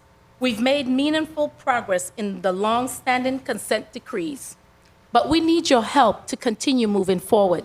The Bureau will confront those challenges that are within its power to resolve, but those larger issues of territory-wide concern, like treatment for the mentally ill, alternatives to pretrial detention, speedy trial legislation, and funding for modern correctional facilities are for this body to solve.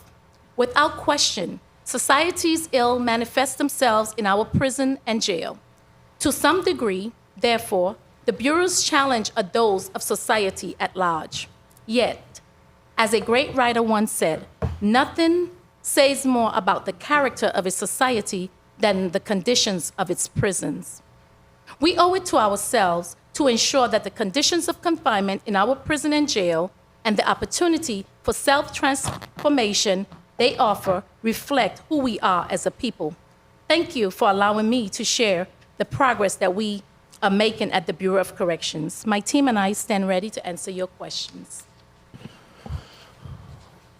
Director, thank you so much for that in-depth testimony. I thank both agencies for your testimony this afternoon, and the committee will take a quick 3-minute recess, stretch your legs. I know I have to do that, and we'll be right back. 3 minutes, please. Thanks.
The Committee on Homeland Security, Justice, and Public Safety for Tuesday, February 7th, 2023 is back on record.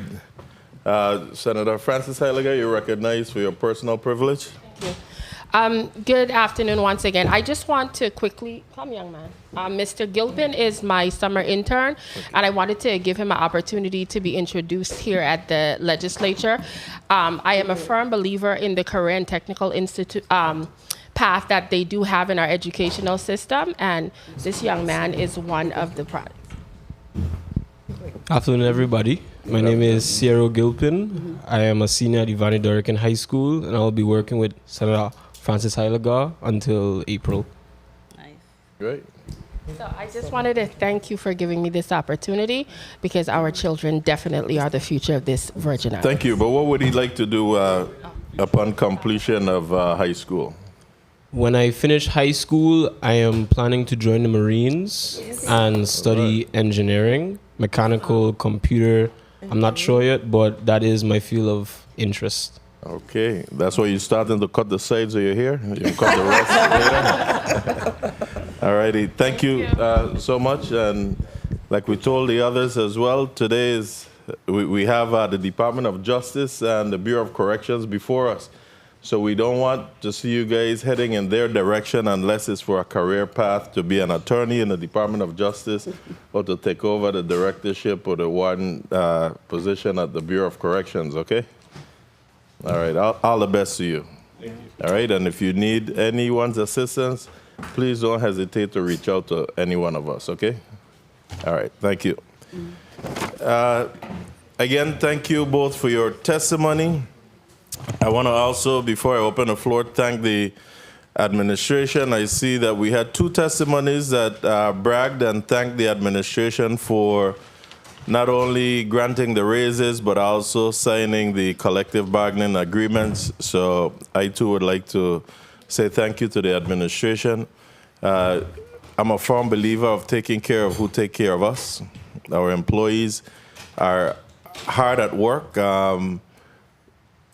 Corrections Director, you spoke about supporting our sworn and civilian staff, and I often say that we can't just continue to come here and thank them on record, because that don't pay the bills.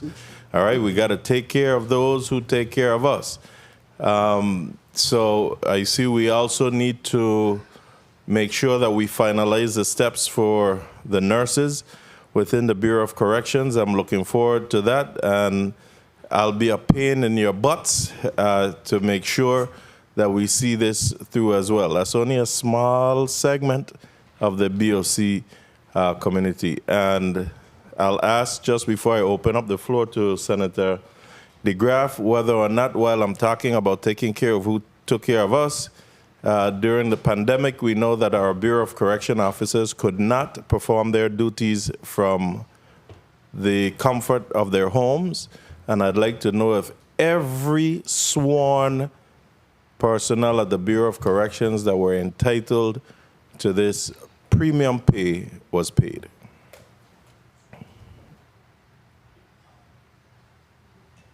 And if you don't know, tell me you don't know, but don't tell me yes, and my phone start blowing up and my emails start going that they ain't get paid. You may pull the mic out from the... You hear me? Hello? No, I can. Yes. So we're still processing, I think, 24 individuals still waiting to be paid. We're working with the Office of Management and Budget to pay those premium pays, and then I will be able to give you the final listing of who all were paid. So all else was paid? Yes, sir. And you have 20? I think 24 that we're waiting for payment. And are you in the predicament as well where you have individuals making in excess of $70,000 that have not been paid? Most definitely. Are those, does the 27 reflect those individuals as well? No, those 24 don't reflect. All right, I need you to do that because I'm going to definitely be following up on this. That premium pay was definitely for frontline workers, first responders that could not perform their duties from in the comfort of their homes. They had to physically go out. So we need to ensure that these employees are compensated. Thank you so much. Senator DeGraff, you're recognized for your 5 minutes. Thank you, Mr. Chair. Good afternoon, colleagues. Good afternoon, testifiers, all of you listening and present. You know, I was here, had 5 people from correction. I went down, said, come back up. Correct? No, 5 people from justice, correction, bring an army. You know, the people on TV can't see, but they got at least 100 people in here from correction. So, but I like that support. First of all, my condolences go to both departments in regards to your loss. You know, very, very tragic, integral persons. You know, this is the beginning of my 7th year. 6 years in a row, I have asked about wage increases for employees of the government of the Virgin Islands. And it took 6 years to finally hear they get what's due to them. And I say it like that because I have 41 years in the government. I've seen it all. And the one entity that's always forgotten in the government, always, in my 41 years, are the employees. People are doing the work. So to hear that they being paid, you know, I'm happy for that. I'm still going to ask, hey, negotiations don't ever end. We keep going. The only issue I had with Department of Justice, though, was I never heard about the increases for the civilian population. Not the civilian, correction. The support staff. I've always heard about attorneys. And I ain't gonna never talk about nobody money. If you're making, you deserve your money, you deserve your money. But your civilian staff, the support staff, I don't ever hear any attorney general come in here and talk about them. So I'd like to start off right there with listening about, with all this money getting put out, did they get theirs or are there negotiations going through also? Senator, most of the employees, the support staff in the Attorney General's office, they are either receive an increase during our reorganization, or they received increase as classified non-unit employees that was given, I believe, sometime last year. Okay, and do you have any cloud storage contracts in play for all where you're transitioning now into eliminating paper and different things? Do you have contracts for cloud storage? Okay, so Senator, that's what I mentioned, our new case management system, right? That went out for bid. We submitted our recommendations to Property and Procurement, and we're just waiting for the selection of a contractor. So we should have that in place shortly. So those are 2 separate contracts. The case management is one, and cloud storage is separate. It's the same. Okay, good. Also for corrections, in moving forward and going more electronic, do you have cloud storage contracts in place? Yes. Oh, go ahead. What exactly did you want to? Your mic, yeah. What exactly did you want to know regarding who is it with? Right now we are working with Lumen, who provides our cloud storages to back up all of our files in case of anything that happens with any of our servers. We utilize Lumen as a cloud storage. Lumen, L-U-M-E-N? L-U-M-E-N. Yes. Okay, good. Yes, sir. Thank you. For corrections for your reentry program that you have, you mentioned you went from 10,000 to 100,000, then you have 1.3 million. Which is it? Is something separate? That 1.3 separate to the 100,000? Yes, the 1.3 is the federal grants that we applied for. The 100,000 is from the general fund. Okay, good. Now, is that tablet program mandatory to your inmates, or is it optional? It's a program mandated. I'll let Mr. Peter Abrams' programs elaborate on that. Yeah, it's an innovative. Good afternoon, Senator. Good afternoon. It's an innovative program that we started at Bureau of Corrections, where that inmates can study at their own pace. So we put the program out for bid, and the successful contractor is a company called Nucleus. They're the ones that have their own proprietary platform. No, but excuse me. I was just saying for the inmates, is it mandatory for them to take part in it? No, it's not mandatory. We offer it to them. We seek them out through an assessment process. I can't force them to take classes, but It should be mandatory. Ram it down the throat. Let them come out to be a part of this community. Give it to them mandatory. Don't give them an option. The option is like saying, hey, go back to crime or be educated. No more crime. I'm going to educate you. Period. Mandatory. That's what I think should be done. Now, the Jeffrey Epstein case, we received, I think it was $105 million. Well, Senator, we settled for $105 million. We have received just about a little over half of that to date. We expect to receive the balance within a year. So do you know if that money is to come through for the legislature to determine how it's supposed to be spent, or the governor is going to do it himself? Senator, No, I just asked, do you know? If you don't know, you don't answer. I don't know. Okay. I know what I do know is that the settlement requires that certain monies be set aside for certain purposes. Right. And I agree with that. I don't have a problem with that at all. Now, you've been here in this seat before, and I've been here in this seat before, and I've asked you before, do you want the position? I would like to put you on the spot because I'm saying you play second fiddle very eloquently, and I appreciate that because, but again, it is up to the front now, and sometimes you might need a little prodding to say, do you want the position?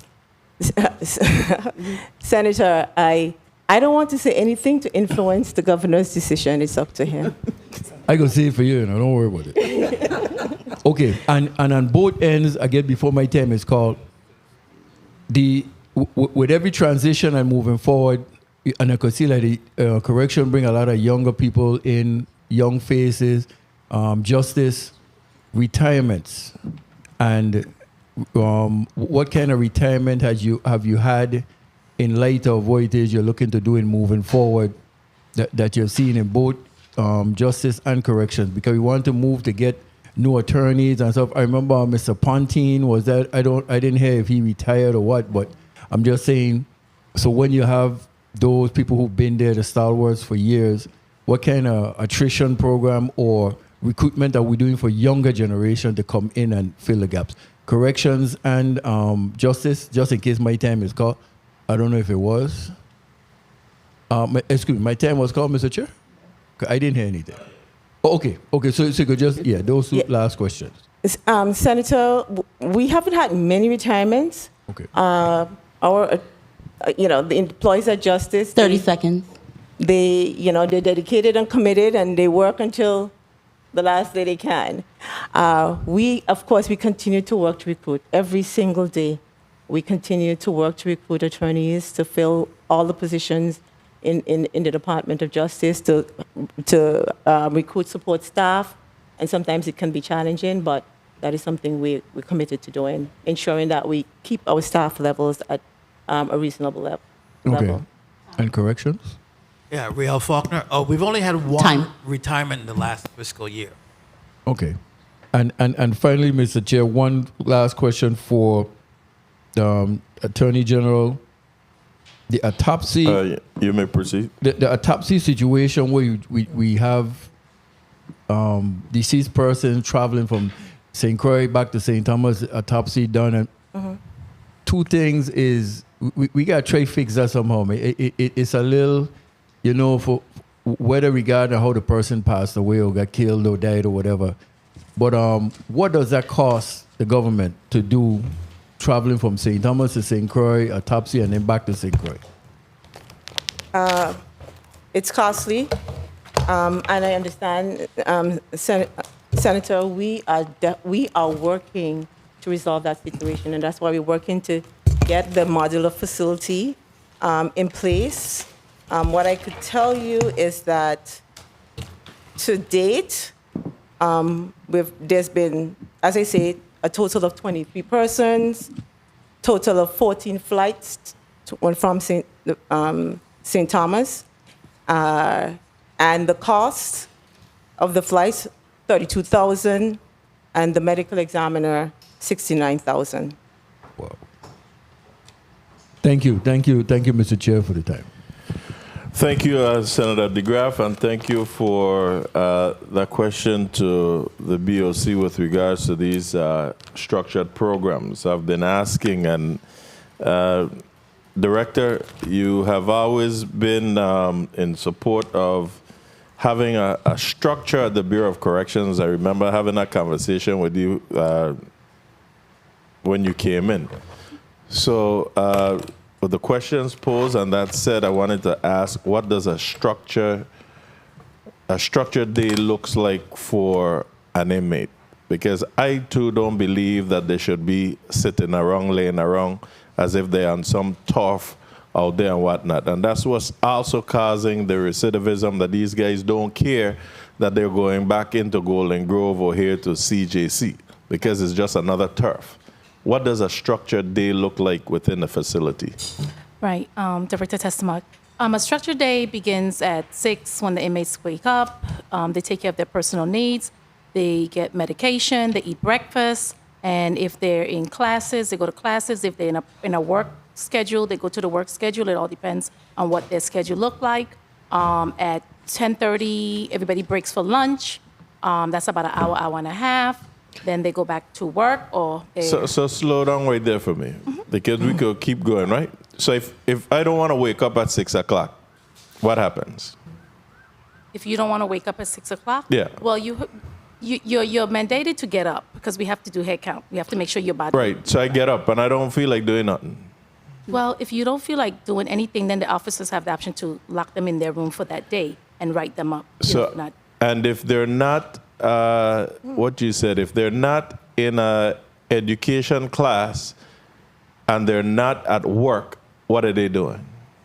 Well, you have some of them that's not physically able to work. No, I'm not talking about those, Director. Well, the ones that work or go to school is either or.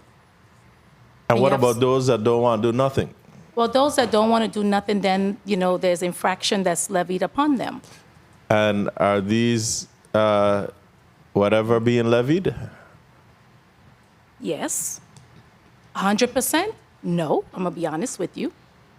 Okay. But they are to be levied against them.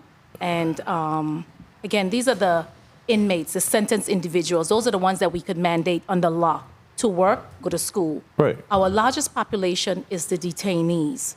We will need help with the legislation because detainees, you can't require them to work. You can't mandate them to work. But of course, we do have some detainees that want to work. They want to help, pass their time, so we allow them to work. But if you got detainees that's there for 5 and 6 years, we got to do something with them, because that you do.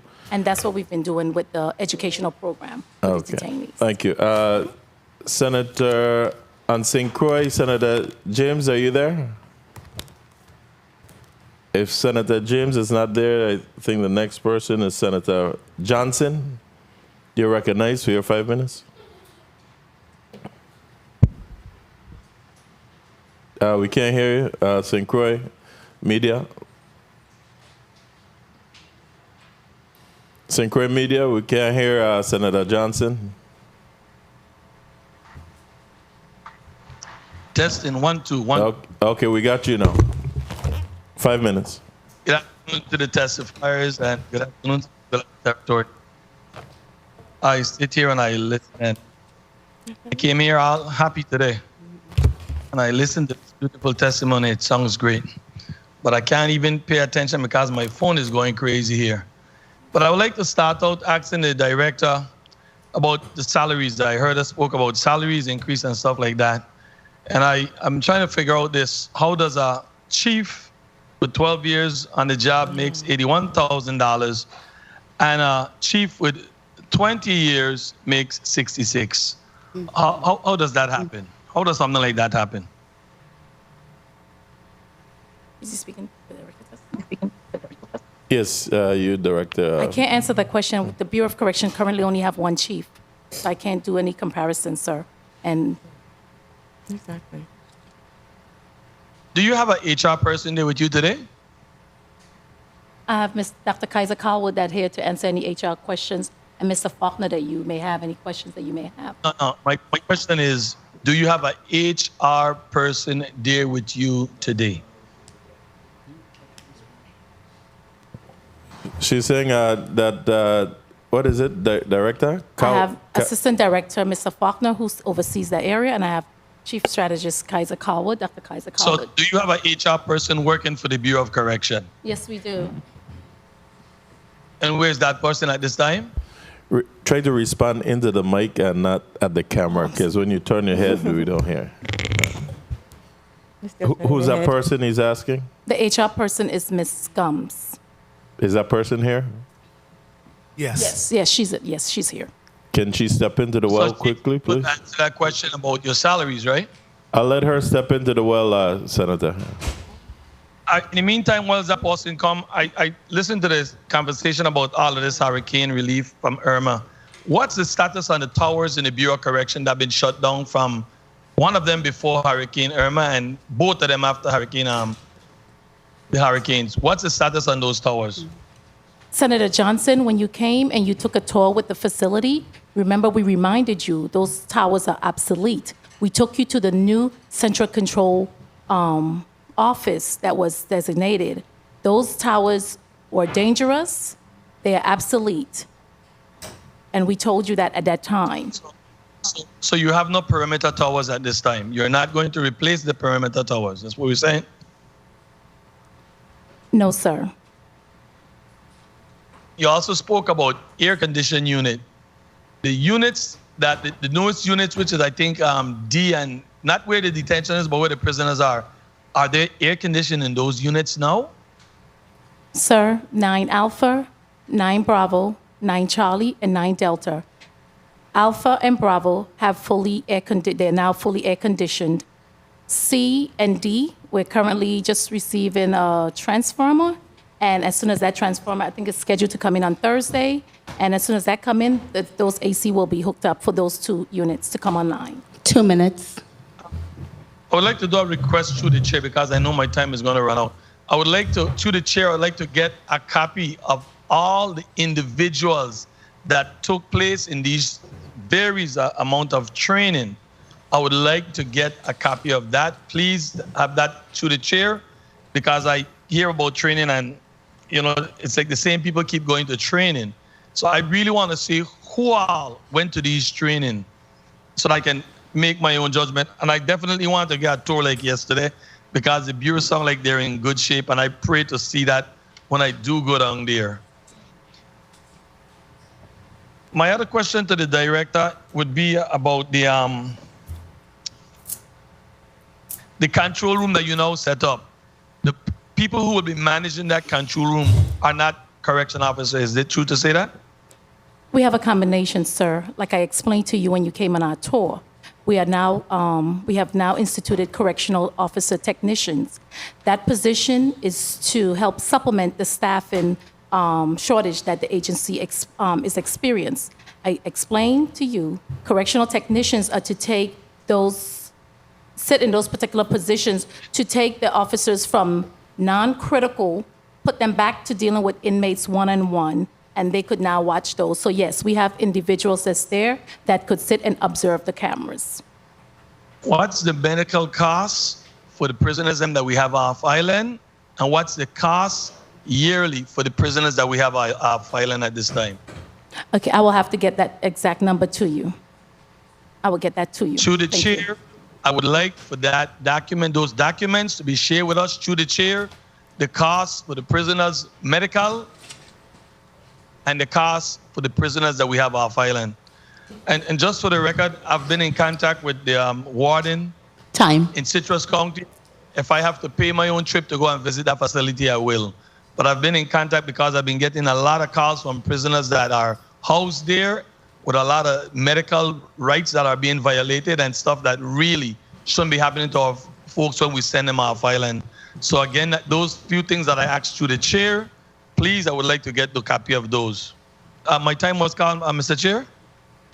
Yes, it was. However, I would like the HR person to answer your inquiry regarding the chief position. If you want, can you kindly repeat your question regarding the 2 chief positions? I asked the questions of salaries. The director said there's only 1 chief, but I still will ask the question. because I've been getting this information that a chief that's 12 years making $81,000 and a chief with just nearly 20 years is making $66,000. Good afternoon. My name is Phyllis Hodgcombs. Like the director said, we only have one chief. Before, those chiefs were making, as you said, the 69.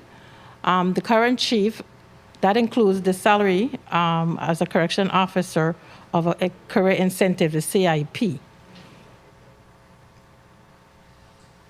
So, and what's that salary now? Like you said, 81,000. Sorry. If I could clarify, Senator Riel Faulkner. Before you clarify, please 81,000. excuse me, 1 sec. Before you put your, before you clarify, please ask to be recognized, and once you're recognized, put your name and title on the record. Again, we have a new stenographer, okay? So, HR Director, hold 1 second. You're recognized for your clarification, it is? Thank you, Mr. Chairman. Riel Faulkner, Assistant Director. I just want to clarify something, Senator, that Mrs. Gums was saying. The chief that you're speaking about, who's making the $81,000, left the position as a correctional supervisor that may have paid her more than the $81,000 with overtime. And in order to attract her and incentivize her to take that position, because she also has a degree that entitles her to a 20% career incentive. So when you're looking at the 66, you have to also add the 20% to that figure as something that was needed to attract and entice a qualified and very capable person to be the chief. Thank you. Mr. Chair, can I wrap up with one question for the Acting Attorney General? I'll allow you to, yes, wrap up with that question. Thank you very much. Acting AG, you spoke about this medical examiner office. Where would it be placed? Do you already have a place to station it? Where would it be placed once it's arrived? Senator, it's going to be at the where the Toro building is, where the Toro building is in St. Croix. It will be placed in that area, right on that location. Acting AG, you mean where the Toro building was? Where it was, where the Toro building was. There's no Toro building, but it's in that location on the side. So we have any plan of bringing back that Toro building for the AG to have its home, just as the chair said? We would love to. We're hoping that this body would, when it has, would appropriate or ensure that some of the funds, especially the funds from the Epstein settlement, will be used to pay to cover the cost for a building in St. Croix and in St. Thomas, frankly. Let's do one at a time. Thank you very much, Mr. Chair. Thank you, Senator Johnson. And Acting AG, it don't come just like that, you know. I mean, you have to do your part as well to come up with the plan and what the cost will be to then forward it to the legislature. But don't just drop it in the legislature lap. We've been waiting to see what's going to be the outcome of the Toro building, and nothing. But I'm happy that my colleague went there, because that was my question. I got so much questions for that ME office. And I'm not going to ask you all, but I want to ask if there were any other considerations for other locations, because you realize where that ME office is going? Smack right in between our major food businesses.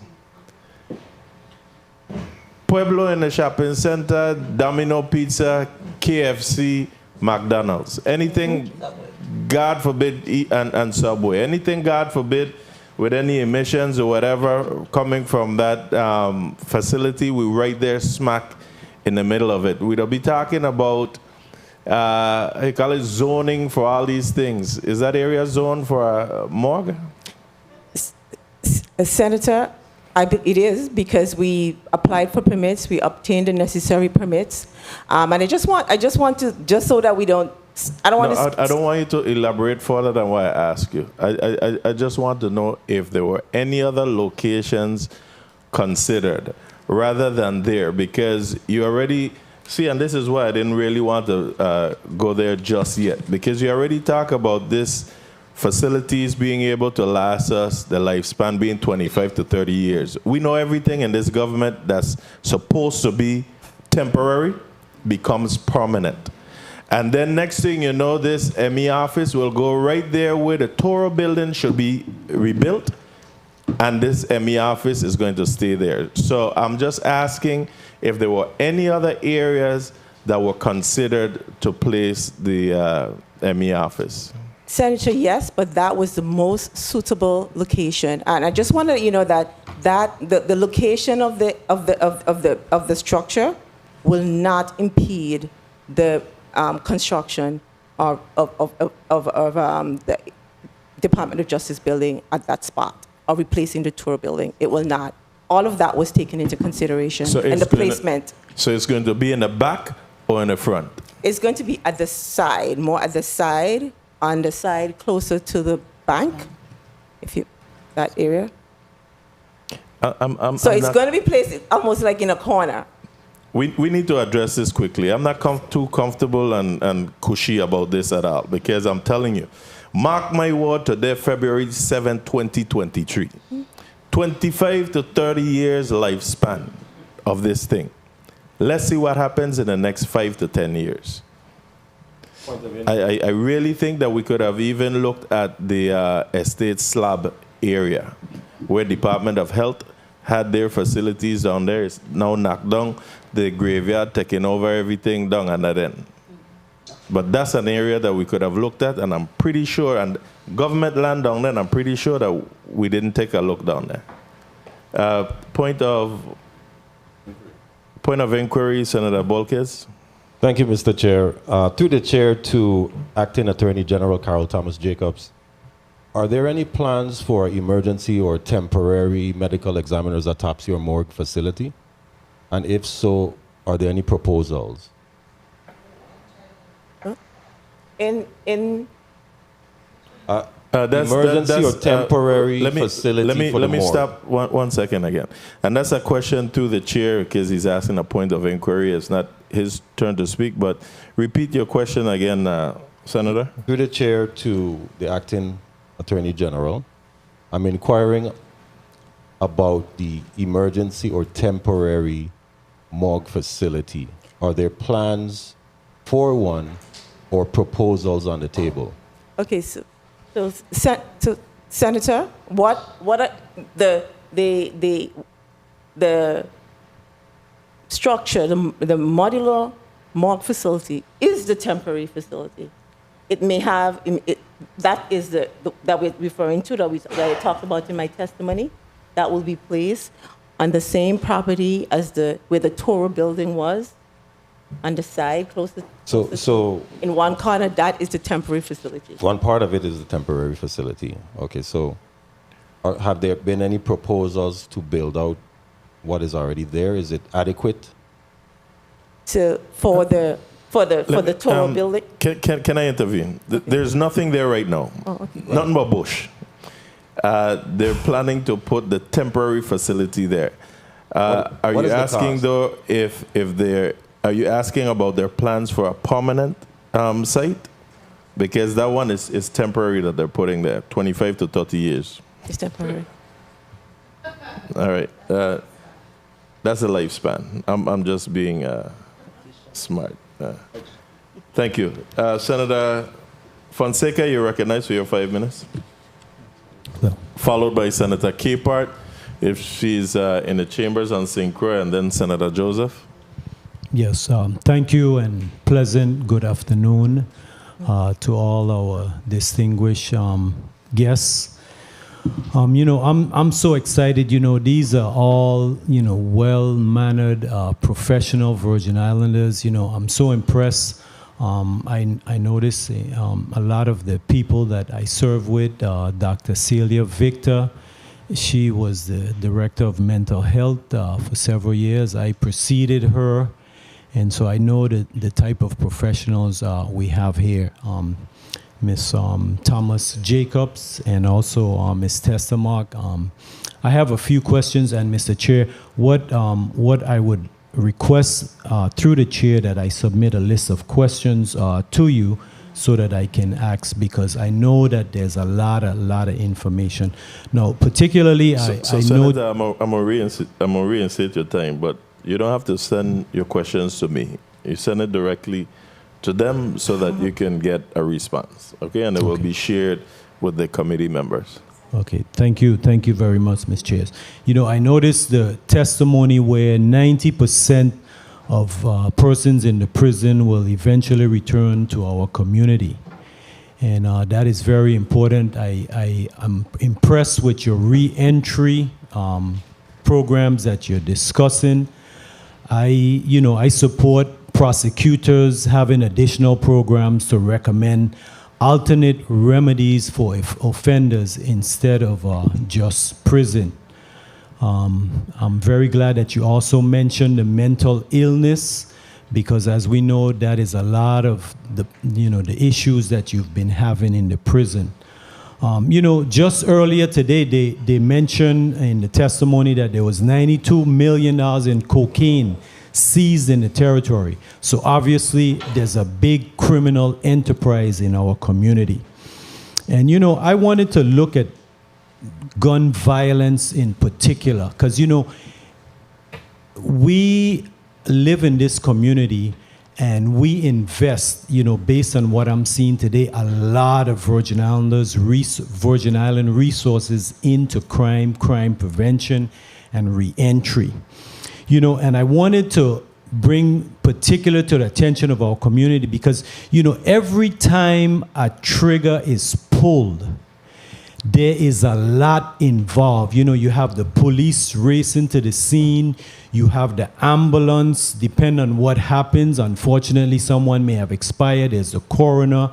If the person lives, the detectives have to investigate. You have the criminal justice involved. You have prosecutors. You have the judge. You have the Bureau of Corrections. And you also have the victims. Just this Saturday, Mr. Emmanuel, the director of the gun violence, he was telling me that every time a trigger is pulled, it costs the territory about $175,000. So I support activities that will encourage our youth, particularly those that are being lending towards criminal activity, to be rehabilitated and trained before we get to this point. Looking at all you ladies and gentlemen, I am scared. I all my life I was always scared of police officers and folks like like you mentioned, you have the authority to take people's right to independence away from them based on them doing bad things. Of course, my mother was a police officer. My brother is an FBI agent, so I understand and I respect the criminal justice system. So, I want to look at the different perspectives we have in this community. I want to make sure that everyone that is sponsoring and getting involved in gun violence, those activities, that they be heard and that we sponsor these activities.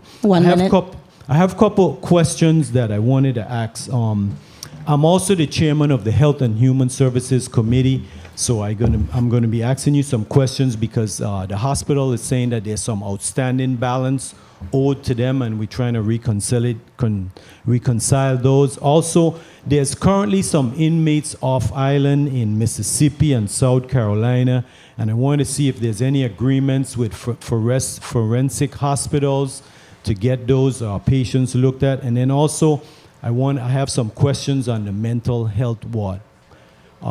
So specifically now, I want to ask you, the mental health ward specifically, who is running that, and can you give me some details on, is it monitored by JCO? How is it accredited? How is it monitored? Can you give me some specifics on that?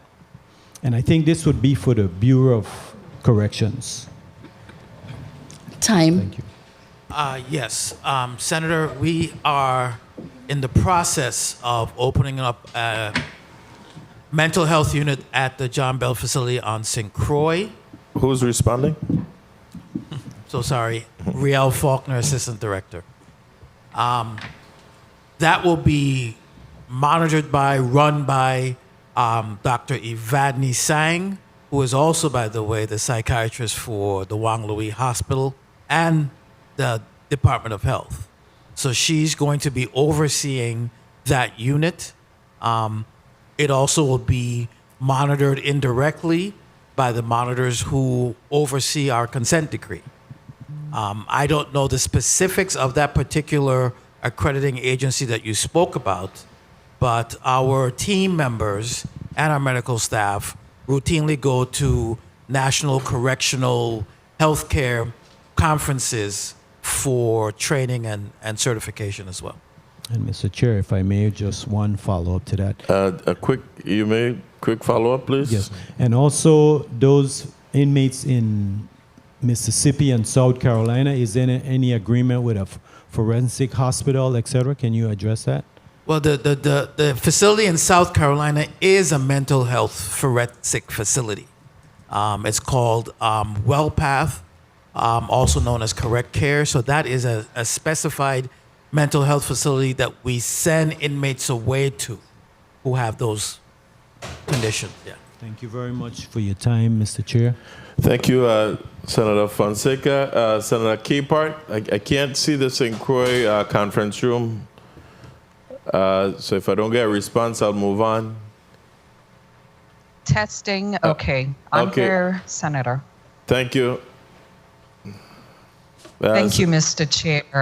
My question would start with Acting Attorney General Carol Thomas Jacobs. I'm going to ask some rapid questions, and I want yes or no, or give me the amount of time.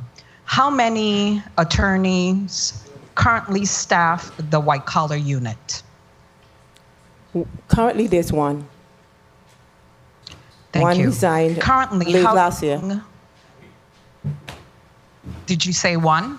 One. We had two, but one resigned. Currently, how long does an autopsy take?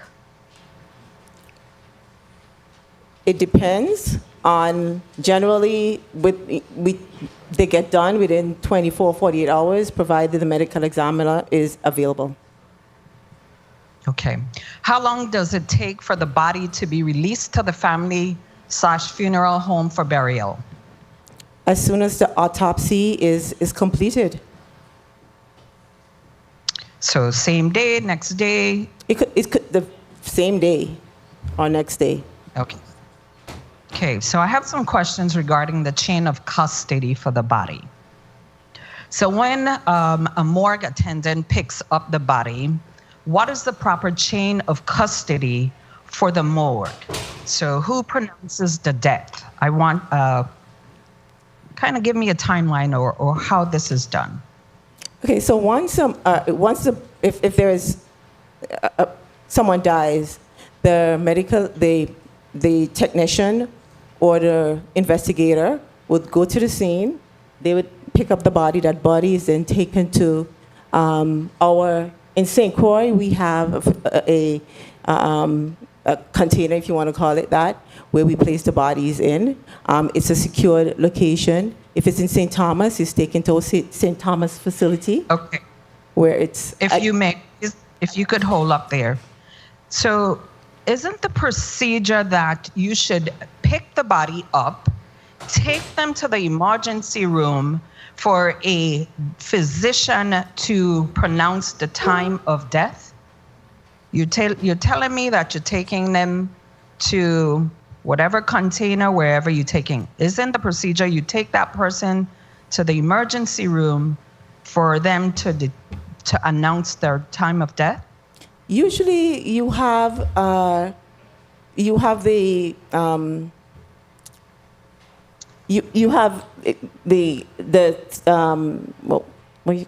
Let me ask you, acting the EMTs, sorry. Usually you have the EMTs that are on the scene that can determine the time of death. And also, remember, the medical examiner is a doctor. So the medical examiner also can, determine the time of death.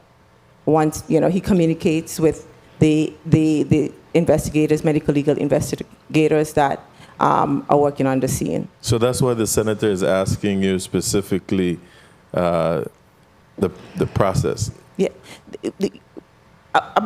a body is not taken to the emergency room once it's picked up to determine the time of death. I don't want to. I want to say, I know legally a body should be brought to the hospital to be given the proclamation of death. Correct?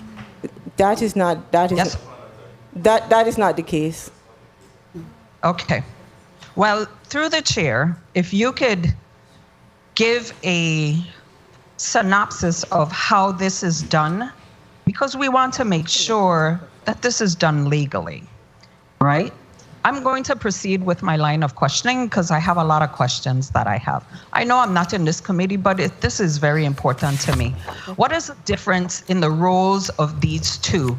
The one who is called upon long-term, short-term, for when you have a medical examiner. So the medical examiner, because I'm going based on your testimony. The medical examiner office has 3 employees, St. Thomas, St. John, and 2 on St. Croix. Page 7, you have since July 2022, all person who died. You have that because it's in your testimony. In I, the 2 on St. Croix assist and cannot lead exams, correct? Sorry, I just come here. Could you repeat your question, Senator? 7. If they're exempt? No. I just. Can you repeat the question, Senator? Maybe I'm hearing lots of voice. Page 7. If you go to page 7, it says since July 2022, all persons who died in St. Croix, and who the medical examiner determined an autopsy, and when that paragraph finishes at autopsied. I don't want to go through the whole paragraph. Time. My question is, there you go. Mr. Chair, if I may. You may proceed. You may proceed.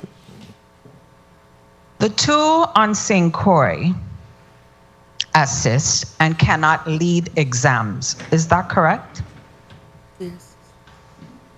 They have to consult with the medical examiner. They consult with the medical examiner. Are you going to have a second line of questioning? No, but she's trying to answer your question. I'll allow you to finish your question and allow her to respond as well. So, Mr. Chair, I'm saying that here it is. What are the challenges that we are facing hiring these individuals? Because you have no medical examiner on St. Croix. Is that correct? There is no medical examiner that is stationed on St. Croix. But that doesn't mean that there's not a medical examiner. Can you, in the essence of time, testifiers, when ask a question, if it's a yes or no, just please yes or no, and so we could move on. But the elaboration continue to get us someplace else, and we're spinning wheels. So the senator's question was whether or not you have an ME on St. Croix. The answer is no. There's no ME that lives on St. Croix. There's an ME that works works on St. Croix when there is an autopsy required or if there's a death. That person performs the work. So I'm gonna let you conclude, Senator. 1 second. Go ahead and conclude, Senator Capehart. Mr. Chair, I'm just trying to say that this process, we don't have a medical examiner on St. Croix, right? And our individuals have to be transported to the island of St. Thomas based on the testimony. There's a 24-hour period. For all these individuals that have to send their loved ones to St. Thomas to then return back to St. Croix, cannot that medical examiner on St. Thomas travel to St. Croix to kind of lessen that process, to help that grieving process, even for those individuals, to have to send their individuals to St. Thomas to then come back. I am just trying to understand the process that we have, and to even find out the timeline of hiring a medical examiner for the island of St. Croix, and understanding the challenges that's faced. I'm just trying to find out and to make sure that the department is doing their due diligence also legally for that whole process that they have going on. So, Mr. Chair, thank you for allowing me the extra time. May I respond? Yes, you may respond to the senator. Okay, so like I say, and I don't know if the senator realizes, but there's no medical examiner facility in St. Croix. And the reason why the Department of Justice decided to transport the persons who are deceased from St. Croix to St. Thomas is because the facility that they were using, the Juan Louis Hospital, the Juan Unit Hospital, was no longer functional. So it's not as if, and Senator, I understand your concern. We would love to have a medical examiner facility on St. Croix, and we are definitely working on that. But at this time, while we work on getting that facility up and working, this is the best we can do to have those individuals transferred to St. Thomas for an autopsy. So in trying to figure out all that's going on around me with this conversation, it appears that there's two different things here. One is the pronouncement of death. The other would be the actual autopsy. Two different things. So let's come to what I think the senator wanted to actually know. The process of the pronouncement of death. Who currently pronounces death? It's either the EMT or the medical examiner. Or either the EMT or the medical examiner. Okay, and this is also written on whatever reports or forms that you have to fill out. The same chain of custody that the senator is talking about. Yes. The declaration, the time of I'm going to death. have to familiarize myself with this all over again, because I don't know when last I've seen one. But what the senator was talking about was what we used to do back in the day. Yeah. The body would have been taken to the emergency room, where the emergency room physician would have been the one to pronounce death. I know that the legislature have passed legislation for those in hospice.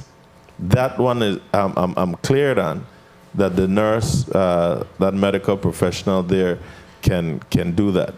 But I will have to research and see what's done outside of the hospice. Thank you, Senator Capehart. And what I will encourage my colleagues to do as well is, I know there's a lot of questions still. I will be sending questions to the agency heads as well and sharing the responses. All right. Senator Joseph, our secretary, you're recognized, followed by Senator Fred Gregory, Francis Heiliger, and Senator Francis Jr.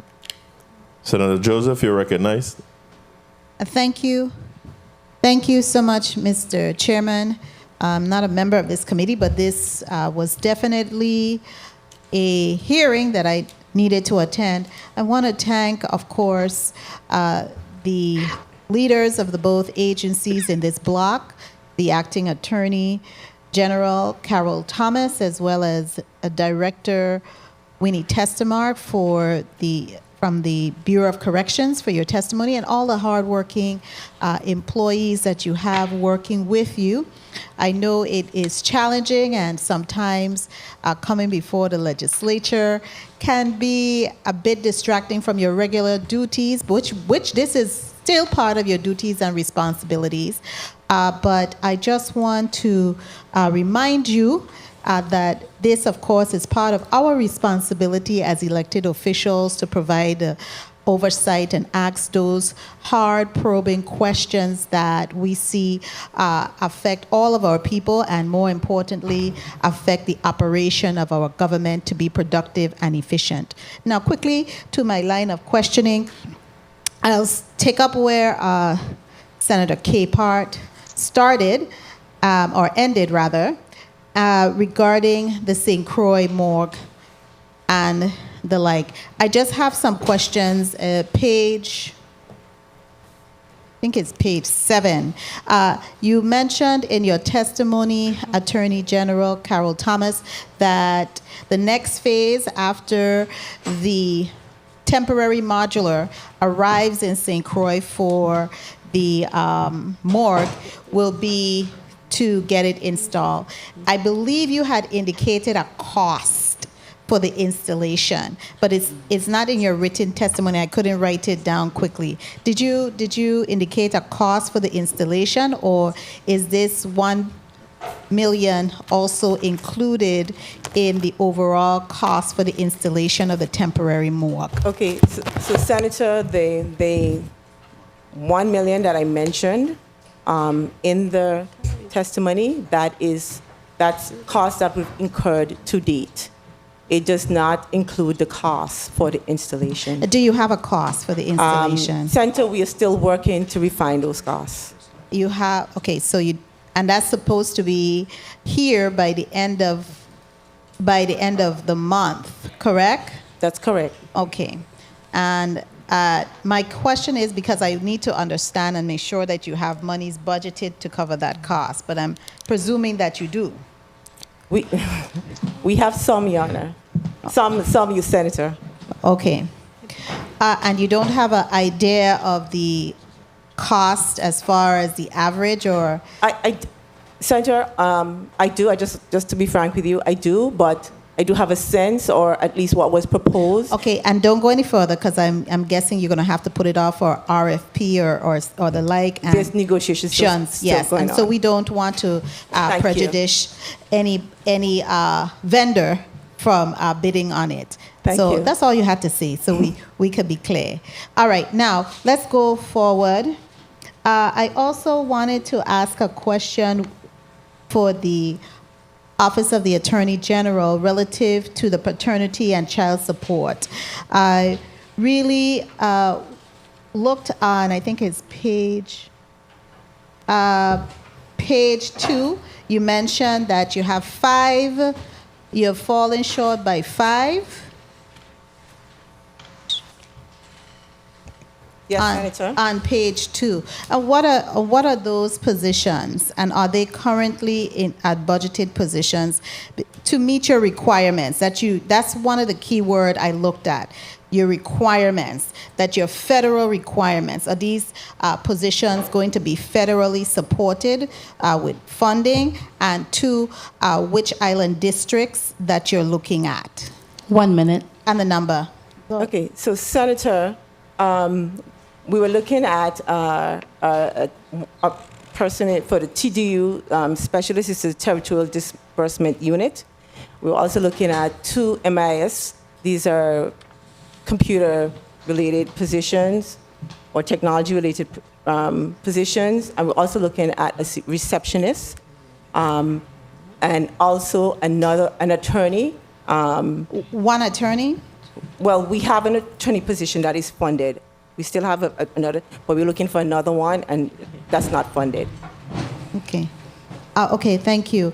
I also wanted to switch quickly to the Bureau of Corrections. I have a lot more questions, but the time isn't allowing me.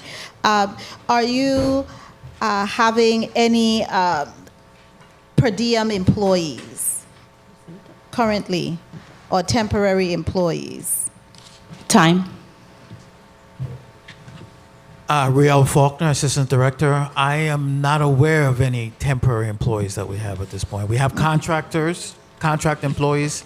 How many contractor employees? My time has been called. I want to try to respect it, but we were allotted only 5 minutes. So we'll have to get back to you with the number of contract employees. Okay, and I could always send a letter just asking you for the follow-up questions, and that applies as well to the Attorney General's office. Thank you so much, Mr. Chairman, for the leeway. I try not to abuse my time too much. Thank you kindly. Thank you, Senator Joseph. Before I recognize Senator Fred Gregory, Acting AG, you keep referencing that you have a ME that's available for St. Croix. Where is this ME currently located?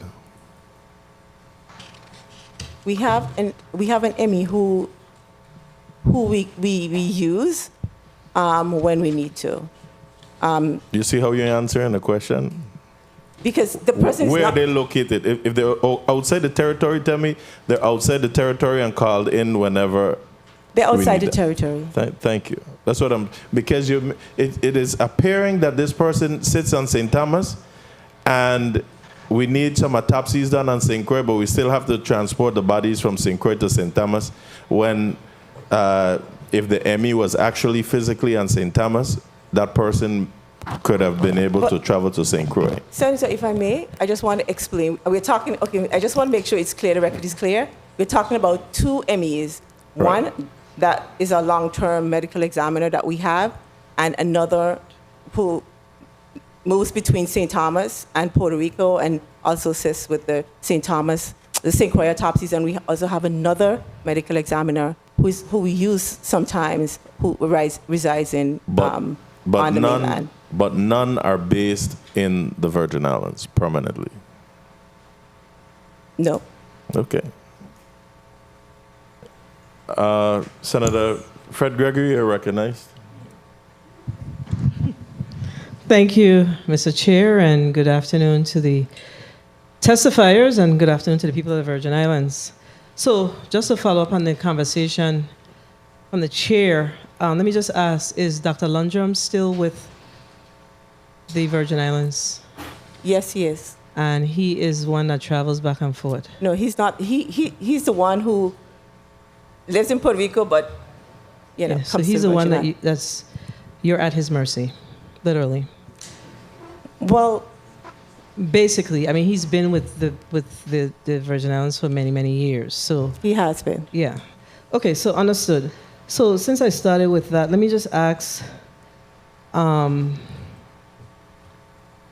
Let me just start with the Bureau of Corrections.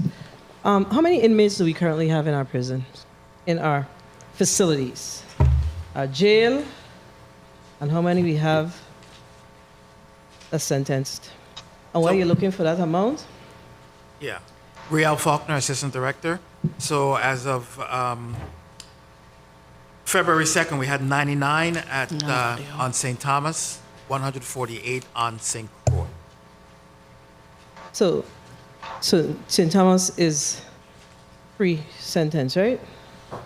Mostly. We have both? Mostly. There are a few sentenced, but And how it's many on mostly St. Croix? 140. 148. And what's the bed? What's the bed capacity in St. Croix again? Okay, while you're getting that, how many do we have off island? And I don't know if that was asked and answered already. Okay, so we have 153 inmates off island at facilities. Okay, so your St. Croix facilities at capacity, or is it not at capacity, but portions of it cannot be used? Yeah, it's at capacity So practice. it's 148 bed? They have 200 bed. However, you have some that's not operable. Well, that was the question. Okay, some that's not operable. So what's the status of the repairs as a result of the hurricanes of 2017? So what we've done is we've done some temporary repairs because we're still negotiating with FEMA. We temporarily repaired the roof, the perimeter fencing, some road repairs, parking lots been paved, new generator, Okay, so that doesn't, those things that you're making reference does not allow you to have the additional, 40-something beds, correct? No, they do not. Okay, so what will allow you to expand to the additional 40-something beds?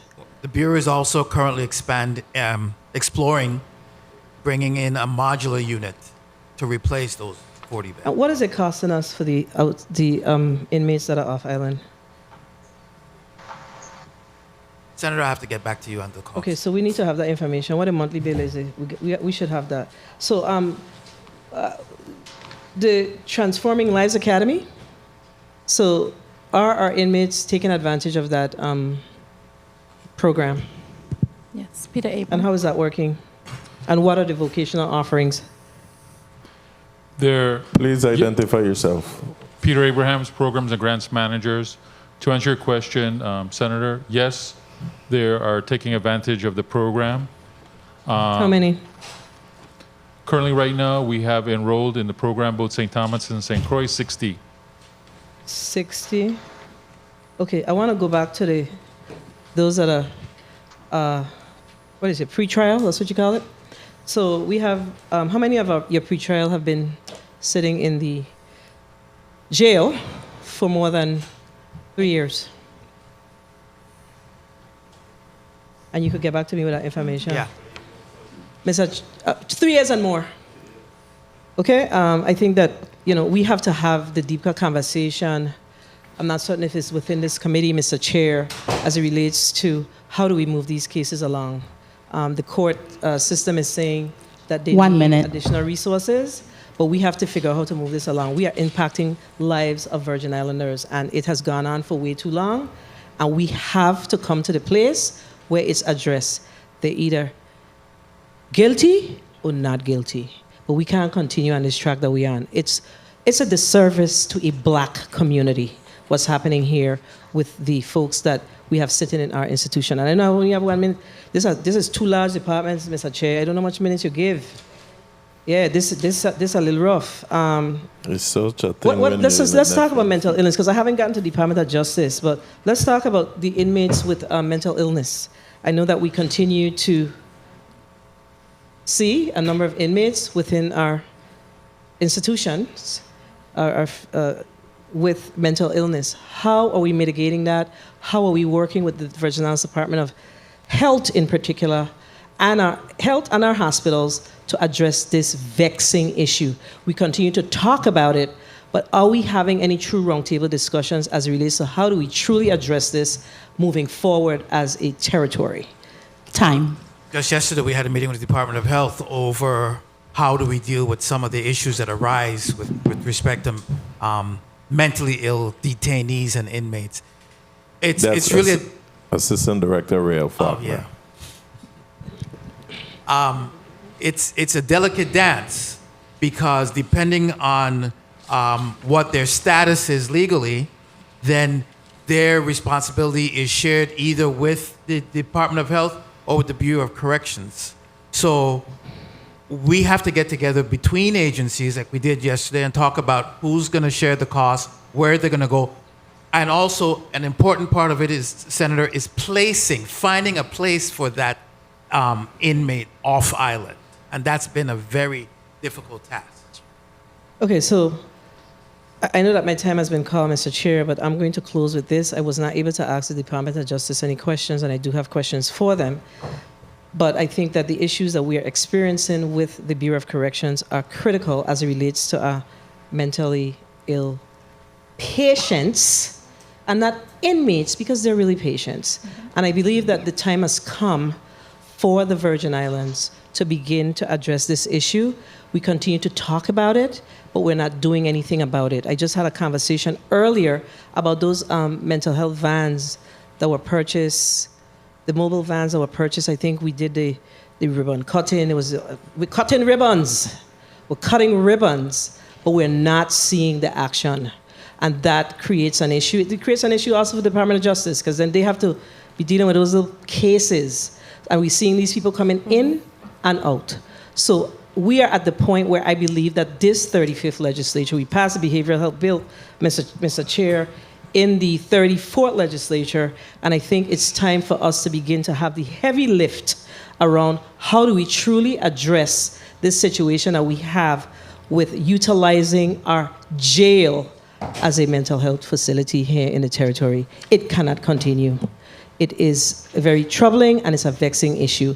And as I said, it spills over to I guess it starts with the Department of Justice and it spills over. So it's just this is a rippling effect. So Mr. Chair, I'm hoping that we have another round so I can have a conversation with my old family. Well, Harlem is my family. That's DOJ and BOC used to be under each other. Senator. Thank you. We would love to have another round and whatnot. We know that there was an aggressive day. Today was basically for an overview, but we see that the conversation is very engaging. We will have time to come back with the individual agencies and spend time so that we could see how we can assist you as well in carrying out your day-to-day operations. Before I recognize Senator Francis Heiliger, let me just say I did my own little research and was reminded that EMTs and paramedics still can't determine time of death. What they do based on their information in the field is share information with the physician at the ER, okay? But the Department of Justice should have known that, and I was going to ask you, Assistant AG, if your chief of criminal couldn't assist you with that. But these are things that we should know, because again, I like that question to the chain of custody. These things are very crucial in court, so we should have known that. So no, EMTs are not determining deaths. Senator Francis Heiliger, you're recognized for your 5 minutes. Thank you. Good afternoon once again. Good afternoon to the people of the territory, to the testifiers. My first set of questions is going to the Attorney General's office. While I was sitting here listening to your testimony, I can honestly say I was very much impressed. I enjoyed all of the things you were talking about. And then it dawned on me, a lot of these things happened under the old AG. And I thought to myself, I still don't know why that woman got fired. Because if you have a testimony that lists all these great things that were accomplished, why was she fired? And that's a major concern for me, but that's not for you to answer. That is why I made sure put in legislation to petition Congress to have that position set up as an elected one. But what I also want to share is when it came to the Epstein case, I'm not sure if you're up to date with this as yet, because I know you just came in. When it came to the Epstein case, it was touched upon that was over $105 million, and you said you received about half of it so far. In that particular case, do you know that when it came to the sexual assault part of it, specifically the amount of monies that is supposed to go towards that to assist with victims of sexual abuse and sexual assault? Senator, under the Epstein agreement, half of the sale price of Little St. James, the monies would be placed in a trust fund for that purpose. Okay, specifically. You also spoke a little bit about white collar crime. That is a major concern for me, because I'm going to be honest. I see we spend a lot of time focusing on individuals in our community that do other crimes, robberies, etc. But white collar crime generates a lot of loss for this community in a way that I don't think we have any type of comparison. Mm-hmm. It's almost like we gloss over it because it's people in suit and ties most of the time, but you have all the energy to go after the ones on the street corner. And I want to know why we're not having as much focus and emphasis on really trying to beef up that particular section, because you said there were 2 attorneys and 1 left. Can you tell me what the Attorney General's office is doing right now to really try to boost that up to go after those that are committing white collar crimes? Senator, we are actively prosecuting white-collar crimes. I don't want to leave that impression out there. Okay. We have a very experienced prosecutor who is the director of the white-collar division, and she is, as I say, primarily responsible for prosecuting those cases. We are also looking for another white-collar attorney. Okay. The one that one resigned, and we're seeking to replace that How person. long ago was that? The other one resigned. I think it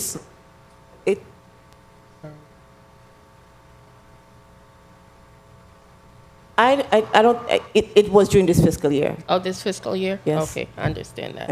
Yes. And also we have an investigator and who is dedicated to white collar investigations. But not only that individual, but all the attorneys and all of the investigators in the SID, they also work to assist in white collar cases. So I just want to know we're actively Okay, well, thank you for clearing that investigating. up, because how it initially came across, it seemed as if though we were in need of all of this, but you're saying with your attorneys you do prosecute those as well. We do. Totally 1 minute. understand that.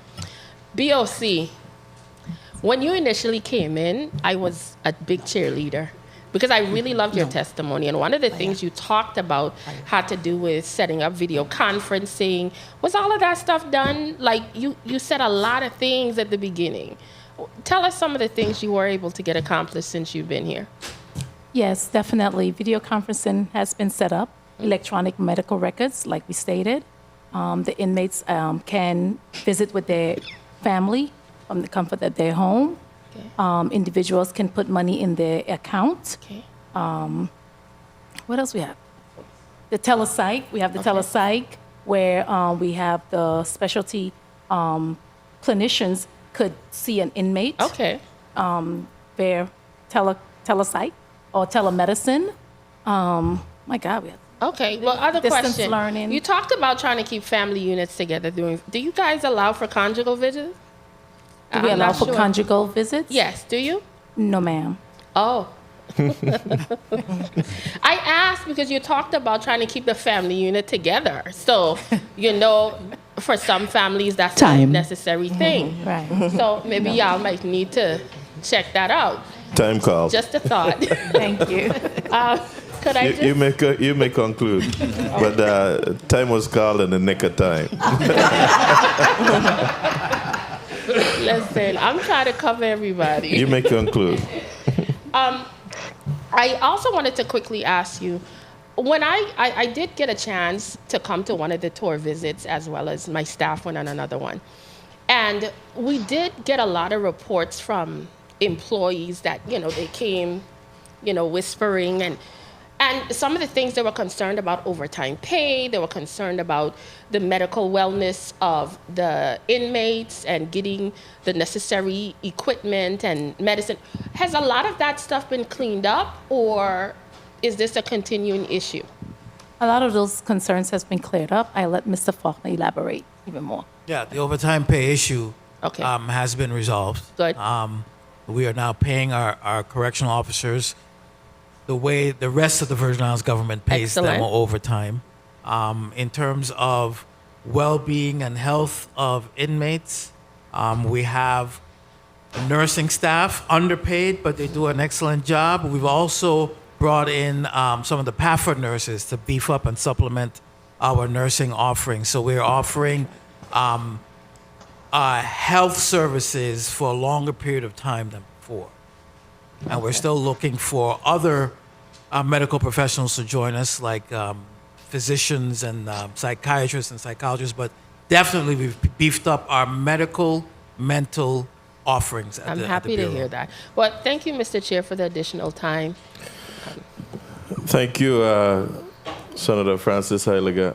Mr. President, you're recognized for your 5 minutes, or I could allow Senator Capehart for her point of personal privilege, I believe it is. Okay. I'm ready, sir. Okay, Mr. President, you may proceed. Good afternoon to our latest round of testifiers, and thank you for your testimony. For me, sometimes attending these meetings leaves a level of frustration for me because we keep having these circular discussion. You know, today we're talking about the morgue and Act 7810, which was passed 7 years ago in the 31st legislature in regards to retrofitting our morgues. We got the one on St. Thomas done. On St. Croix, we're still lagging behind in that respect. We're also having the discussion regarding pronouncement of death. Legislation that we moved that allow for hospice to be able to make those pronouncements and minimize the family having to re-grieved all over again by having their loved ones remaining there for hours and hours and hours. To this date, we still can't get the rules and regulations completed so that we could address that particular issue. We keep having these circular discussions. We are highly paid for the purpose of really just doing the people's work and bringing them some relief, and we just keep talking and talking and talking and talking. At some time, it's 34 years in government for me. At some time, we got to start being effective and efficient and be able to move from just this conversation piece and really move on to getting the people's work done. Madam Acting AG, are you being considered for the Attorney General's position? Senator, that is, again, like I said, that's the governor. The governor determines who is being considered. I can't tell you that. Are you on the short list? Are you interested in the position? That's like me telling you, so giving that information. Again, Senator, I can't disclose that information. What are you doing? Okay. Well, one of the things that the governor spoke about in the termination of the former AG was the morgue situation. Please, let's be able to get a handle on that particular situation. I'm here.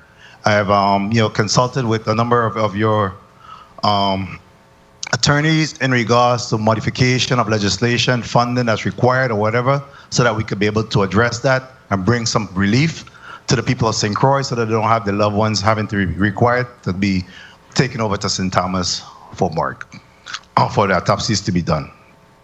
So please, whatever you do, please try to move the needle on that particular issue. Do I have your commitment on that? You have my commitment, Senator. Thank you very much. Do you have anyone in your shop that's still doing teleworking? We have one contractor who teleworks. Okay, very well. In your testimony, you spoke about the parental support, the PCSD, that there is a $1.2 million of undistributed funds. Why is that? What is creating that predicament? Have you been able to glean what's creating having that amount, a large sum amount of money that remain undistributed? Senator, I'll have the acting director of PCSD respond to that question. Good afternoon, Senator. Catherine Jensen DeLugo, acting director of paternity and child support. The answer is simple. People leave the territory and don't report their whereabouts. Or people die. And people don't notify us of a death. So as simple as that is, are we making any effort to be able to, because the issue of concern, the subject that we're trying to address is to make sure that children are being supported. Is there any effort being made then to get that money over to those individuals that may have left? Yes, 1 minute. Senator. Or guardian? Yes, Senator. We have an investigative staff that is diligently working on locating individuals, utilizing all means necessary, including the purchase of a program called CLEAR, so that we can bring that amount down. So they're actively working on it, and we do have very good success rates in the last year of having found individuals. Unfortunately, it's a fluid amount. As much as we pay out, we end up with more. $1.2 million is a lot of money, and certainly I believe that could really go towards support and care. Because on the flip side of that, then we probably have to provide it through welfare or social welfare in order to close that gap. Bureau of Corrections, good afternoon, Director. Good afternoon. Sister Mark. Good afternoon. You spoke a lot about, I guess, your physical health and well-being of your officers. Mr. Chairman, I just concluded. I just got two more quick ones. You may. Is it within your purview or to be able to hire a psychologist just to be able to provide some support for your correction officers? And I'm saying that because, we just lost, we just lost your assistant director, and I know he spent a lot of time there, and I would imagine that stress was a contributing factor to that as well. Is there any effort to perhaps get your own psychologist on board? Yes, we have tried to hire them. However, in the meantime, we have also offered to the staff EAP, Employee Assistance Program, and we have also offered to pay for them to see a private clinician if needed. Okay. I had that same situation at the police department, and one of the first hire I made when I became commissioner was to be able to have an in-house, because I think that that's more feasible for an individual to be able to knock on a door and go in versus setting up an appointment and all of the other concerns and getting some assistance in that area. Your training, you spoke about training today, and you gave a whole listing of training that's being done. Is the training being spread evenly across your employee population? Yes, sir. That area is ran by our training administrator, Dr. Coram VLA. Okay. Very well. I have a few more questions, but again, time lapse, and I'm sure that I'll be able to make a phone call or email them to you so that we could be able to address some concerns that has been raised by my constituents in that regard. So thank you very much for your response. Thank you very much for the leniency, Mr. Chair. Thank you. Thank you. Thank you, Mr. President. I know I want to apologize too to the Virgin Islands Fire Emergency Medical Services who has been waiting. They were supposed to be on sitting where you are at 3 o'clock, and they're still patiently waiting. But we know that these are critical agencies. There's much to be discussed. I mean, even just now with the questions from the president, man, I just realized I ain't even touched nothing from paternity and child support either. And to listen about people going away and we know where they are and people dying and we don't know. I mean, that's the easiest thing to say, but I'm talking about those that are sitting right here and we still don't know where they are. And they're working in government agencies and we still don't know where they are. People need to get up off of what they're sitting on and do what they need to do. Today, I am going to be nice in this chair, but I'm telling you all that going forward after all of this, I expect for people to be doing what you're being paid to do. Are there any alibis before I close out? Okay. Oh, I'm sorry. Before we do that, we're going to wrap up this round with Senator Bolkes, the at-large senator. My apologies, sir. Thank you, Mr. Chair. And sometimes you gotta make noise, you know. I don't make noise when I'm ready. Okay, good. About to make some right now, actually. I want to say to my colleagues on St. Croix and the people of St. Croix that I and the people of St. John understand this plight when it comes to a morgue situation and the handling of the bodies of our people, our loved ones.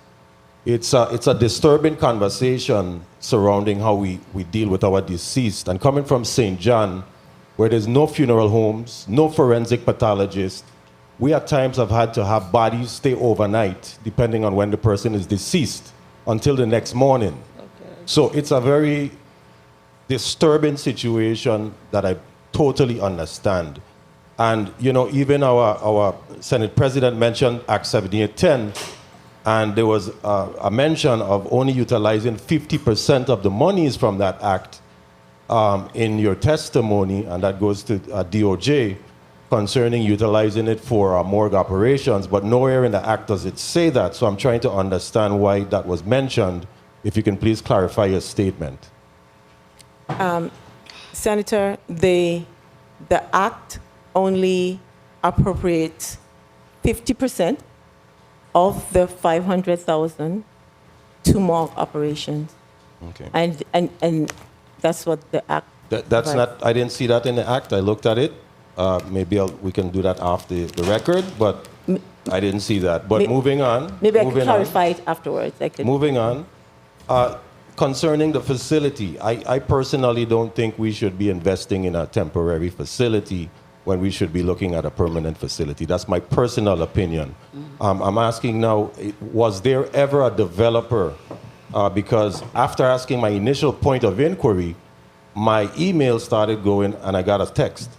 And I understand that back in 2021, the middle of 2021, there was a developer trying to get into a contract with DOJ about a temporary facility. Are you aware of that?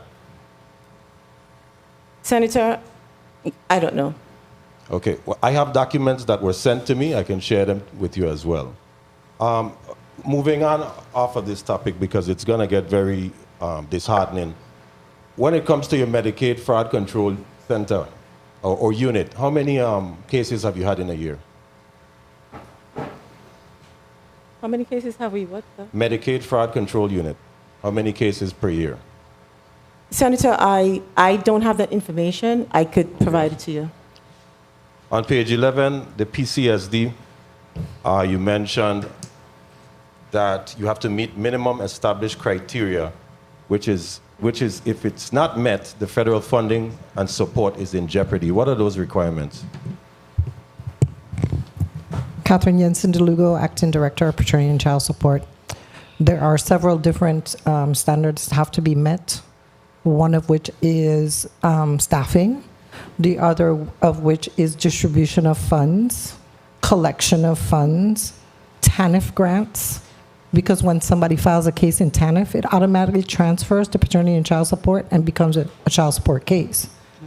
So foster care, we do have a state plan in place, and those are the standards that we're required to meet. Experiencing shortfalls with some of these standards? With some of those. Okay, noted.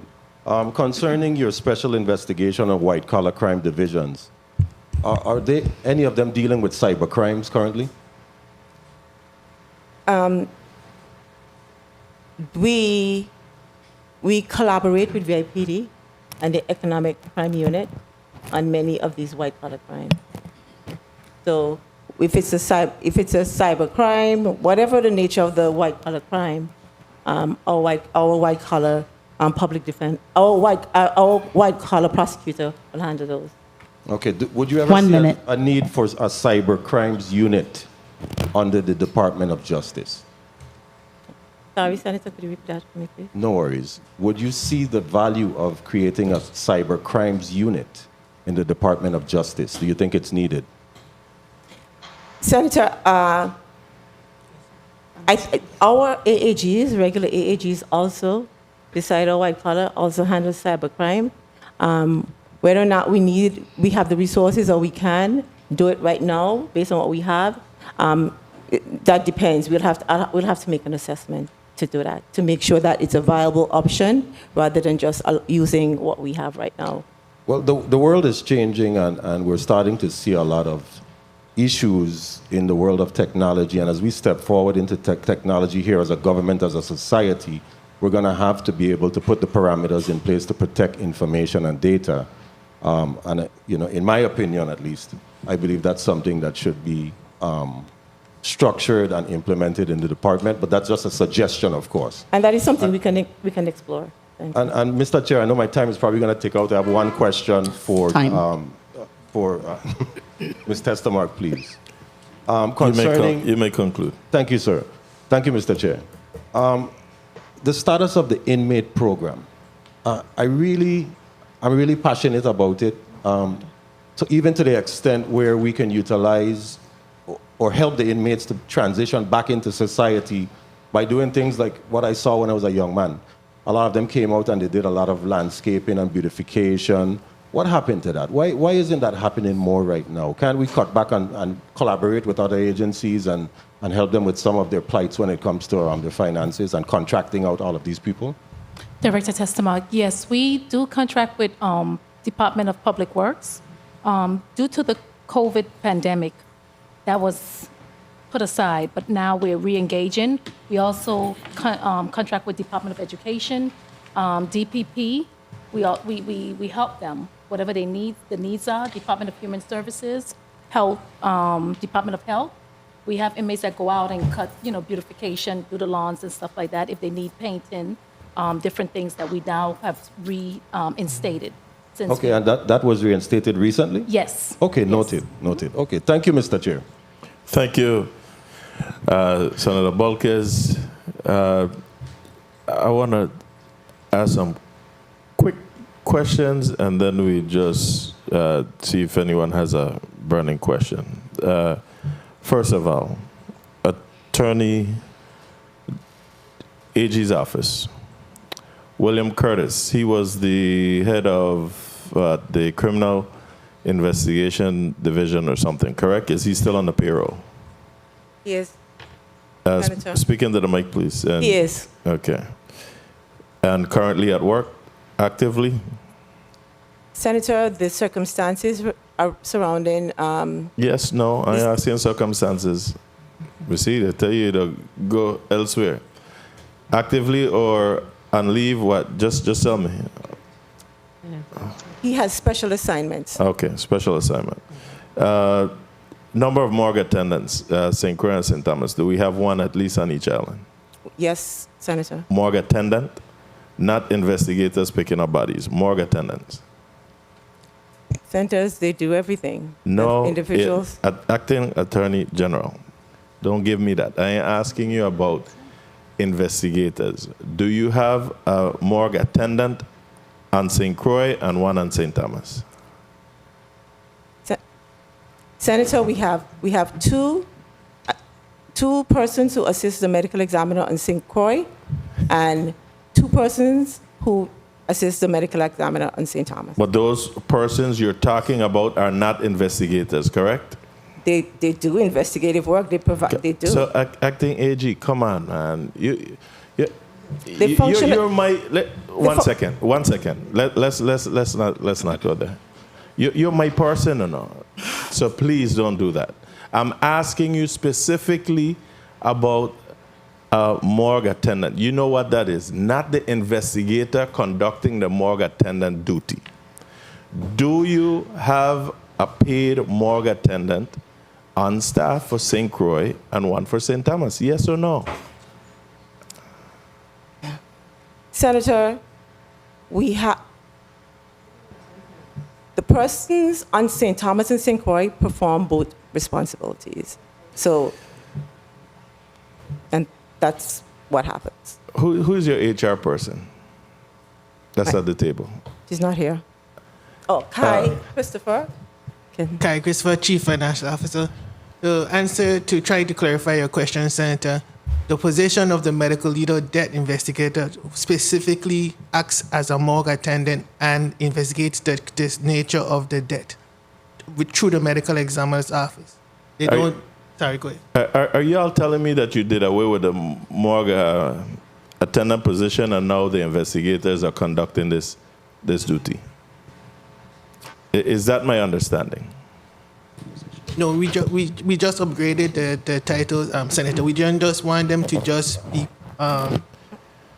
picking up bodies. They were to do a little more, and so we upgraded. We sent them to training, and they became medical legal debt investigators. So my understanding is that your investigators are now picking up this duty and responsibility. Not the investigators, Senator, for the regular office. This duty is specifically for the ME's office. I'll come back there after. Now, there were 2 settlements. The first one I want to ask quickly about, the Takata settlement with Honda. Did we get everything that was supposed to be coming? I know initially we got something like 15 cars or something. What about the remaining? How many did we get? We received everything, Senator. How much is everything? We received, I believe, approximately 1 million plus the cars. Okay, how many cars? 50. Okay, I'll ask for a breakdown. You could make note of that.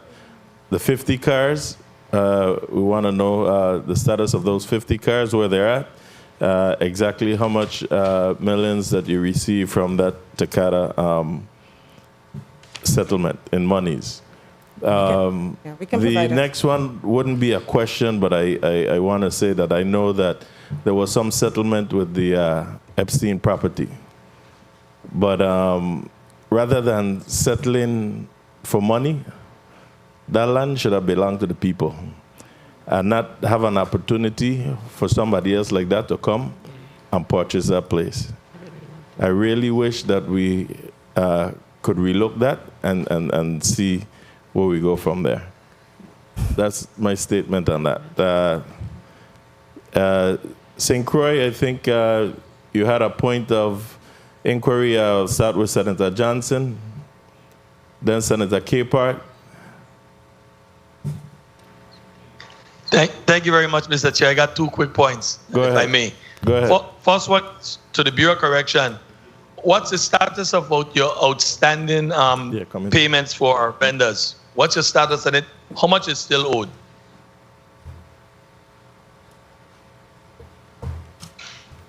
What vendors? Are there any particular vendor you're speaking of, sir? My question is straight. What's your outstanding balance, or what do you owe to your vendors? That's one I'll ask through the chair for you to submit to the committee, please. And then the second one is... one second, Senator. 1 second. Let me just make sure that's clear. Vendors owed and the amounts, please submit that to the committee. Go ahead, your next inquiry. My next thing, I always go and pay and get the transcript from the district court, and I heard the director speak about all of this training. And in one of the transcripts, it spoke about someone tasering a mental patient. What's the status on this? Because that's a total violation. Okay, sir, as was stated in federal court, we had an incident that happened at the facility. It was thoroughly investigated. We were commended for our transparency, and it's currently now at my desk. And I don't talk about personnel issues in the open. Thank you. It's a public transmit and public information that a mental patient was tasered, and the recommendation of the monitor is termination. And you talk about all the training, but yet the monitor is saying that the training booklet was out of date. We're going to continue having this discussion because the information will continue coming. I pay for those transcripts every time you go to court. Thank you very much, Mr. Chair. Thank you, Senator Johnson. Senator Capehart.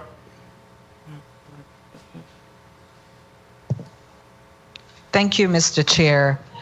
I just want this, despite of all of the comments or testimonies that we received here today from the Attorney General, the Acting Attorney General, I just wanted to say one good thing. And that one good thing is, being the former administrator of Medicaid, and the presentation or the testimony that gave today about the Medicaid fraud unit, Medicaid was always receiving terrible audits. And with that being said, the negotiation of a contract with CMS, Medicaid, to get this mafuku, I just want to say that I am just so happy to see that this was done, because I was very much instrumental in this happening, where you had close to 300 providers in the territory that are now able to be audited, or to make sure that they are doing the right thing with federal monies. So I am just happy to hear that the Medicaid fraud unit is implemented, and it continues to investigate any allegations for Medicaid recipients and providers. And then last, Mr. Chair, I just wanted to say to BOC that you provided a presentation today, testimony today, with some things that was said that from the last 4 years, I can see things happen at the the Bureau of Correction. But one of the things that really concerns me is your behavioral issues at BOC. One thing that I would like to see, and I hope it's not being done, where you have your individuals with behavioral issues being in the same population with your regular prisoners. So I don't know what's happening, but I look forward to further conversation, and I will further all my other questions through the chair. Thank you for this opportunity, Mr. Chair. Thank you. Thank you, Senator. And with these two agencies as well, we will set up to have walkthroughs done so that we could see for ourselves in the 35th legislature as to what's going on. Corrections Director, please add to your list of things to do to submit to this committee a copy of the reentry program plan that you have in place, please. Thank you. Yes, I'm coming to you right now. And as I give Senator Fred Gregory her point of inquiry as the Budget, Appropriations, and Finance Chair, I wanted to inquire from Department of Justice with some funded vacancies that we gave the last time regarding, I think, is the Division of Gaming Enforcement. Both the chair from the Casino Control Commission and the previous AG requested that 2 people be added to that DGE unit. It was funded. What's the status of those 2 positions? Are they filled or being filled?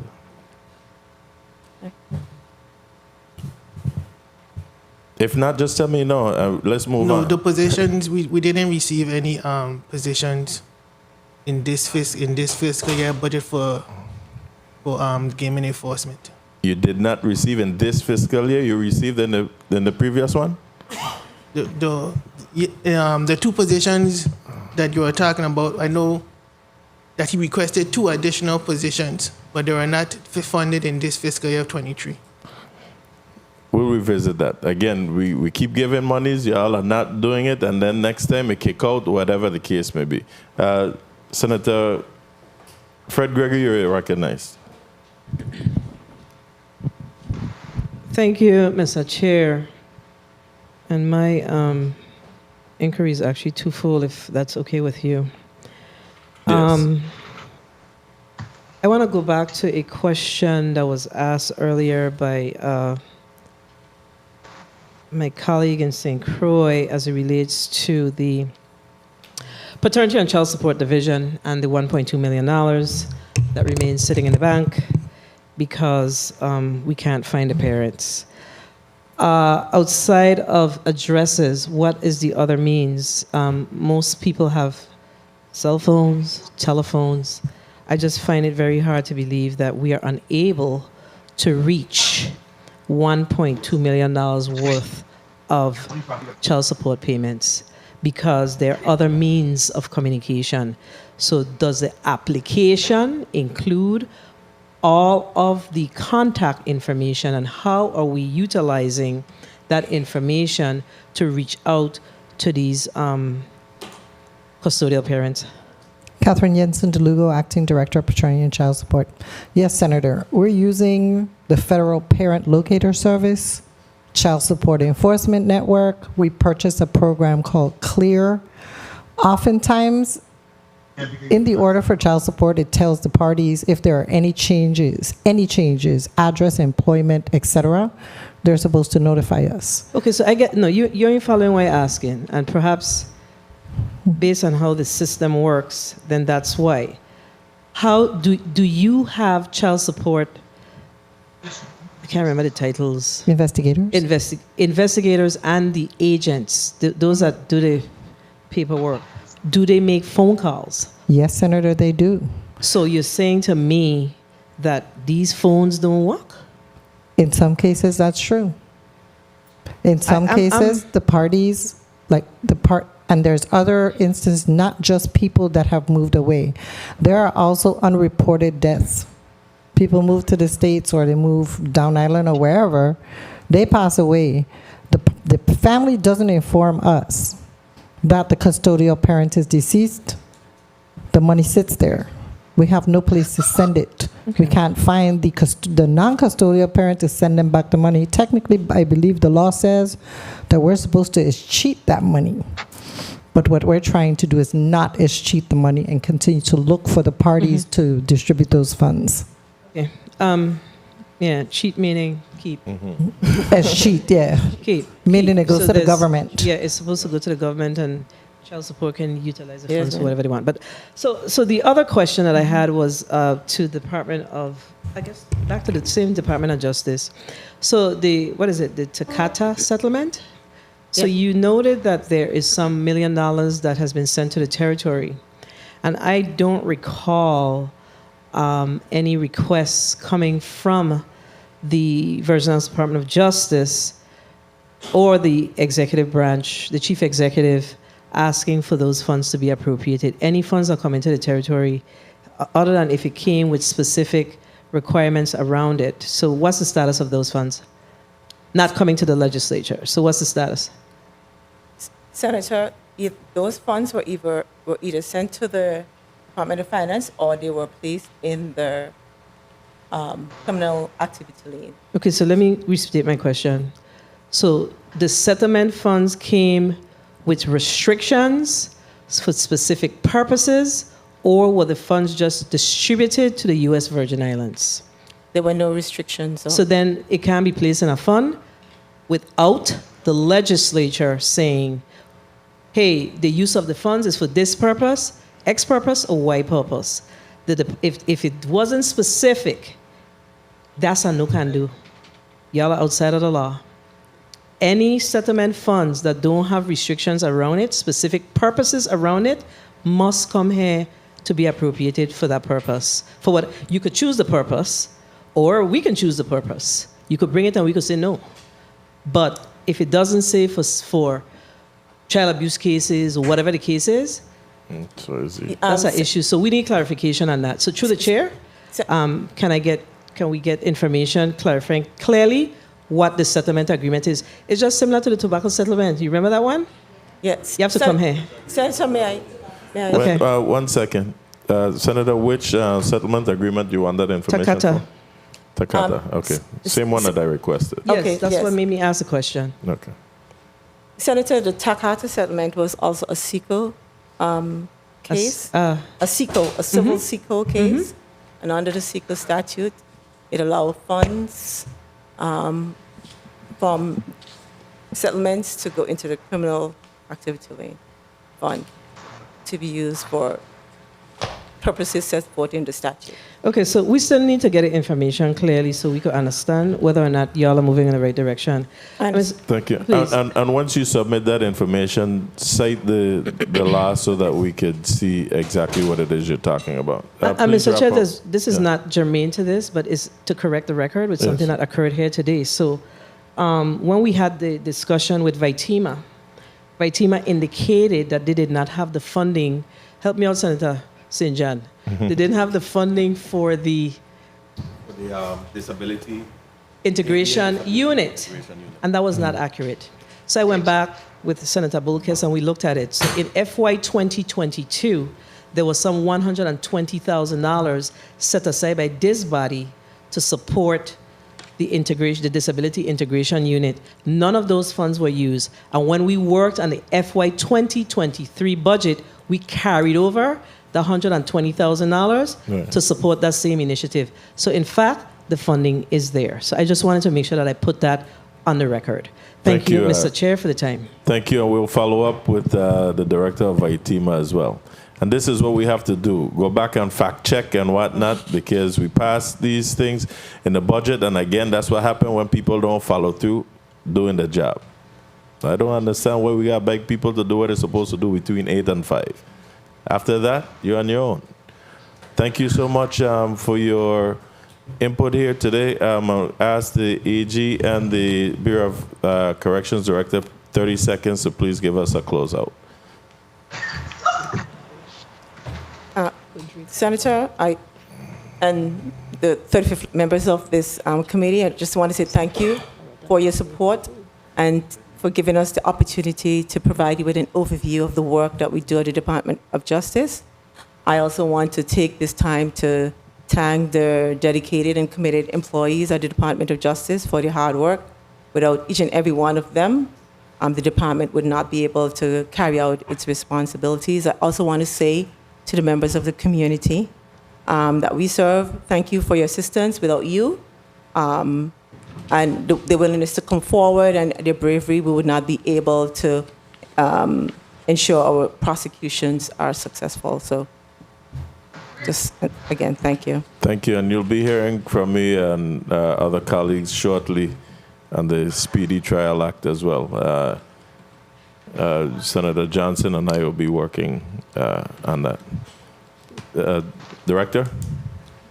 Director Testamark, again, on behalf of the men and women that work for the Bureau, we want to say thank you for allowing us the opportunity to come before you. I want to thank the staff of Bureau of Corrections, civilian and sworn, who make it possible every day under some extenuating, some challenging circumstances. Thank you. Bureau of Corrections, myself, the staff, everyone, we stand ready to work with this body so that we could continue to affect the lives of the individuals that's entrusted in our care. Thank you. And to both of you and your team, thank you all for all that you do. Speaking for me, again, all I ask is that people do what they're supposed to do. All right? That's what people elected me, hired me to come here for that oversight. And I want to be able to do as much as we can do as a collective body to support you as well, to carry out the functions, the services owed to the people of the Virgin Islands. If you don't do that, yes, we have a problem. All right? So while I'm looking out for you and your staff, I expect for your staff to be functioning. And I expect for all of you sitting at the table to be leaders as well. Okay? Because we have some leaders in position that ain't doing a thing. Hence why we're where we're at today. But thank you so much. I'm going to excuse you all and bring in the VI Fire and Emergency Medical Services just a transition. 2 minutes. Let's do this quickly, please. I don't mean to treat anyone like we're in second grade, but let's do this as quick as possible. Thank you so much. We're on recess for 2 minutes.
G6 Productions.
Public safety is back on record.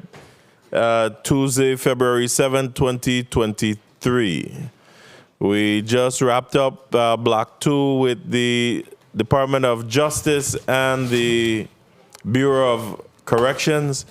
And Madam Clerk, can you call up Block 3, please?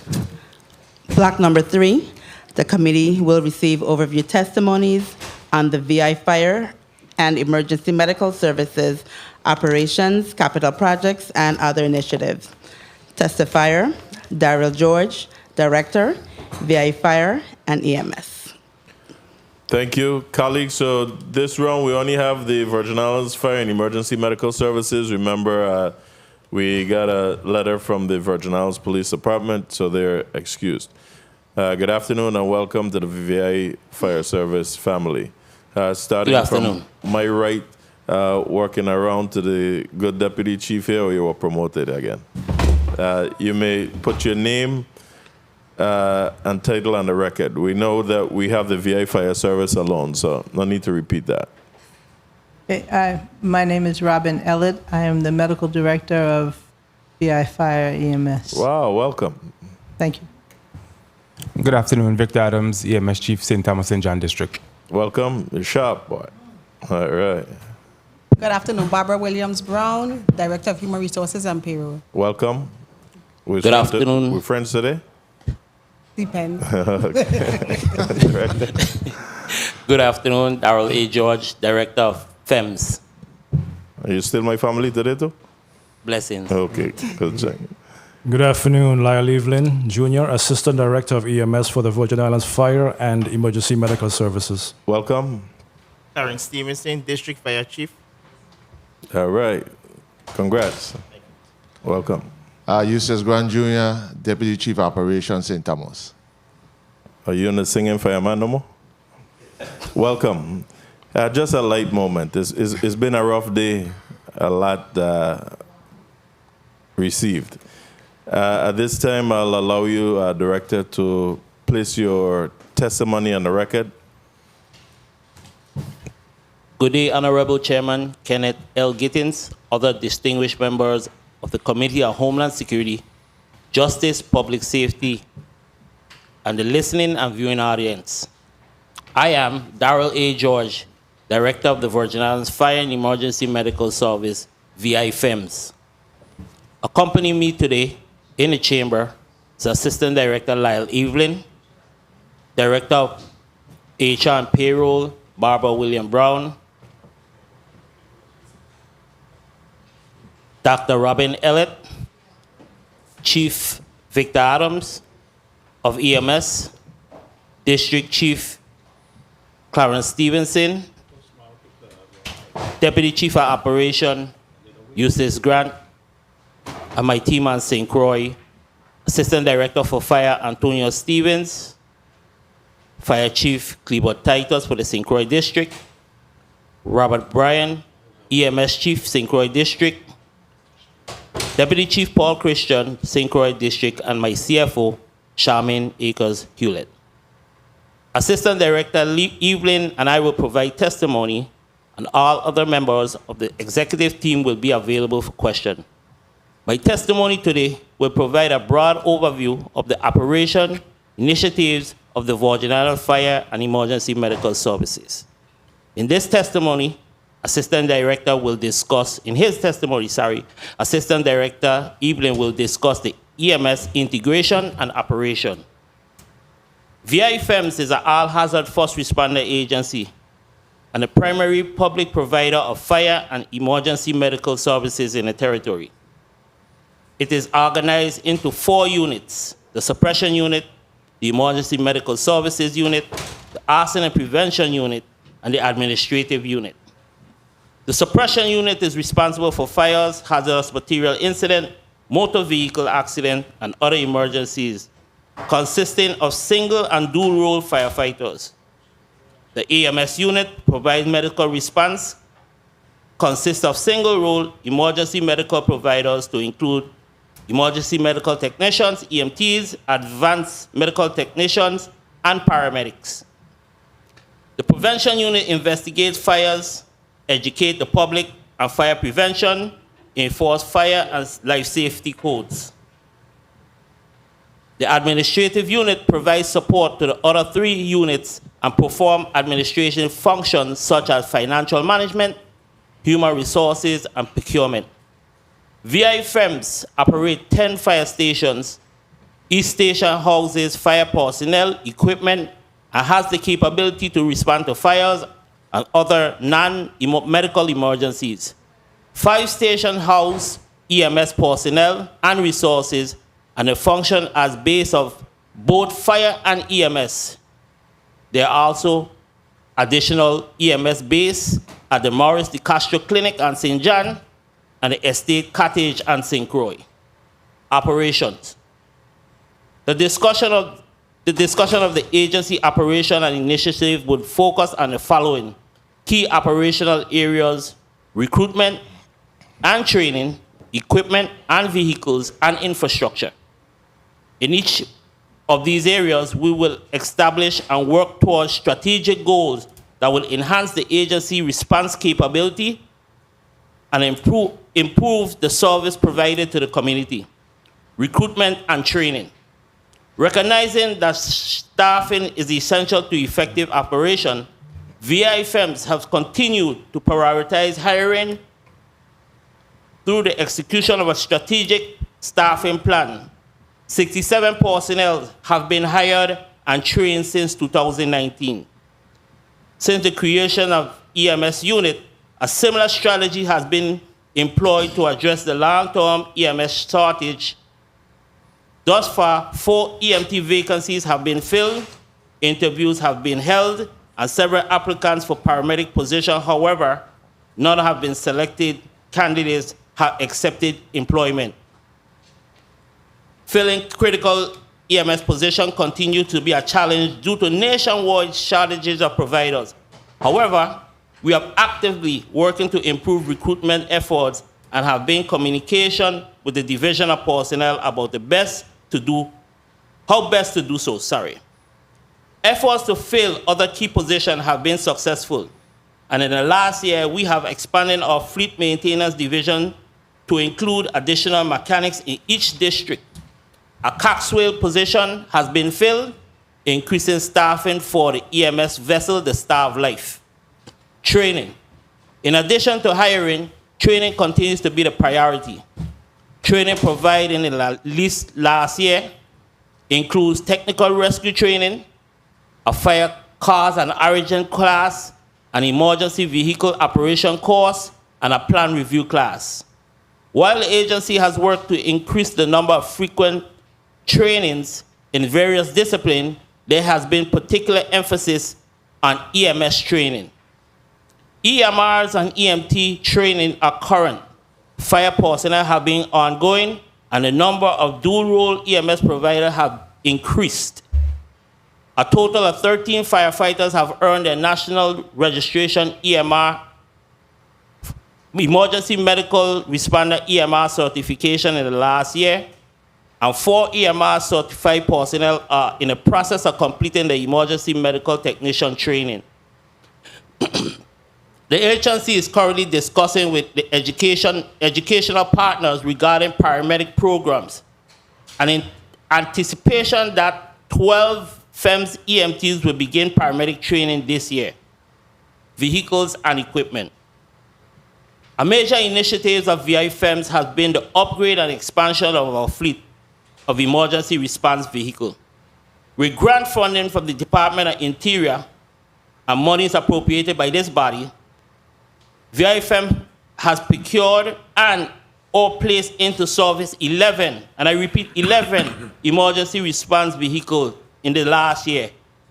They are followed: 2 rescue vehicles from DOI, 4 quick response vehicles, DOI grant, 3 tankers, 1 St. Thomas, 1 St. John, 1 St. Croix from this body, and 2 pumpers from funding from this body. Further expansion of the ground fleet is expected this year.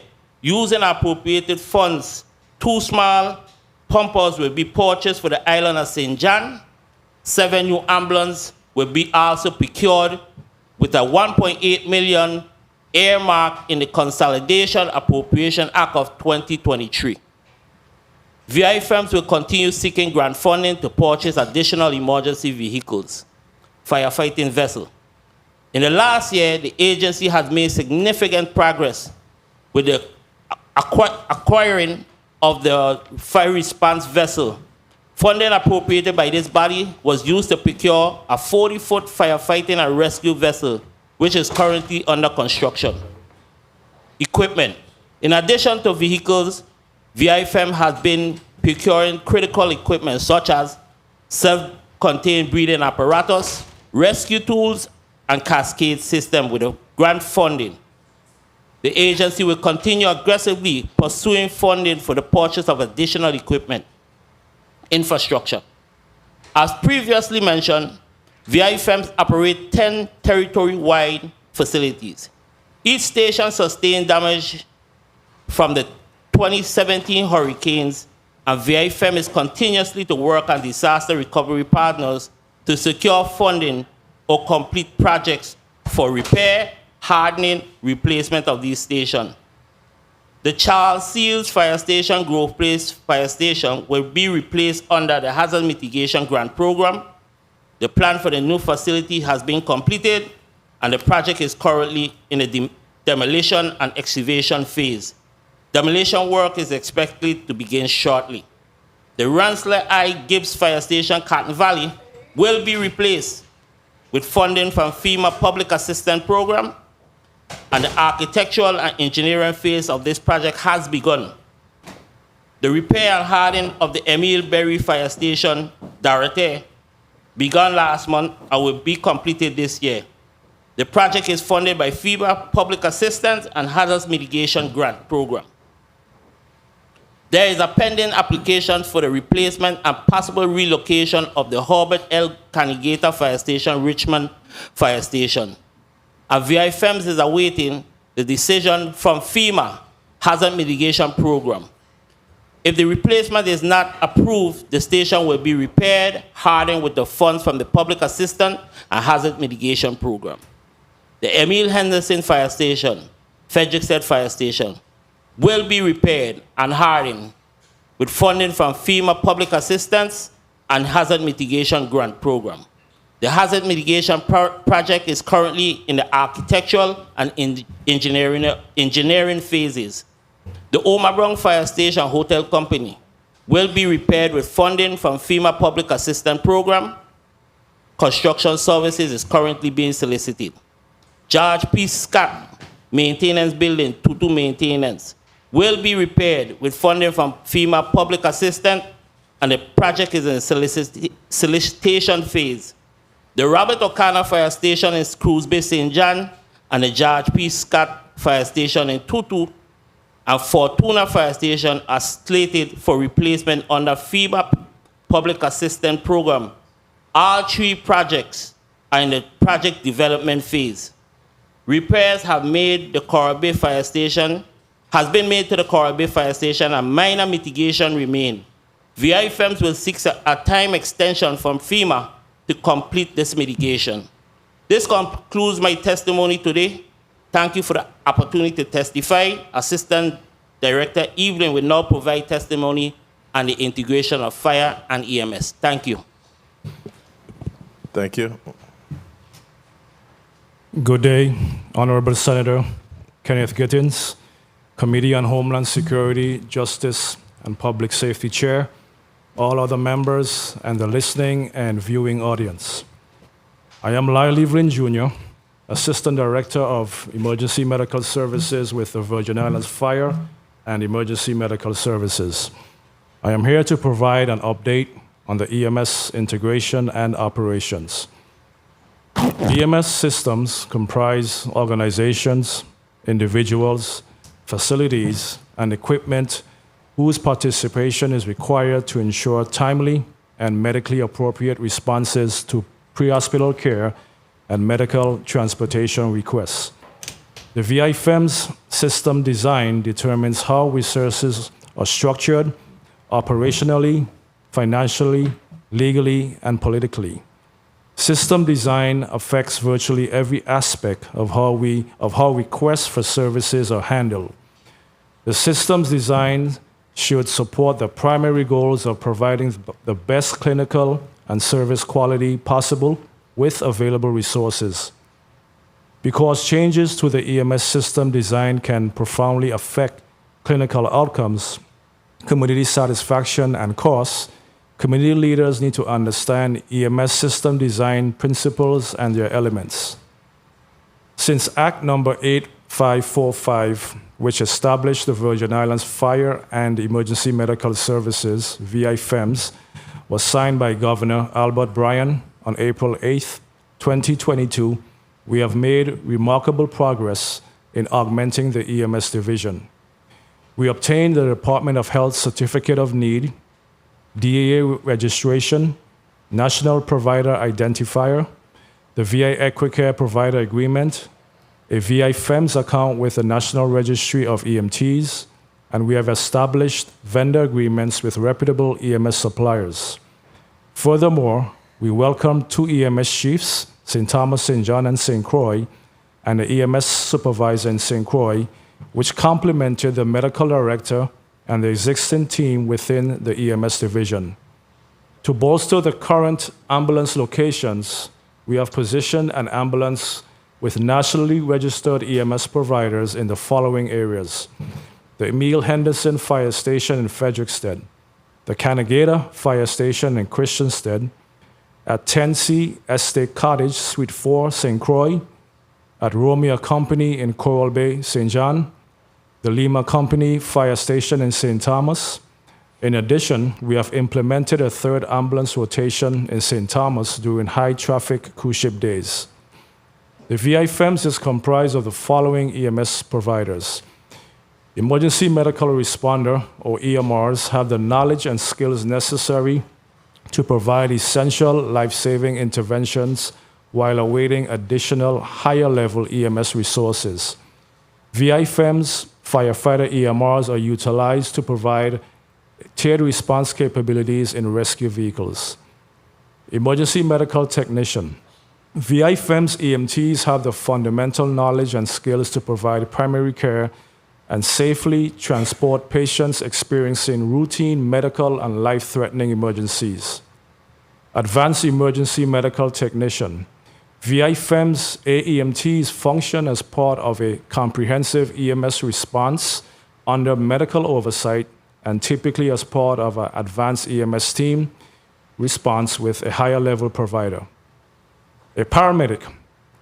possesses the complex knowledge and skills necessary to provide care and transportation for emergent patients. VIFM's paramedics are assigned to an ambulance and a quick response vehicle to respond to emergency 911 calls.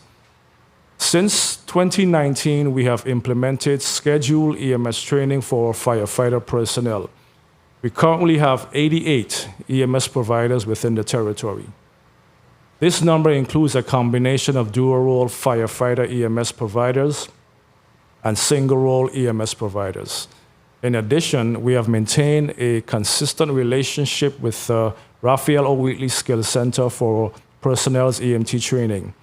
Finally, we have recently established a relationship with the Howard County Bureau of Education and Training for the paramedic certification of our personnel. And EMS systems' crucial needs are survival, development, growth, and innovation. Therefore, the underpinning of our EMS work plan and goals is to align our EMS system with the 5 R's of healthcare development: right patient, right place, right time, right cost, and right quality.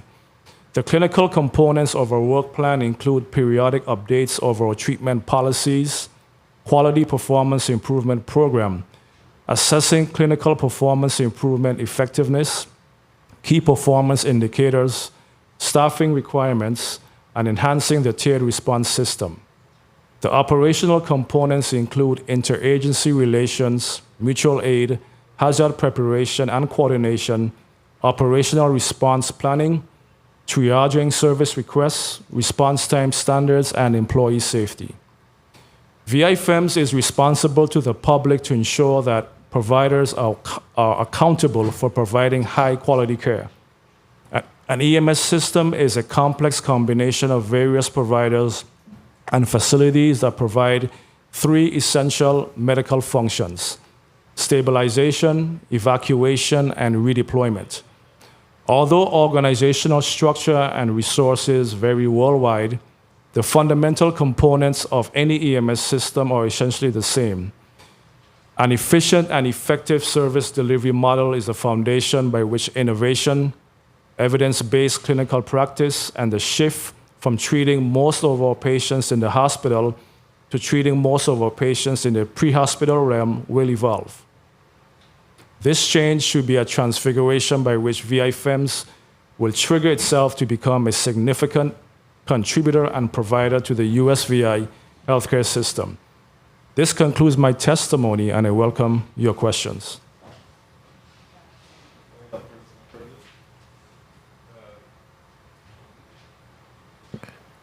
Thank you, Assistant Director.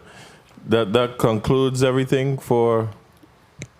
Yes, Senator. Yeah. Okay, thank you. Thank you for your testimony. Senator Volquez, you're recognized for your point of personal privilege. Thank you, Mr. Chair.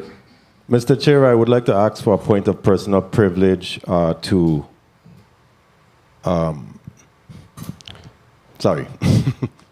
ask for a moment of silence for the passing of Ms. Margaret L. Wells, who was an employee of this institution in the St. John, on the island of St. John, and also the mother of District Chief Clarence Stevenson. All right. A moment of silence, please stand.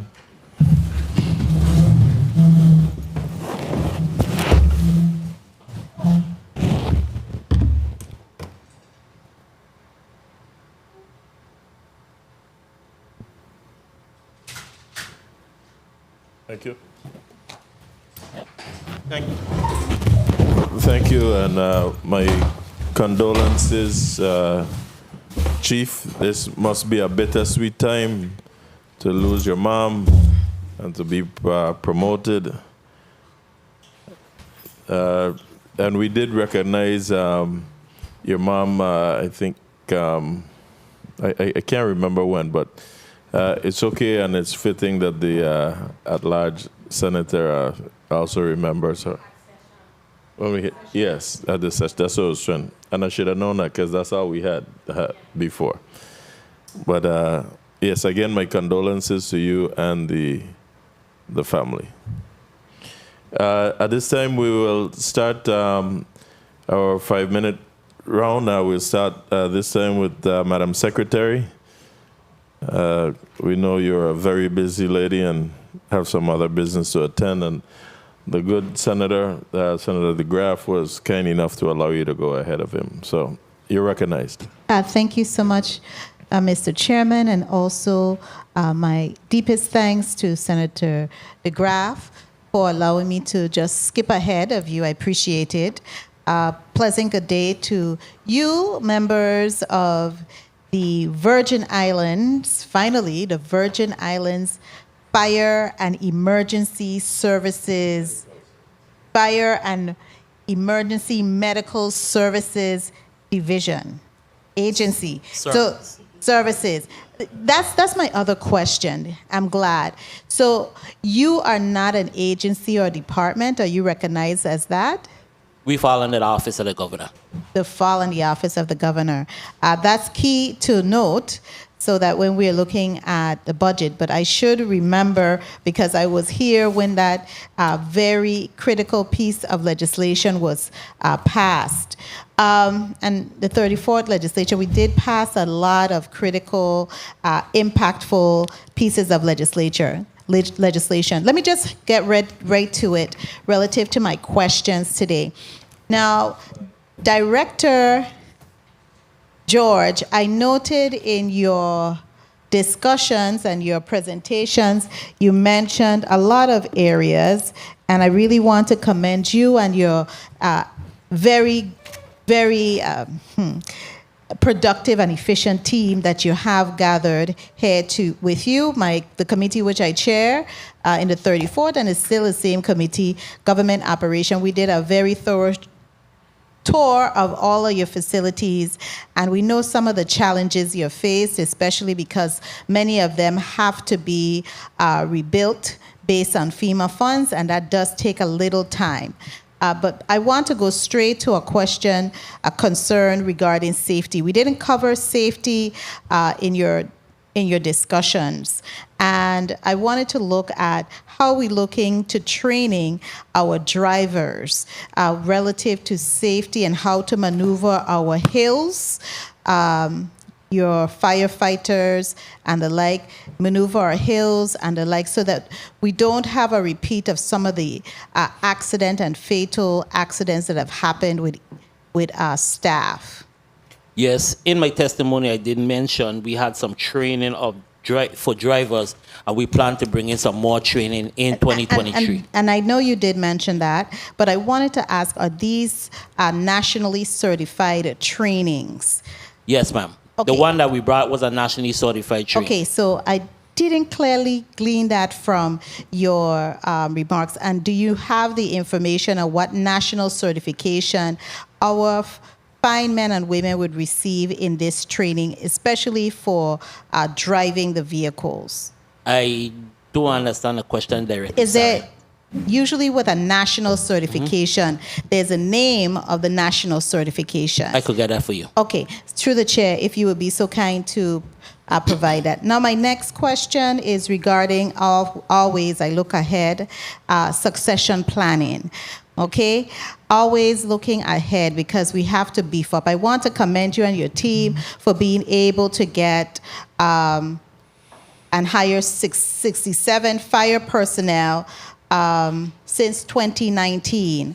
Now, how many persons have you looked at in your personnel stock now that you have joined forces with the emergency medical services, need or are at the point where they're going to be transitioning into retirement?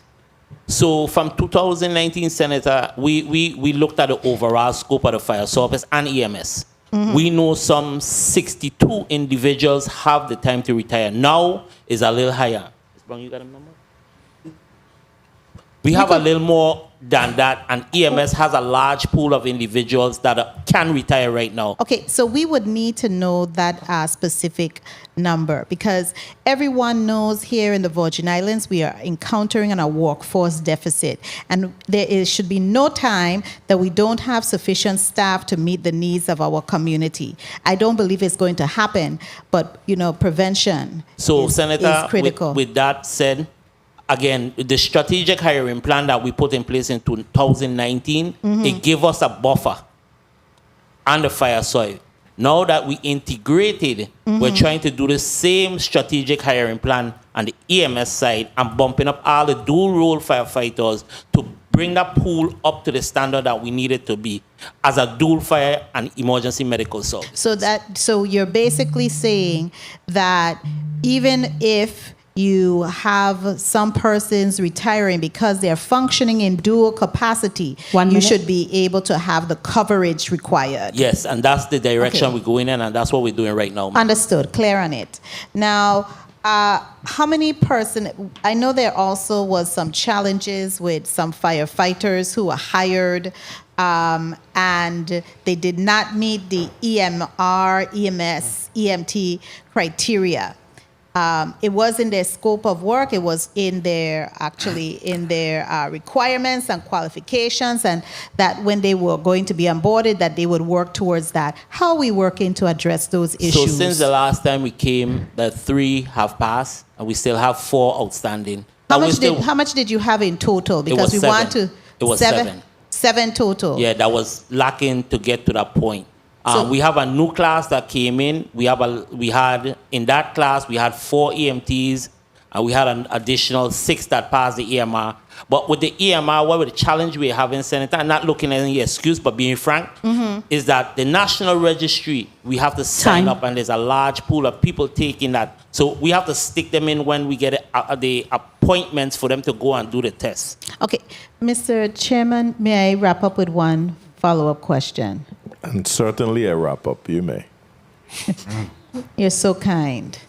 Thank you. So when they get those times to take those tests, are you providing any type of remedial courses so that they could be prepared to pass? Because that's what is needed for them to pass. Are you doing that? Yes, Senator. Yes. Oh. Thank you so much. We have gone as far as to help them, to pay for the test for them, so they don't have to come out of their pocket. That's why we're pushing them so hard to get this completed.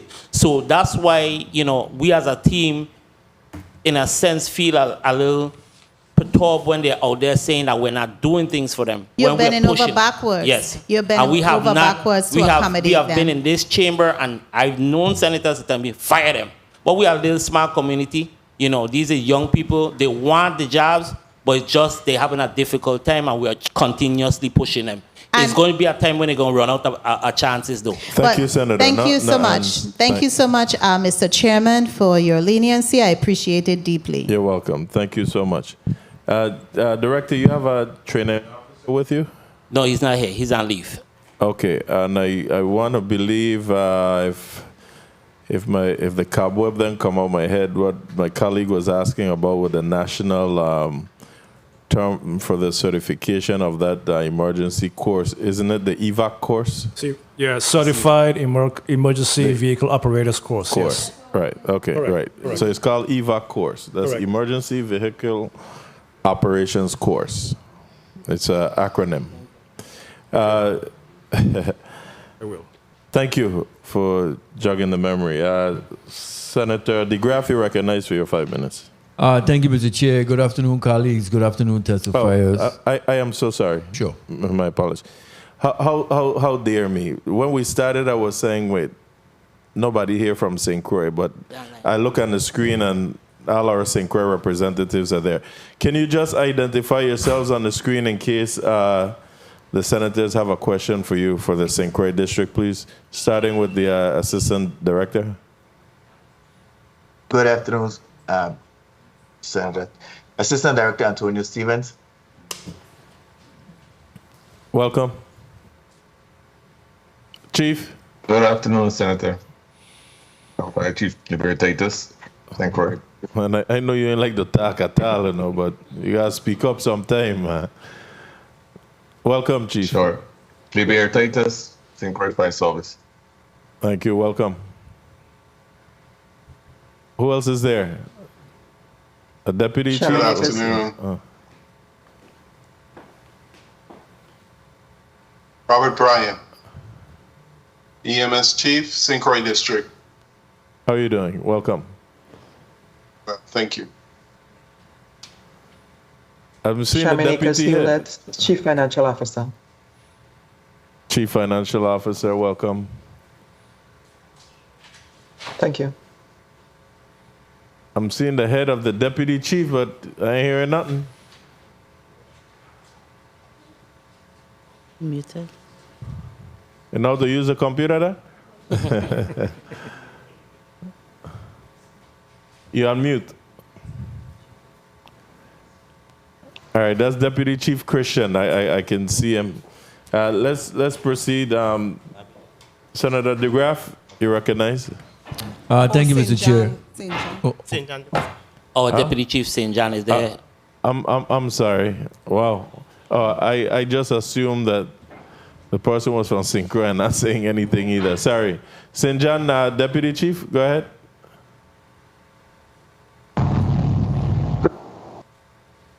Deputy Chief of St. John. I didn't hear you.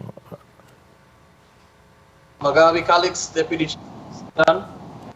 All right. Director, can you tell us? Magabi Calix, St. John, and Ms. Camila Clemens, my secretary in St. Croix. Okay. He was just newly promoted as well? Yes, he took the chief's job in St. John. Okay. You should have been here with you, man. Deputy Chief Christian, your mic working now or no?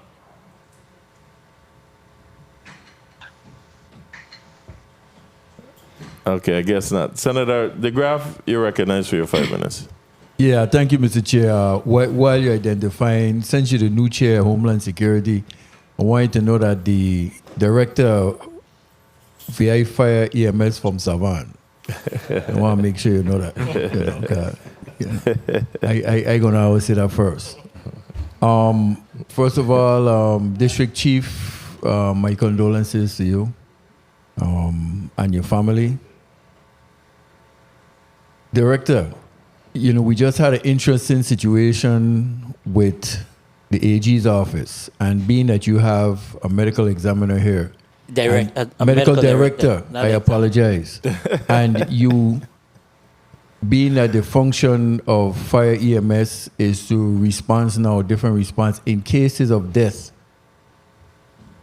can the medical director pronounce death at the scene now? The medical director can pronounce death, but I'm not going to be at the scene.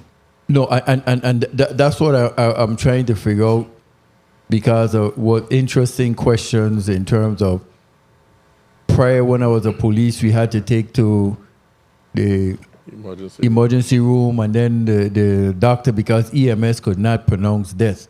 Would that be changing, or would we see anything different to that you may, for cases of death? In cases where there's no sign of life, the EMT provider or the medic can say there's no sign of life here, and then they call justice. And if there's a death in the field, they can't take that person to the emergency room. Okay. Emergency room doesn't receive a patient with, it's not an emergency. Right. So if there's no sign of life, it becomes an issue for justice.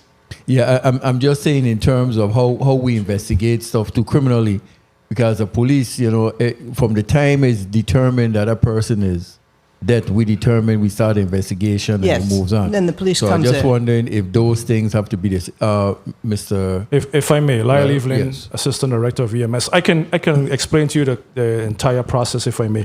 So let's say. Okay, wait. Okay. I just need a short version, because I just wanted to throw that in. I have a couple of. What you could do, you could explain that to me on the chair time when my time end, and then if you don't mind, understood. We do no respect. problem, sir. Smart guy. Yeah, a couple of different things. Yeah, I've been learning. A couple of different things. The Omar Brown Fire Station one critical issue they have is when it rains, that water that comes down and that little small drain can't stop the water from going inside the facility. Is that being taken? Omar Brown is up north side, right? Dorothy, no, that's Dorothy. That's Emil Berry. Right, that one Dorothy. Yes. Is not Omar Brown. Okay. No, that's Emil Berry Fire Station, Dorothy. Is that being taken into consideration addressing? We have addressed public work and the hazard mitigation project that was supposed to entail correcting that issue. Because what happens up there, there's a squale coming down. When we went on the tour, I showed you. Right. The squale that comes down by Berry's plants, there was supposed to be a drop inlet in that general area. So what happens once that drain is blocked, all the water comes down into the fire station. Right. So what we're trying to do is get them to build a squale with a drop inlet, and we're going to put a squale in front of the fire station. So we have asked for some hazard mitigation money from public works. Okay, we got work on that. That's serious for your personnel. Now, in regards to your senior firefighters, senior EMS personnel, I don't want you to kick them to the curb. They have too much valuable information. You know, we like to get rid of people because they've been around a long time. We are integrating newer persons, younger persons. How are you capturing the most you can out of your senior firefighters, senior EMS personnel who may be on their way out as a part of that 62 or more persons you're talking about? One of Lai Leveland, Junior Assistant Director of EMS. From the EMS side, one of the things that we're looking at is we have like some paramedics that retired recently, and we're trying to take advantage of that provision, which will allow them to come back and work part-time with us and assist us with training, or even assigning them to a quick response vehicle to assist where needed.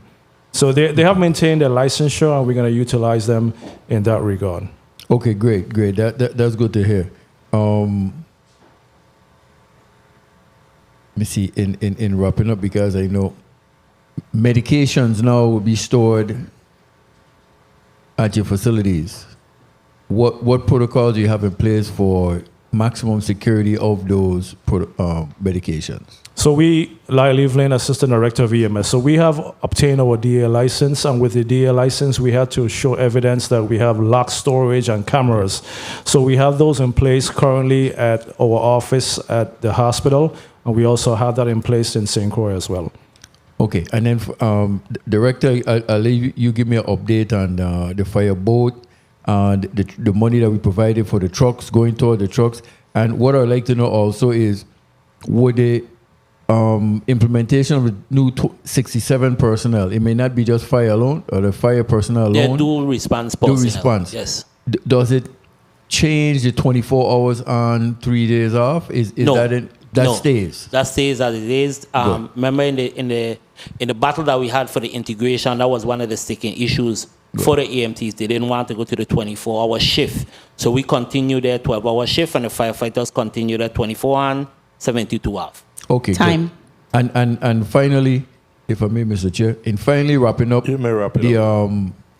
Pay for fire EMS, the merger, has the final negotiation been done where the fire personnel, EMS personnel, everybody is negotiating and being paid for, or in the process of? So we have two issues with the integration that this body helped us with.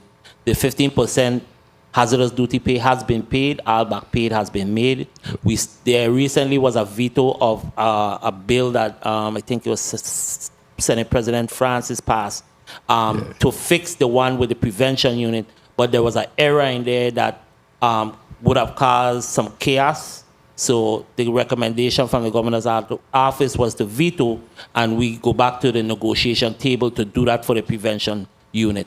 And that's being done. Okay, so just to wrap up now, Mr. Evelyn and Director, the boat, the trucks, St. John, and Mr. Evelyn, you could just answer in the chair time.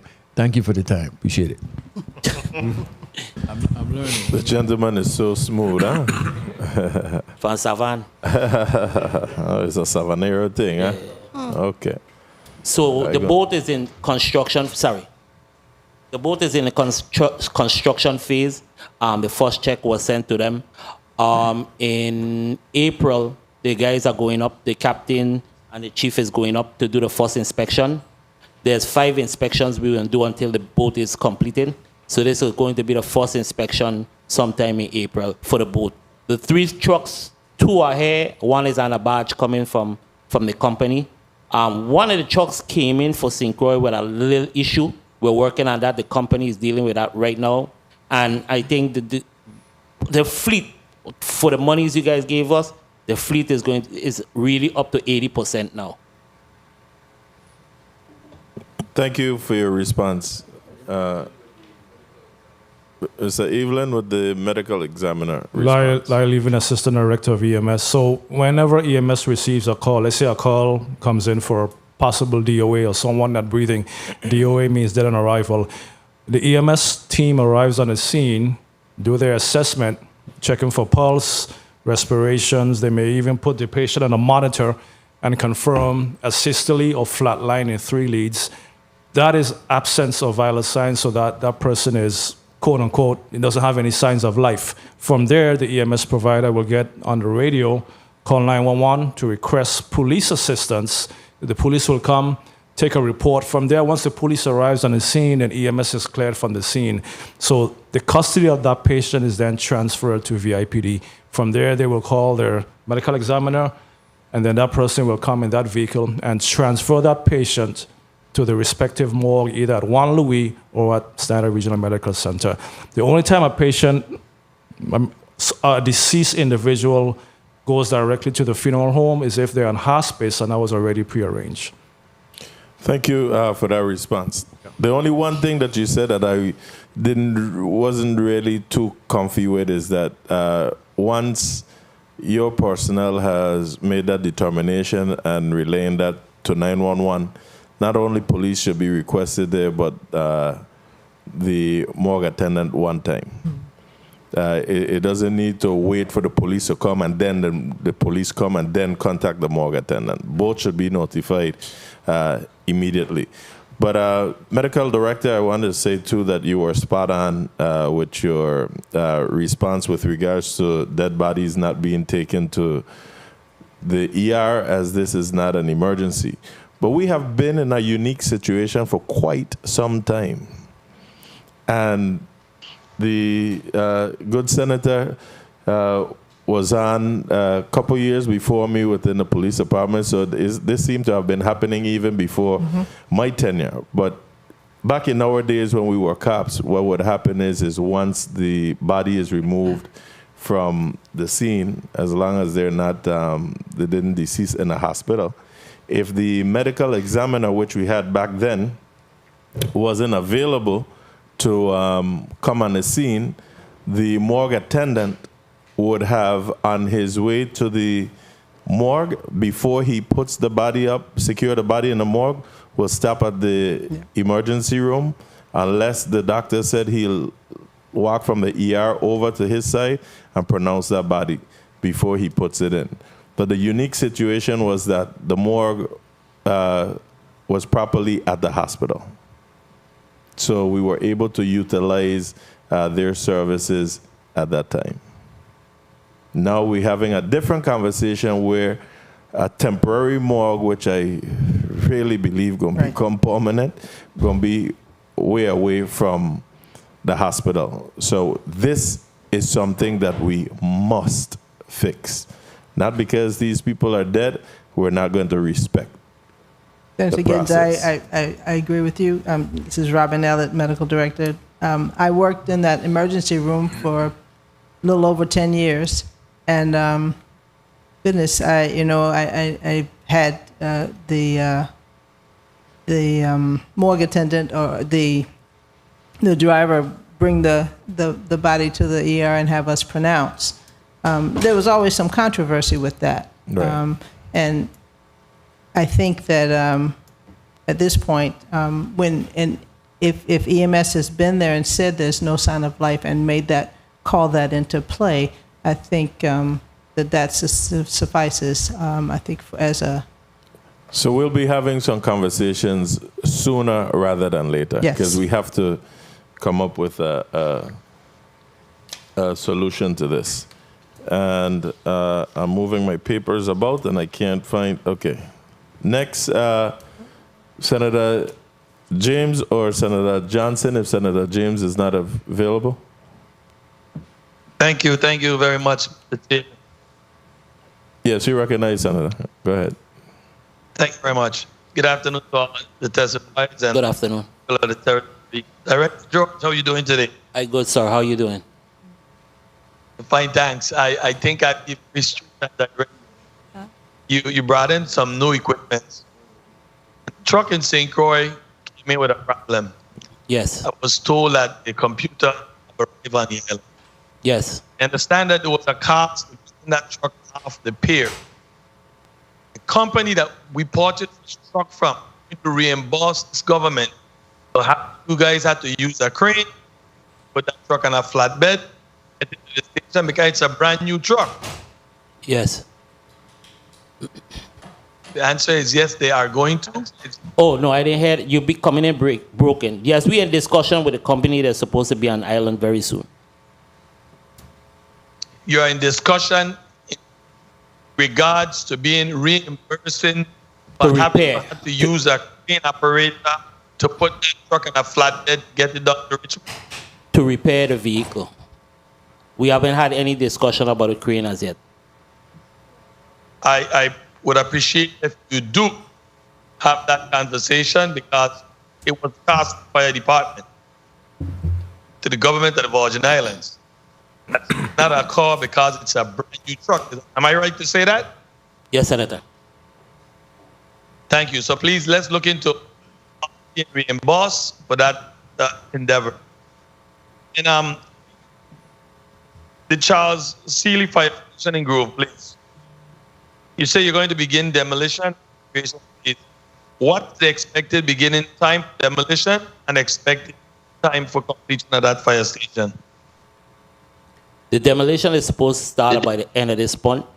A.D. Stevens, you want to jump in and give an update? Good afternoon, Senator. Yes. Assistant Director Antonio Stevens. The demolition is supposed to start at the end of this month, that the director just stated. Currently, we do plan on moving into the annex, which is right in the Grove Place area, by the 15th of this month as well. Once our current holdup is waiting on WAPA to give us some power. We've already hooked up a telephone line. We have some cameras. We're putting up a fence line right now. We did the build out ourselves. Excuse. We're having a very difficult time hearing Director Stevens because of the feedback. But if the director wants to translate, said for that short moment, I'd appreciate that. Just so you know, Senator, we even having a hard time hearing you on St. Croix. The bandwidth has really not been cooperative today. So we'll try to... I don't think you actively want to turn off the system whilst they're on hold. Everybody needs to mute. Like I'm saying, we've been having this challenge all day.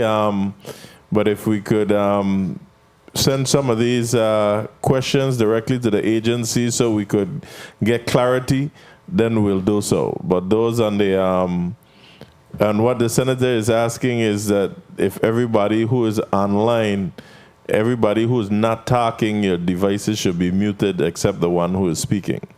So I'll allow you one more time, Assistant Director, to try to respond. If not, I'll ask the senator to touch base with you directly. Yes. So we're still having the same problem? Go ahead. Proceed. Go slow. Okay, I'll slow it down. To be more specific, we do plan on moving into that facility, the new facility annex, by the 15th of this month. One of the holdup that we currently have is waiting on WAPA to hook up a power source. I'll have to make contact 1 minute. Yeah, my time is going. I'll have to make contact with you for information, but I think it's information the public really needs to get more than me. Director George, what is the biggest obstacle in achieving the EMT goal? Larry Evelyn, Assistant Director of EMS. No, that's a broad question, but I could answer it in terms of, if you mean recruiting, that's an issue because we're competing with nationwide as well in recruiting EMS providers. I think right now our best bet is to continue what we've been doing, which is training our local firefighters to become EMTs and then paramedics, EMRs, then EMTs, then paramedics.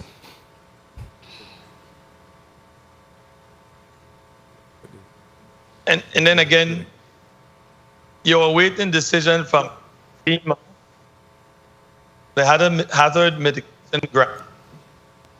Time. Regarding Herbert Canigata fire station. Yes. So those are supposed... When last have you made contact with them? I didn't understand the last part, Senator, but I think you're asking, what's the hold up with that? Yes, and when last have you made contact with FEMA? So up to yesterday, we had a discussion on one of the projects for St. John. The same processes that we're going through with Canigata, we're waiting for the contractor to finish the mitigation work of trying to see the soil borings and these different things. Ms. Clements, as project, you want to jump in and give the Senator some more detail? So what I understood the question to Camila Clements, Executive Assistant to the Director. He was asking about... What I understand... Okay, I'm sorry. He was asking about Canigata? Yes. Okay, what I understood the question to be was the last time we made contact with FEMA regarding the project. That is a hazard mitigation grant program project, and we don't typically contact FEMA directly.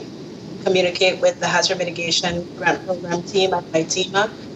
We've spoken to them, I think, up till last week about the project, and they're awaiting FEMA's approval or disapproval as well. Thank you for that response. Thank you. Again, we're still having some challenges with this. Senator Fonseca, you're recognized for your 5 minutes. Yes, pleasant good afternoon. Good afternoon. To the listening audience and to the testifiers here today. Quickly, Director George, first responders. What's the relationship between first responders and the fire, and are they covered by workman's comp, and do we provide any benefits, VI government benefits to first responders? Ms. Brown will answer that question, HR. Good afternoon, Barbara Williams Brown, Director of Human Resources and Payroll. In regards to benefits, all government employees receive the same benefits, if that's what you're asking. Well, the first responders, the volunteers, the section, you know, the what's the name of them? That's you were talking about the volunteer yes, the groups? volunteers, yes. No. Do they receive any benefits if they're injured on the job? Not that I know of. We don't have, we was getting an MOU with them to address some of these issues. And for the record, 2 of them have signed, 1 haven't signed. Those were some of the things they requested. But we have not had an MOU with them. And so I can't answer if they have from the private side or from the government side. Okay. Well, you know, I can see me supporting, because if you're volunteering and you're putting your personal, you know, safety at risk, I think we can, you know, should provide some benefits.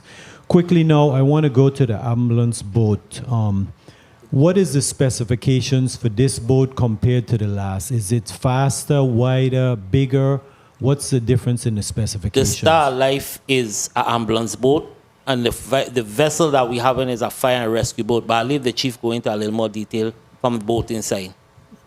Yes, Chief. Can you quickly give me the specs? So, Clarence Stevenson, District Chief. So the fire rescue boat will have more firefighting capability. The ambulance boat, Star Life, does not have any fire capability right now. They're about the same size after the build. The fire boat going to be a little faster because of the type of engines we're going to use on it. But the difference is Star Life only transporting patients. Okay, quick. Thank you very much. Okay, let's assume someone is injured on St. John. They don't need to go to Myra Keaton to get stabilized, but they have to get the ambulance to the Red Hook dock, and then catch the boat and then get transported from Red Hook to Snyder. Is there one bill or is it 3 separate bills? How does that work? Larry Levin, Assistant Director of EMS. So if the patient does not have to go to Myra Keating, then they will get one bill from VI Films. How much is that bill? That it's I don't remember. You don't can't know. answer the question Who right does now. the billing? Who bills for the ambulance? The billing currently is still being done through the health department. Okay. Thank you very much. Director Elliott, being a medical director, do your reports go to the Commissioner of Health or the hospital? Who sees your reports and who do you report to directly up the chain? I report to Director George. So, Director George, you provide that information to the Department of Health? Any on the information from statistics? VIFMs got to go to the Department of Health, who's a state regulatory agency. Okay. I want to go back to your recruiting. You mentioned that you were having some problems with the paramedics. Okay, and then you mentioned that you were considering bringing on some of those retired paramedics. I know some of them guys, Alex and Chesterfield. I know those guys are brilliant. They've served the community a long time. How is that coming along? Because, you know, the paramedics are the real advanced care technicians. How is that coming along? 1 minute. Can you give me an update on that? Larry Levin, Assistant Director of EMS. Well, you mentioned some good names, but Mr. Chesterfield is still here with us, actually. He still works with us. Okay. So, but we're looking at that program to bring them back to assist us. Once these retired paramedics have maintained their paramedic National Registry certification, we'll be having conversations with them to see how they can assist us moving forward with different, avenues in terms of training, etc. Okay. One other thing now, you said you had selected some candidates, but they didn't accept. Can you expand why haven't they accepted the position? One word, finances, money. The pay here compared to what they'll be making stateside, plus the cost of living, that was one of the major barriers. Well, give me a number. What are you talking about? What do you offer a paramedic as a starting salary right now? Ms. Brown? A starting salary right now for a paramedic is $53,438. And so what would you recommend? What is the national average? The national average could range between 50 and 65,000, but you also have to factor the cost of living here as well. I know a lot of agencies offer, for example, maybe sign-on bonuses, travel expenses, etc. But right now, the market is hot for paramedics right now. It's difficult to recruit them away from more lucrative employment venues. Mr. Chair, can I have one? You may wrap up. Thank you. Okay, so you're talking 53, and they're looking 55 to 65. So say a difference of $10,000. How many paramedics are we talking about? 4 times 10, that would be about $40,000. Is that what you tell me? Is that keeping us from hiring the additional paramedics, about $40,000? In talking to the ones that we interviewed, the biggest hindrance was the pay and then the cost of living. So if we could find a way to augment that or increase it somehow, then maybe it will be... Well, thank you. Okay. Through the chair, Mr. Chair, can I have Mr. Evelyn send you that number on how to get those 4 paramedics on board? He could send you the number direct. Oh, thank you very much. That'll be much quicker. Yes. Well, thank you very much for your time, Mr. Chair. Thank you, Senator. Senator Francis Heiliger, you recognize for your 5 minutes, followed by the Senate President. Good afternoon to the testifiers, people of the territory. My first set of questions is, I want to talk about money. When it comes to assisting visitors to our shores, what percentage of your services do you find that is utilized with assisting tourists, and how do you recover any monies that is billed to you that you've expounded on helping individuals that have come to these shores? Larry Levin, Assistant Director of EMS, and that's an excellent question. So what we have realized is that during high cruise ship traffic days. We get a lot of patients from the cruise ships. Yes. And they, maybe 9 out of 10 or even all pay their bills because they have travel insurance, etc. So that's, part of my French, a lucrative market for us. So we are able to kind of exclusively target them for the services that they need from us. Well, that's a good thing to know because I've always wondered how we did that. I also want to ask about the EMTs. You shared that those services are still being billed through the hospital? Yes, Senator. Okay. Do you have any plans on having them separated? In so this they will budget come- that is coming up, we're proposing some funding to do that right away. Okay. Like we try to do step by step of the integration. Mhm. And that was the final step as part of our plan, strategic plan, to do the billing last. Due to the fact they already had all the computers, the personnel doing it, we just think for us to get everything in place first, then start to go to that direction. And it's we got a little problem, but I think it's coming to play right now. Okay, excellent.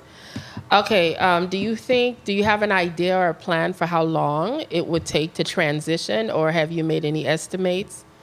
Just Wednesday, me and the HR director was just working on our budget.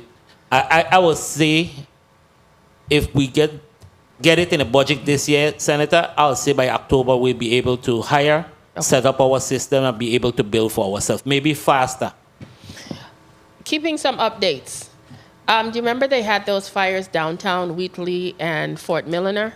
What's the update on those? Just a couple weeks ago, the fire marshal was given a directive to meet with the ATF to get some kind of discussion going. It's been a long time, and I know it's over and over the same thing with these fires, but most of them have been settled with their insurance companies, and most of them, from the preliminary discussion we've had, they didn't look like any incendiary or most of them have looked like accidental. But we're just waiting for more information to come back to make a final decision and say this is the cause. and Okay, so origin. it's not finalized. You're still No, discussing no. it. Okay, I'll ask it again when. So you we come have back. it like on our thing, it's under investigation. Okay, good. I'm glad to hear that. Data-wise, do you guys keep data in regards to comparing on an annual basis the amount of fires, amount of times you go out? Do you make comparisons, say 22 versus 21, and what are some of the mitigating circumstances that each fire might have caused, and what do you do as a body to assist with fire prevention, whether it's through public education or other types of training, et cetera? So every budget hearing, we provide the legislature with the numbers for each calendar year that we did. One unique thing that our prevention unit does when we have those rash of incidents, what we do is look at the data and look at trending. Okay. And things like that. We have the numbers in-house, but if push comes to shove and we see 10 cars burned in Frederiksted last night and we see another 10 burned the next week, we know it's a trend. Yes. So we know we have to step up our game, public education, and work with the VI police department. 1 minute. If you had, and I always ask you this, wish list. Well, What was at the top of your wish list? Because we're the one that give you the money to get what you need. So what do you need? honestly, truthfully, Canigata Fire Station move and Frederiksted Fire Station move, getting me 2 bigger fire stations for those 2 facilities because they are outgrowing themselves. Okay. And especially Richmond, where the area is a total bad zone to have it. It's right next to WAPA. When we did the tour, you saw it. Yes, I was there on and the that's tour. one of my things I would like to do before my career is done. Move Canigata from that location. Well, some might say wishful thinking, but we could be your fairy godmother. But at the end of the day, where would you like to? Have you done any type of scope as to see potentially where you would like it to go? Because it's one thing telling me what you want, but I like to hear, I want it here because. So if you know me well, I always planning ahead. Yes. So we have piece of property in Anna's Hope. Okay, Anna's Hope. Yeah, that is there for the fire service. We have our other piece in Bethlehem. But the Anna's Hope property might be the best location for for what we want to do. For which one? Candidator? Time. For or Candidator. For Candidator. Frederickstead, or I'll have to lean on Senator Gittins to sell me a piece of his property down there. I know you just tossed that in to stroke his ego, but it's okay. No, we've been looking around in Frederickstead, honestly, but I yield to Assistant Director Stevens. You want to throw in something on us, Stevens? Yes. Well, and the Frederick said we do not have any viable options right now. Okay. We are constantly looking for, because we don't want to take the fire station out of the Frederickstead town area, but we don't have any viable options right now. Okay. Well, thank you for that. Mr. Chair, I appreciate the additional time, and thank you to the testifiers Thank for you, Senator. your response. Thank you, Senator Francis Heiliger, and I hope you be a very good fairy godmother. Based on Senator Francis Heiliger's inquiry of those downtown fires in St. Thomas, how many fire investigators and fire marshals we have in both districts right now? Right now, we have one fire marshal in the St. Thomas district. We don't have a fire marshal in St. Croix. That individual is out on sick leave. One marshal where? St. Thomas district? Yes, the last fire marshal in the St. Croix district retired, and we're waiting for another captain to come out for sick leave to place him as the fire marshal. So you only have one fire marshal Right in now, St. yes, Thomas? Right. yes. And he'll be going back and forth for the next couple of months. So you don't have fire investigators? Yes, we have 5 in St. Croix, 8 in St. Thomas, St. John district. So these fire investigators are Leos as well, law enforcement officers? 1 on St. Croix, 3 in the St. Thomas, St. John district. Okay. So what's going to happen with the other 4 that you have? You said you had 5 on St. Croix. Only 1 with law enforcement status? Yes, Senator. So when the other 4 will be trained? I can't see that yet. Okay. I don't know. Let's work to that, okay? Thank you. Senate President Francis, you're recognized for your 5 minutes. Thank you very much, Mr. Chair, and good afternoon to the Virginals Fire and EMS family. I'm happy to hear that VIFMS is making remarkable progress on one hand, and then on the other hand, I'm hearing that there is a little bit of problem here and there. Is there any amendments that's required for us to be able to address any of the problems or concerns that you have, Director? On the FEM side, no, we don't have any major problems, Senator. The discussion that we just had, the discourse, I think is the biggest one is what salary that we can put out there to recruit paramedics to the territory. Once we have some paramedics, we could put our plan fully in gear. Okay, very well. Thank you for that. And the hazardous when duty pay, Senator, sorry, my apologies for cutting you off. The hazardous duty bill that you passed for the prevention unit, that's still an outstanding issue, but we feel that should be a negotiated item. Well, I wish somebody had said that before I move on legislation. Myself and Senator Gittins work feverishly to address what we thought was a very salient point in respect to ensuring that our fire prevention unit were right-fitted. And now to hear that you prefer to have that negotiated versus legislation, we could have avoided all of that.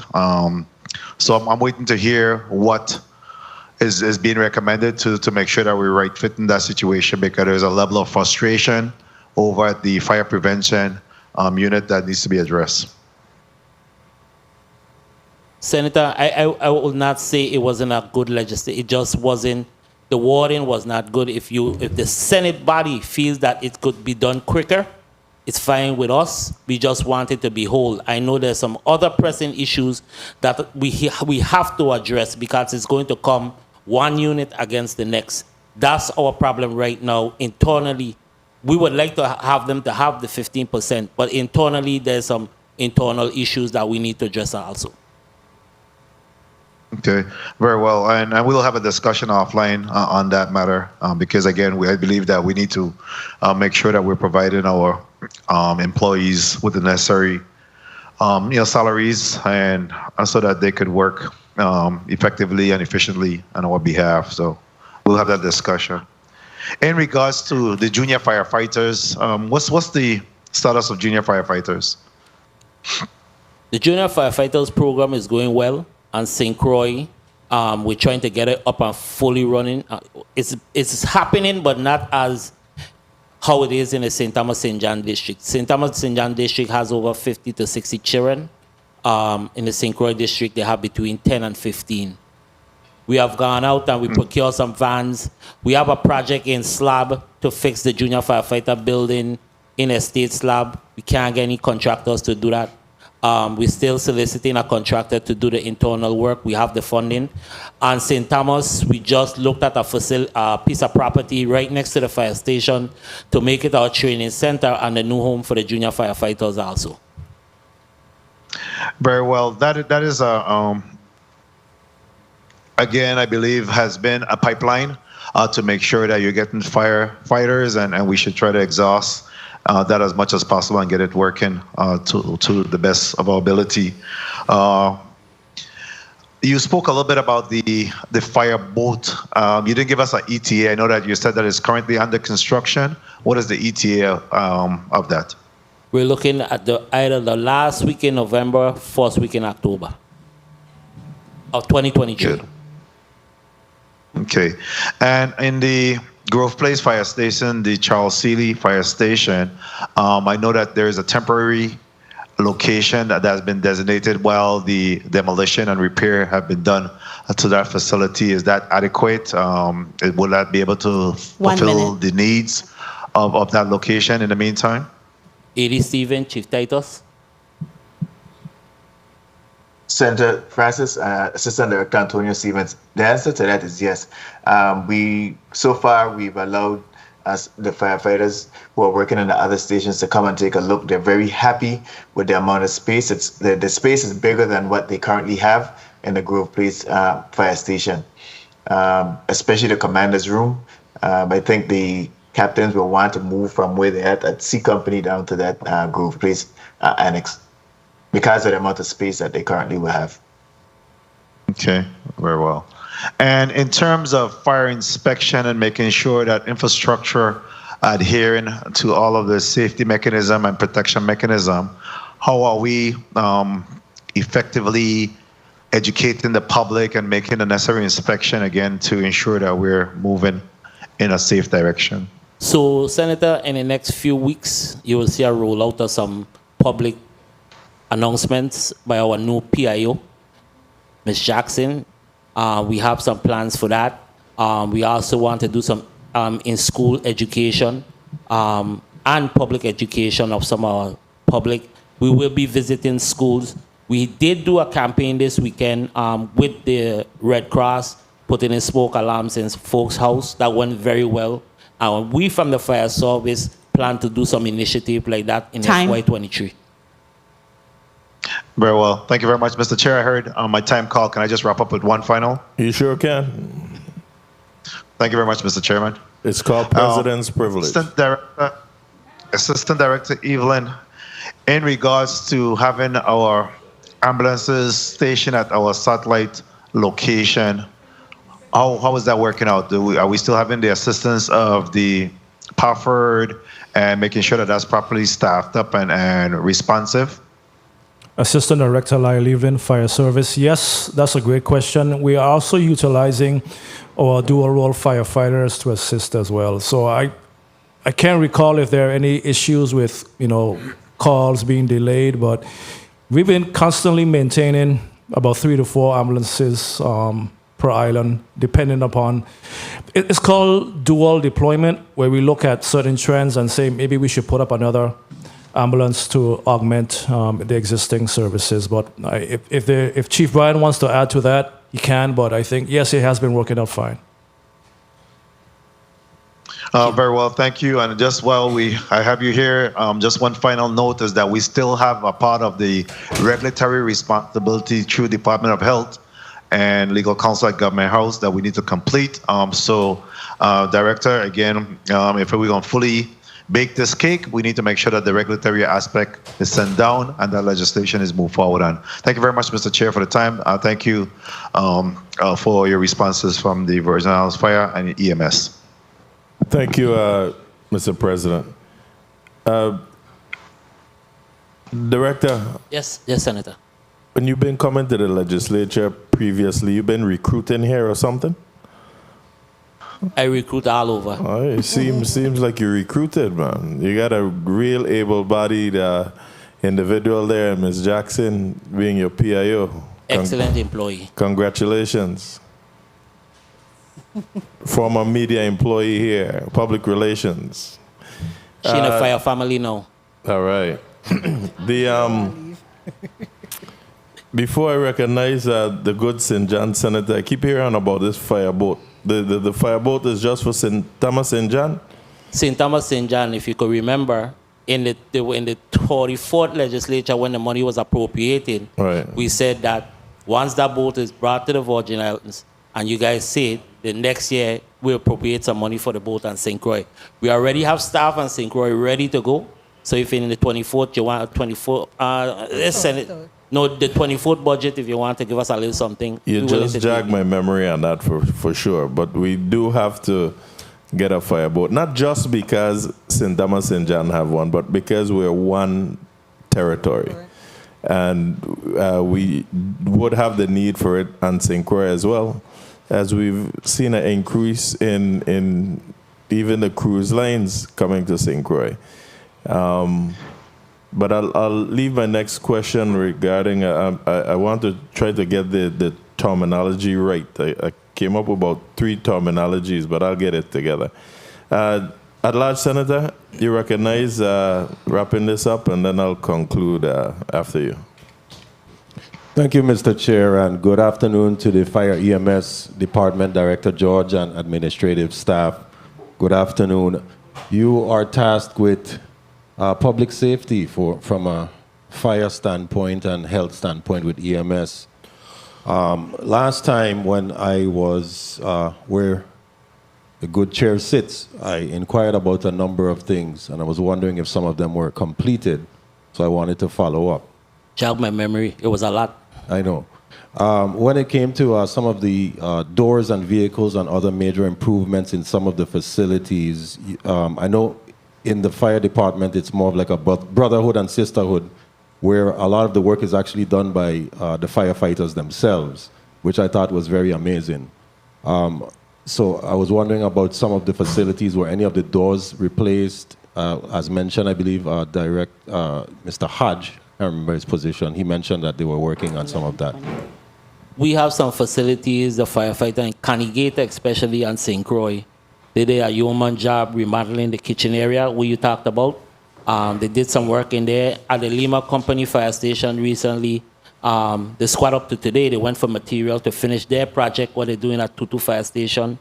So those two that had major issues, the firefighter took it upon, the firefighters, the men and women took it upon themselves, and I want to say publicly thank you to them because a beautiful job they did. The floor, the countertops, everything in both facilities were redone by the employees. Excellent, excellent. And I also wanted to ask or inquire about, are you developing or exploring a solution concerning the difficulty with radio communication? I know specifically in Coral Bay and here on St. Thomas in Bordeaux. That's an overall initiative by all the emergency entities. We have a task force that has been meeting. It's a bigger problem that everyone expects to get done today. It's not going to get done today. It takes towers and other amenities to get this done. We have already put the infrastructure in place internally for the agencies, but that bigger problem of towers and stuff like that on the outside, where we're getting a lot of pushback from the community, is the biggest hindrance for our communication capabilities. Okay, understood. And I know that on the island of St. John, and this goes to the Assistant Director Evelyn. Initially, I asked about communication, but on St. John, the Lieutenant Governor's office is having a street naming initiative. And I know that in your testimony, you said that you're going to have interagency collaboration and communication. I would want to encourage you to assist the Lieutenant Governor's office with the firefighters with some of that street naming initiative, because it would also be a plus for you when it comes to being able to react quickly enough to get to some of these fires on St. John, because a lot of the roads on St. John are currently not named. So I would like to encourage you to please collaborate with them. Will do. Making notes. Okay, thank you, sir. And I also inquired at the last time we met to reach out to Mr. Farrell, Director Farrell in Veterans Affairs, to find out if there are any young retired military veterans with the skills that you're looking for the EMS division to be able to facilitate that gap that you're looking for. Yes, Lyle Evelyn. I did reach out to Mr. Farrell. The only issue that we're having right now is that these retired individuals, before they can even volunteer with us, have to still maintain their certifications. So that was the barrier. But he's trying his best to see if he can locate individuals that have kept up their certifications after they have left military service. Okay, so it's a working in progress initiative that we have together. Okay, excellent. So it's not impossible. It's not impossible as long as these retired individuals kept up with their certifications. Okay, I would like to encourage them as well. Concerning your strategic goals, Director George, you mentioned them in your testimony. Could you share some of them with us? Well, the biggest one that this team, and it's not me, my team, the strategic hiring plan that we use from 2019 to now has been successful. When we came to this body and we asked for the funding and we asked for the support, we got it, and for the last 3 years, we have put this plan into place. The same thing that we're trying to do right now with the integration. I think the little opportunities that we have setting up with the schools on the mainland, working with our partners here, UVI Cell, Whitley Skills Center, I think by the end of this year, VI firms will be on a better footing with employees. One of the other things is with the salaries, if we can work something out, like I just tell Senator Fonseca, work with our partners, OCB and the others, because even if you give them a raise, it's going to be a trickle-down effect. Because now you're giving new employees raises, those older employees will have to get raises to catch up or whatever. That has been one of the talking points that we had. So I'm really proud of the strategic hiring plan, and we're going to continue to push it. The initiatives of going after these grants has been very successful. DOI was here. They sat down with us, and yes, we're going after the TAP and MAP grant again this year. We were able to get those vehicles with the TAP grant, and we got the emergency response vehicles with the TAP grant. So we have been successful. We just lobbied the Congress, and we got that 1.8 for the ambulance. So the team has sit down and strategized a plan where to take the territory in the next 4 years. Okay, excellent, excellent. And before my time runs out, I know once the call comes in, you all go, no matter what it is. And when it comes to the Lime Tree Terminal and St. Croix, I know that the men and women of your department have had to be deployed there and may not necessarily have the requisite training in that specific area. However, you're called upon. Mr. Chair, may I please wrap up? You may conclude. Thank you, sir. When it comes to that hazardous material and being able to assist the National Guard and Lime Tree and their staff, how has that been for you? How challenging is that? And have you agreed on an MOU of some sort to continue that, or is that just based on call? We are at the table every day with this discussion, and Antonio Stevens is the lead for fire on St. Croix with this project, so I'll let him add some more information to your question. Assistant Director Stevens? Assistant Director Stevens, Senator, you are absolutely correct. It is a challenge. Fire service, VI Fire and Emergency Medical Service, we are not trained in industrial firefighting. It's a completely different beast. However, we've been working collaboratively with Lime Tree and Hamilton to make sure that they keep us abreast and aware of what's going on in the plant. We do have a active hazardous material team that continues to train along with the CST, and we've been doing walkthroughs. We've been having meetings every week because you know that they're about to do some cleanup efforts down there with some materials. So we want to make sure that we stand prepared to be able to assist in any way that we possibly can, because what happens in that plant can effectively have an effect on our neighbors and the neighbors around the facility. So we want to make sure that we do everything that we can to assist in whatever it is, a mitigation effort or a prevention effort at that plant. Thank you for your response. Thank you, Senator Bulkers. Director, thank you for going straight there to that TAP grant, and I want to congratulate you and your team for aggressively going after that TAP grant that I've always been talking about to the Department of the Interior. I really wish that other agencies will take advantage of this as well so that they can get the assistance that they need. This 1.8 million that you got for ambulances, did that come from the TAP grant as well? No, that came from the Consolidated Appropriation Act of 2023. Okay. President Biden signed that act and put it in St. Croix when he was here. Okay, that's the one, yes. Thank you. Congratulations on that. Now, that 1.8 million to purchase ambulance, how many ambulances we're talking about? It's 7. Per district? From the time we spoke to them, the numbers that we had was 7, but I know Chief Brian just sent me some numbers today, and those ambulances have increased by $40,000. So the 7 that we're looking at, we might have to add some more money with that to get the 7. Or how many will you get? 6.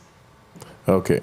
And how do you intend to break them down? Well, I don't make a decision by myself. The team going to come together and we're going to see which island needs it most, right, and make that determination. Okay. And I'm asking this because we need to make sure, too, that when we get these vehicles, we got people to operate them. Not purchasing vehicles for them to sit there and deteriorate. Okay? I got you. Good. So that's it with that 1.8 million. We addressed the fireboat. All your top brass positions, they filled? Yes, Senator. Congratulations again to the newly appointed St. Thomas St. John Chief and the St. John Deputy Chief. Any new promotees in the department period from corporal up? Yeah, we have promotion going on starting next week. In this district, we lost 2 captains. No, just tell me about promotions. Yes, we have promotion going on. I thought you wanted this. Yeah, no. Yeah, so we have promotions going on this week, you said? Yeah, on the St. Thomas district. Okay, so beginning Sunday. Okay, so congratulations to them as well. You're talking about corporals, sergeants, lieutenants? Corporal and sergeants right now. Okay, corporals and sergeants. Okay, good.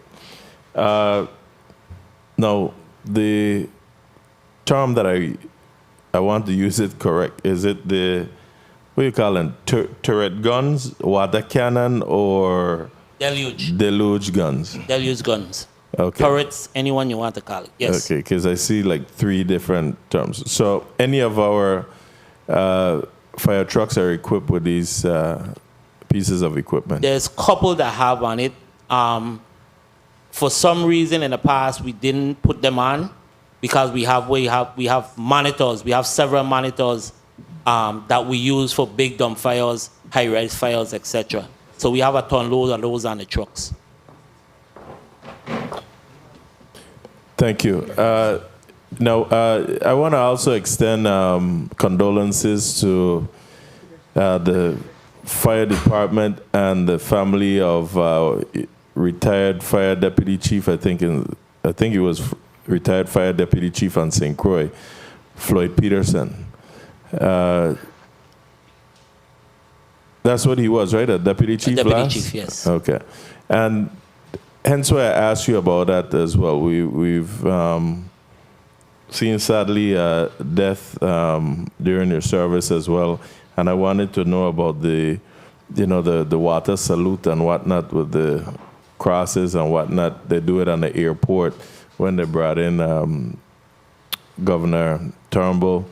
I wanted to know about that as well, besides using it in emergency situations, but for funeral services as well. We still do it. You still do it? We still do it. Okay. Thank you. So this concludes today. I want to ask, what's your availability tomorrow or Thursday on St. Croix? Are you there? If not, No. Would you avail the assistant director to show me that site where you are supposed to be? You said by the 15th of this month or something? Yes, that's in the group. Yeah. AD Stevens or Chief Brian or So if we Chief could Titus could coordinate go it, meet you. Yes, that we can do that probably on Thursday. I'll make it happen. Thank you, sir. You could give a closeout, 30 seconds. Thank you, Senator Gittins. Thank you to all the senators that stay tonight and ask the hard questions. I appreciate it. I think we came prepared. Thank you to the men and women of the Virginia's Fire and EMS staff. I really didn't believe this integration would have gone as smooth as it is, but because of the men and women that are committed to this project, I really want to say thank you. I love you to death, and I appreciate all you do for us. And again, to my staff, my hardworking staff, I can't get overtime, so I'm going to have to get dinner tonight. So for that, I say thank you, Senator Gittins. This was a great opportunity to share with you our plans, the vision that we have. We have done a lot of work, and we have a lot more work to finish. Thank you. Thank you as well, and to the men and women. But, I can't let you off the hook. How dare me forget that last question? Exactly. You know exactly what it is, because I sent a letter, and I ain't going to cry over spilled milk. I sent a letter and didn't get a response. So tell me about if everyone received their premium pay, and if not, how many people are still lacking the premium pay? Good evening, Senator. To date, all employees have not received their premium pay. We have roughly 100 employees who are still, premium pay is still outstanding. Outstanding. Yes. And are they outstanding because they make over the 70 or no? Correct. They're outstanding because they made over the 70. All 100? Yes. Yes, Senator.